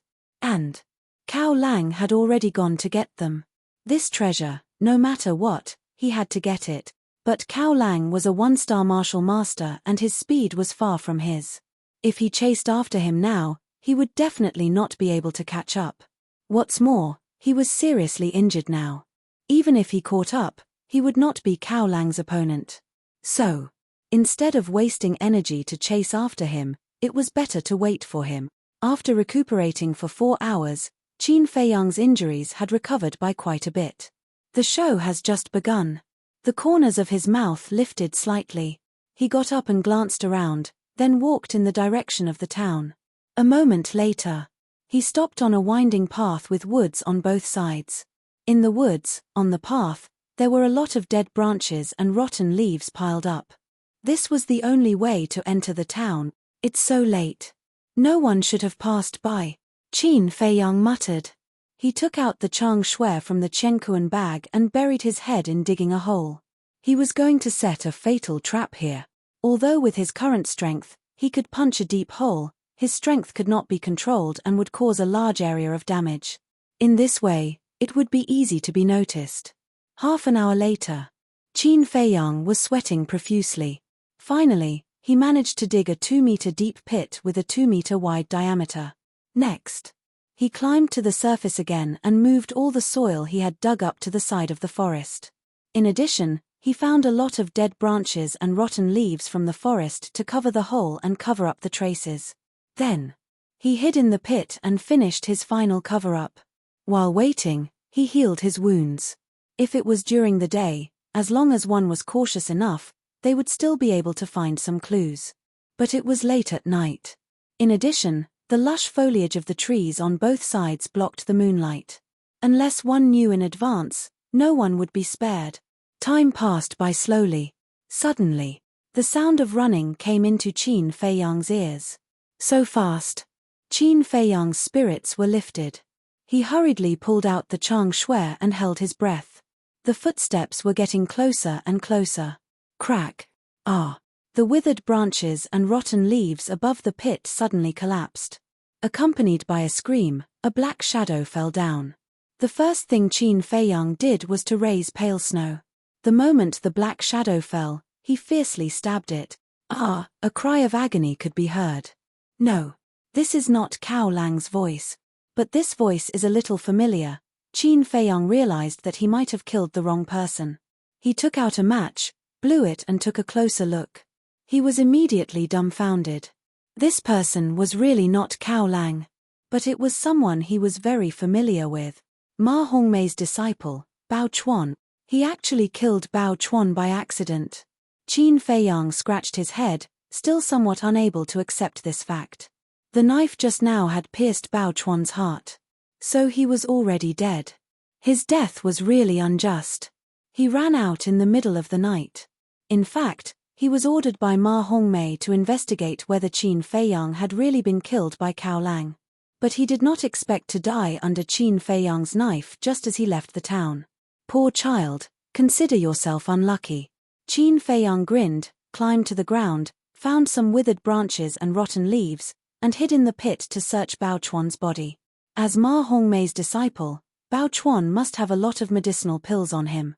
But, after searching all over his body, Qin Feiyang only found 2 healing pills and 2 body-refining pills. Why is he poorer than me? Qin Feiyang frowned. But after thinking about it carefully, he was relieved. Once, he heard Lin Yi mention it. On the surface, although Bao Chuan was Ma Hongmei's disciple, he was not an alchemist. At most, he was just a handyman. Even in Ma Hongmei's eyes, Bao Chuan was just a very obedient dog. Naturally, he would not have many medicinal pills on him. After putting away the 4 medicinal pills, Qin Feiyang continued to wait. About 2 hours passed. Another sound of footsteps came from afar and came into Qin Feiyang's ears. It should be him this time. Qin Feiyang stood up straight and calmed down. The chang shui in his hand shone with cold light.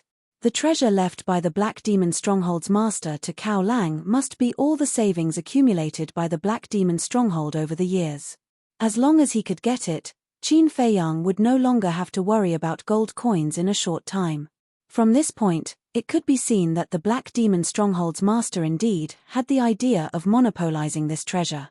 It was just that Xiong Wu was not easy to deal with. He had already seen through the Black Demon Stronghold's master's intention. He made the first move so that the Black Demon Stronghold would not have a chance to enjoy it. His footsteps were neither fast nor slow, steady and powerful. As the distance got closer, Qin Feiyang became more nervous. He was sweating all over. After all, Cao Lang was a 1-star martial master, 2 small realms higher than him. If he didn't kill him, he would definitely die in the end. Moreover, this was also the first time he faced a martial master powerhouse alone. Calm down, I must kill him in one blow. Qin Feiyang gritted his teeth and held the chang shui tightly with his big hand. Catcher. The dead branches and rotten leaves above suddenly collapsed. Immediately after, a burly figure fell down. That's right. It's Cao Lang. Qin Feiyang's eyes burst with a terrifying murderous light.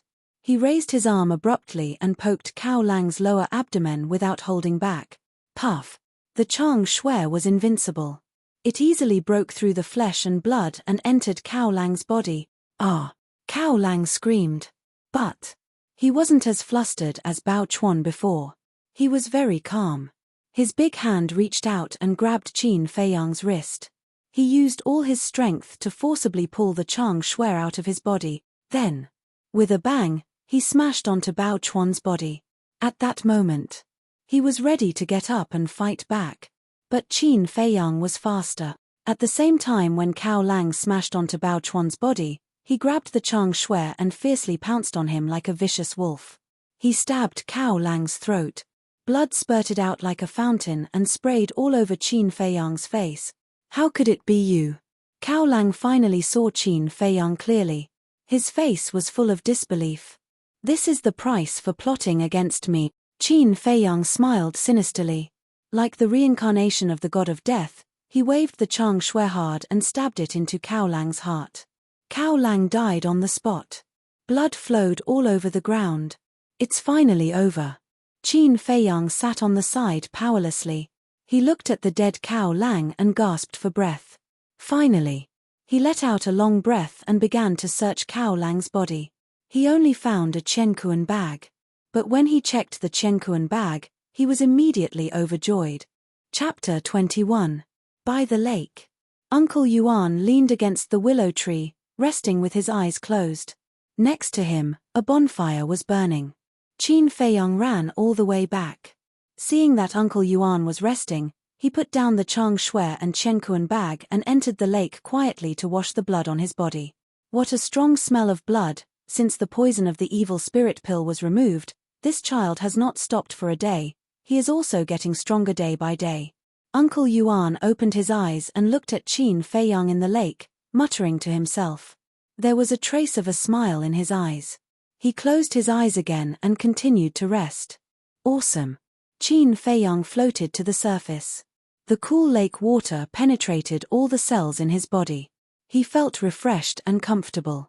He quickly went ashore, changed into clean clothes, then sat by the bonfire and began to count the spoils of war this time. Gold coins, 3,000.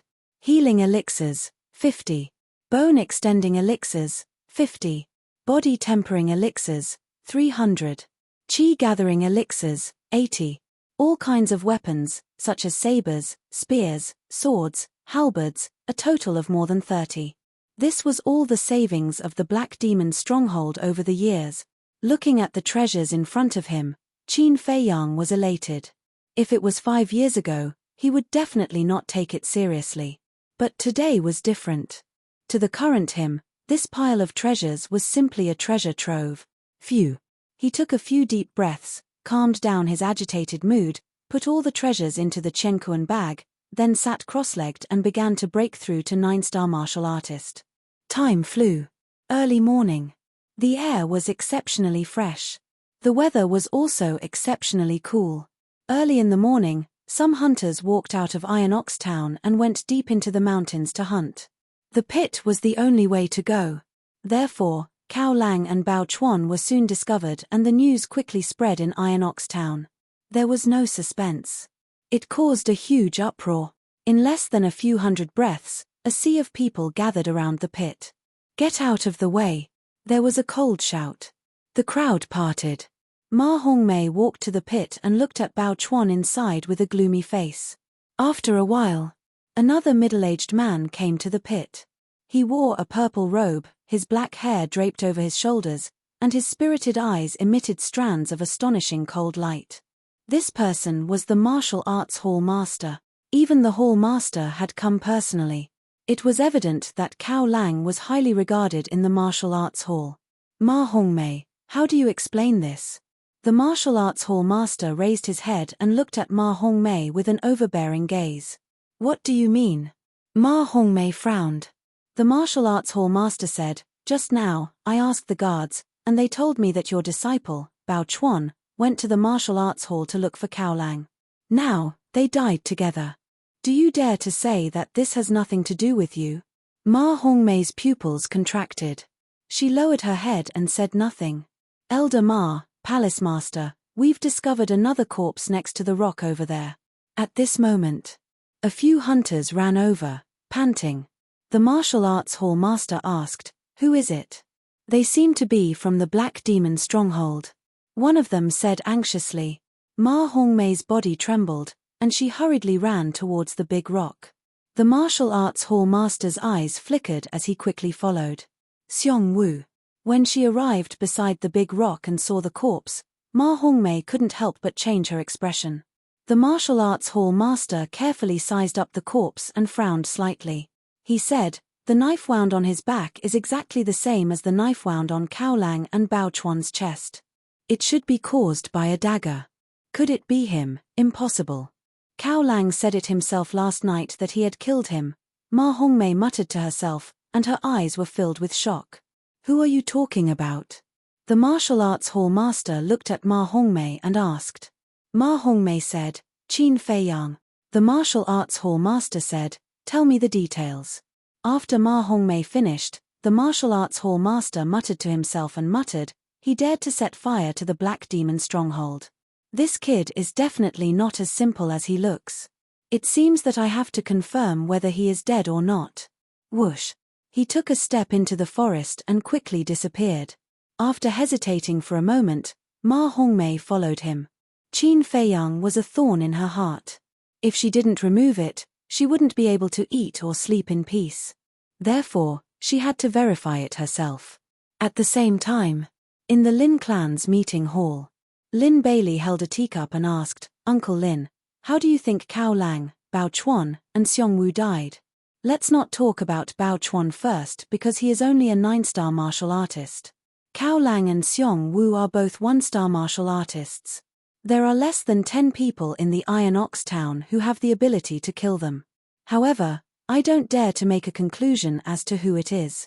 The head of the Lin family frowned, unable to figure out what was going on. Lin Bailey smiled faintly and said, "Although the Iron Ox town is just a small town, there are undercurrents surging. It is not peaceful at all." "No." The Lin clan master shook his head and said, "The Iron Ox town has always been peaceful these years. However, things have happened one after another in the past few days. Could it be related to Qin Feiyang?" "Qin Feiyang?" Lin Bai Li was slightly taken aback, and a thoughtful look appeared in his eyes. Da. Suddenly, along with the sound of footsteps, an old man in white strode into the hall. He cupped his hands and said, "Greetings, young Master Bailey." Lin Bailey smiled and said, "Housekeeper Lin, don't be so polite." The old man in white was called Lin Yong. He was the housekeeper of the Lin clan and also the confidant of the Lin clan master. "Have you found them?" the Lin clan master asked. Lin Yong shook his head and said, "I have searched all the places nearby, but I couldn't find Lin Guo and Lin Jiyu. No one has seen them in the past 2 days. I suspect that they may have died under the claws of the fierce beasts." "Impossible. With their strength, the fierce beasts in this area can't hurt them. Unless they went to the Iron Ox Ridge. But the Iron Ox Ridge is a forbidden area in this area. It is famous for its ferocity. They definitely wouldn't dare to break in. Go and check again. You must find out," the Lin clan master said. "Yes." Lin Yong respectfully responded and quickly turned around and left. "What happened these past few days?" The Lin clan master was extremely angry. He turned to look at Lin Bailey and asked, "Bailey, when do you plan to go back?" Lin Bailey said, "Tomorrow is Yi's 15th birthday. I will take her back after she has a happy birthday." The Lin clan master smiled and said, "After we go back, I will have to trouble you to take care of Yi." "Of course." Lin Bailey smiled, but his eyes flashed with a light of thinking. By the lake, Uncle Yuan was still the same, sitting in the shade and fishing. Qin Feiyang, on the other hand, had been cultivating. Suddenly, Uncle Yuan looked at the entrance. His eyes flashed and he muttered, "I didn't catch any fish. Instead, I attracted 2 big fish." He put down the fishing rod, got up and walked to Qin Feiyang. He smiled and said, Feiyang, let's change places first. Change places? Qin Feiyang opened his eyes and looked puzzled. Uncle Yuan didn't explain. He grabbed Qin Feiyang and rose into the air, turning into a stream of light and swept into the mountains behind. Flying in the air. Qin Feiyang was dumbstruck as he looked at the mountains, rivers, and earth that were constantly moving backwards. Uncle Yuan could actually fly? Whoosh.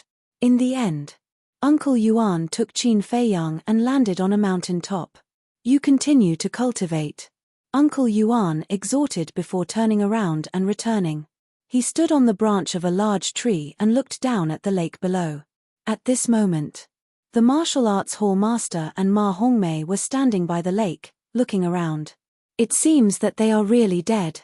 Seeing that there was no one around, Ma Hongmei smiled and said, They are not dead. The martial arts hall master shook his head. What?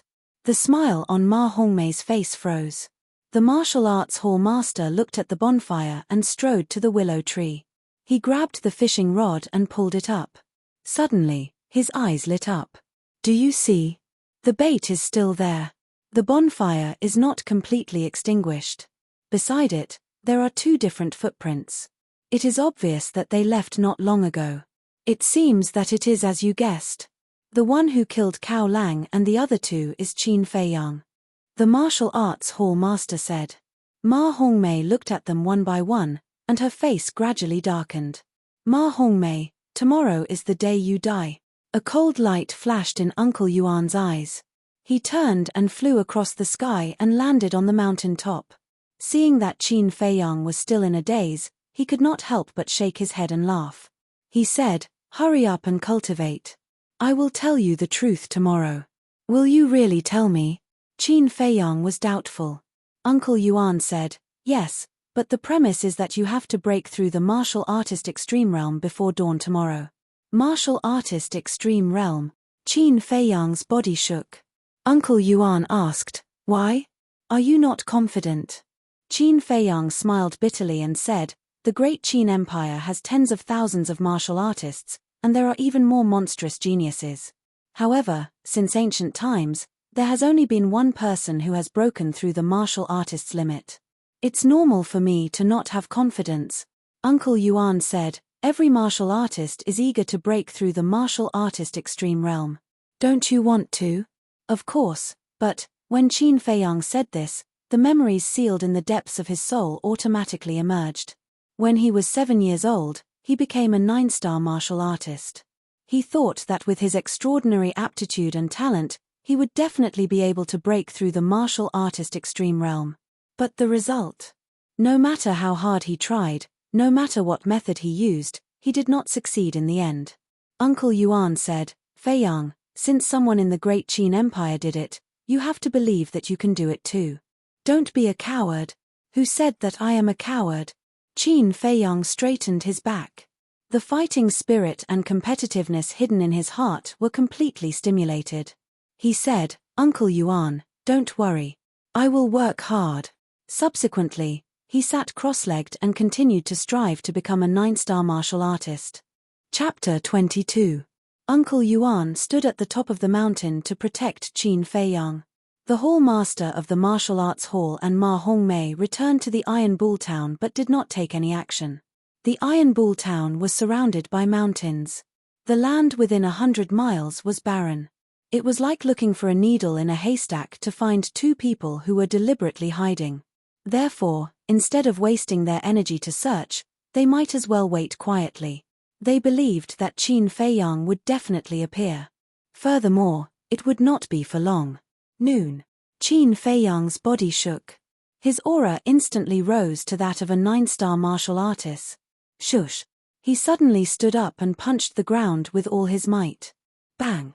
Accompanied by a deafening sound, a huge and deep pit appeared on the ground. Strength of 9 bears. Qin Feiyang was very excited. 4 days ago, he was still a useless person who did not even have the strength to truss a chicken. 4 days later, he actually had the strength of 9 bears, a total of 4,500 kilograms of strength. If news of this speed were to spread, he did not know how many jaws would drop. However, Qin Feiyang also knew that the reason why he could be so fast was that he still had his foundation. Uncle Yuan smiled and said, "Feiyang, it's not too late to be happy after you break through the martial artist's extreme realm." "Okay." Qin Feiyang nodded. After calming down, he asked, "Uncle Yuan, I have already tried the ordinary methods. It definitely won't work. Do you have any better methods?" Uncle Yuan said, "It is not that difficult to break through the martial artist's extreme realm." Qin Feiyang's eyes lit up. Could it be that Uncle Yuan really had a way? Be it humans or beasts, apart from the potential that they already have, there is still a hidden door of potential. Even ordinary people have them. The only difference is whether or not you can open this door of potential. According to my current understanding, there are a total of 10 levels to the door of potential. As for whether there are more, I don't know. The martial artist's extreme realm is the first level. Uncle Yuan said. Qin Feiyang nodded. This knowledge was recorded in the ancient books in the capital. Therefore, he knew some of it. He asked, "Has anyone opened the 10th level of the door of potential?" "Yes, he is your ancestor, the first emperor who founded the great Qin Empire." Uncle Yuan said. So it was him. Qin Feiyang mumbled. The one and only person who had broken through the extreme martial artist realm that he had mentioned was his ancestor. He didn't know what his ancestor looked like or how strong he was. However, according to the ancient records, the ancestor was the #1 genius of his generation. No one could compete with him, and he single-handedly created a great country that ruled over all directions. However, for some reason, after the great Qin Empire stabilized, the ancestor mysteriously disappeared. At that time, the subordinates and descendants of the ancestor searched all over the continent, but there was no news. It became an eternal mystery. Qin Feiyang shook his head and scattered these distracting thoughts. He asked, "Uncle Yuan, how many levels did you open?" "Me? I'm keeping it a secret for now. You'll know in the future." Yuan Bo smiled mysteriously. Qin Feiyang pursed his lips. There are 10 levels of the door of potential, and each level is more difficult than the previous. Many people spend their entire lives and desperately squeeze out their potential, but they can only open 1 or 2 levels at most. Those who can open 3 or 4 levels are very rare. As for the 5th level and above, there isn't anyone in the entire Great Qin Empire. Yuan Bo smiled. After talking for so long, you still haven't gotten to the point. Qin Feiyang mumbled unhappily. He didn't want to continue being long-winded and directly asked, "What exactly do I have to do to open the door of potential?" "Follow me to a place." Yuan Bo waved his hand and Qin Feiyang immediately felt a terrifying force shrouding over. His vision blurred. At the next moment, he appeared in an unfamiliar place. He looked around and realized that this was actually a secret room. It was about 10 feet long and was squarish. However, after searching for a long time, Qin Feiyang still couldn't find the door to enter. However, in front of the secret room, there was a rectangular altar with a pitch-black metal box on it. It emitted an ancient and mysterious aura. "Yuan Bo, how did we get in?" Qin Feiyang was puzzled. "Let's not talk about this first. Let me show you something first." Uncle Yuan brought Qin Feiyang to the front of the altar and stared at the metal box without blinking. Qin Feiyang could clearly see that Yuan Bo's eyes were rapidly changing, containing happiness, anger, sorrow, and joy. "What is this thing?" He frowned. Yuan Bo suddenly said, "Feiyang, only you can open this metal box. Drip a drop of blood on it. Only I can open it." Qin Feiyang was stunned. Countless questions suddenly crawled up in his mind. But he didn't ask much. Following the words, he bit his finger and squeezed out a drop of blood and dripped it on the metal box. A magical scene appeared. The blood actually merged with the metal box. Moreover, with a click, the metal box automatically opened.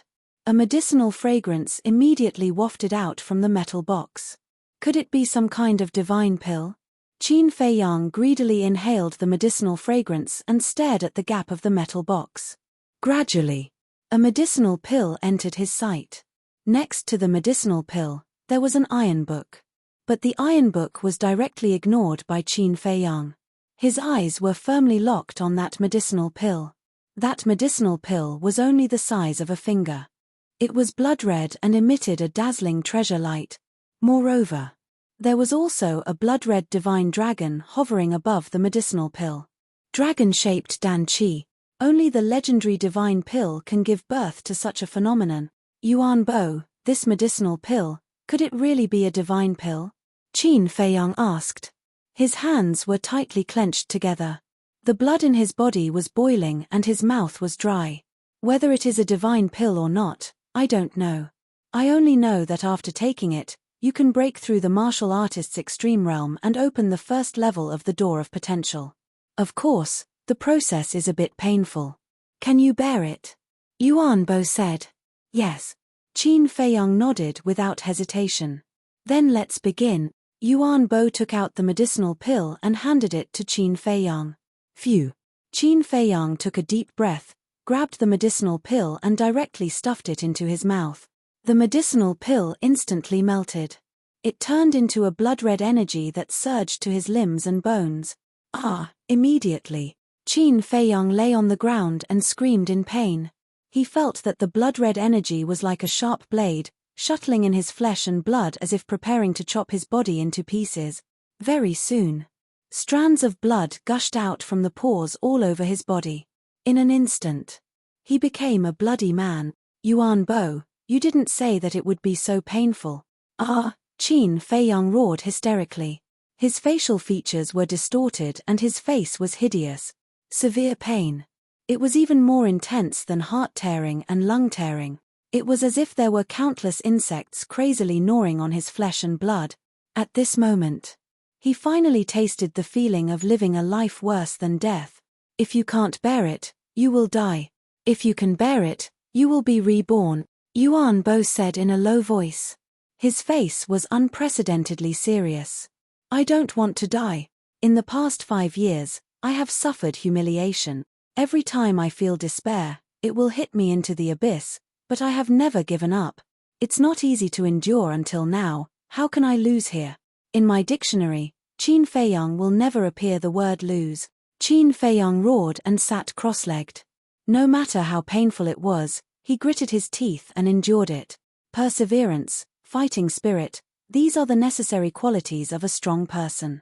Feiyang, you already have it. As long as you can maintain this state of mind, your future achievements will definitely be extraordinary. Yuan Bo murmured, and a smile crept up on his face. However, Qin Feiyang was in danger at this moment. An intense pain assaulted every nerve in his body. He had reached his limit. Consciousness. It was being swallowed by the darkness bit by bit. He was powerless to stop it. Death was approaching step by step.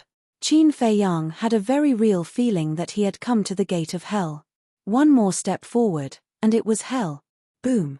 All of a sudden, a muffled sound came from within his body, as if a bolt of lightning had exploded within his body. Qin Feiyang immediately felt that it didn't seem to be so painful anymore. His consciousness was also quickly leaving the darkness. Moreover, he faintly sensed that his body and mind seemed to be undergoing some kind of transformation. Did I succeed? Qin Feiyang was suspicious. Yes, you succeeded. Yuan Bo's voice came into his mind. Qin Feiyang breathed a sigh of relief. When the pain completely disappeared, he got up and moved his muscles and bones, but there was no soreness at all. Yuan Bo smiled and said, "How do you feel?"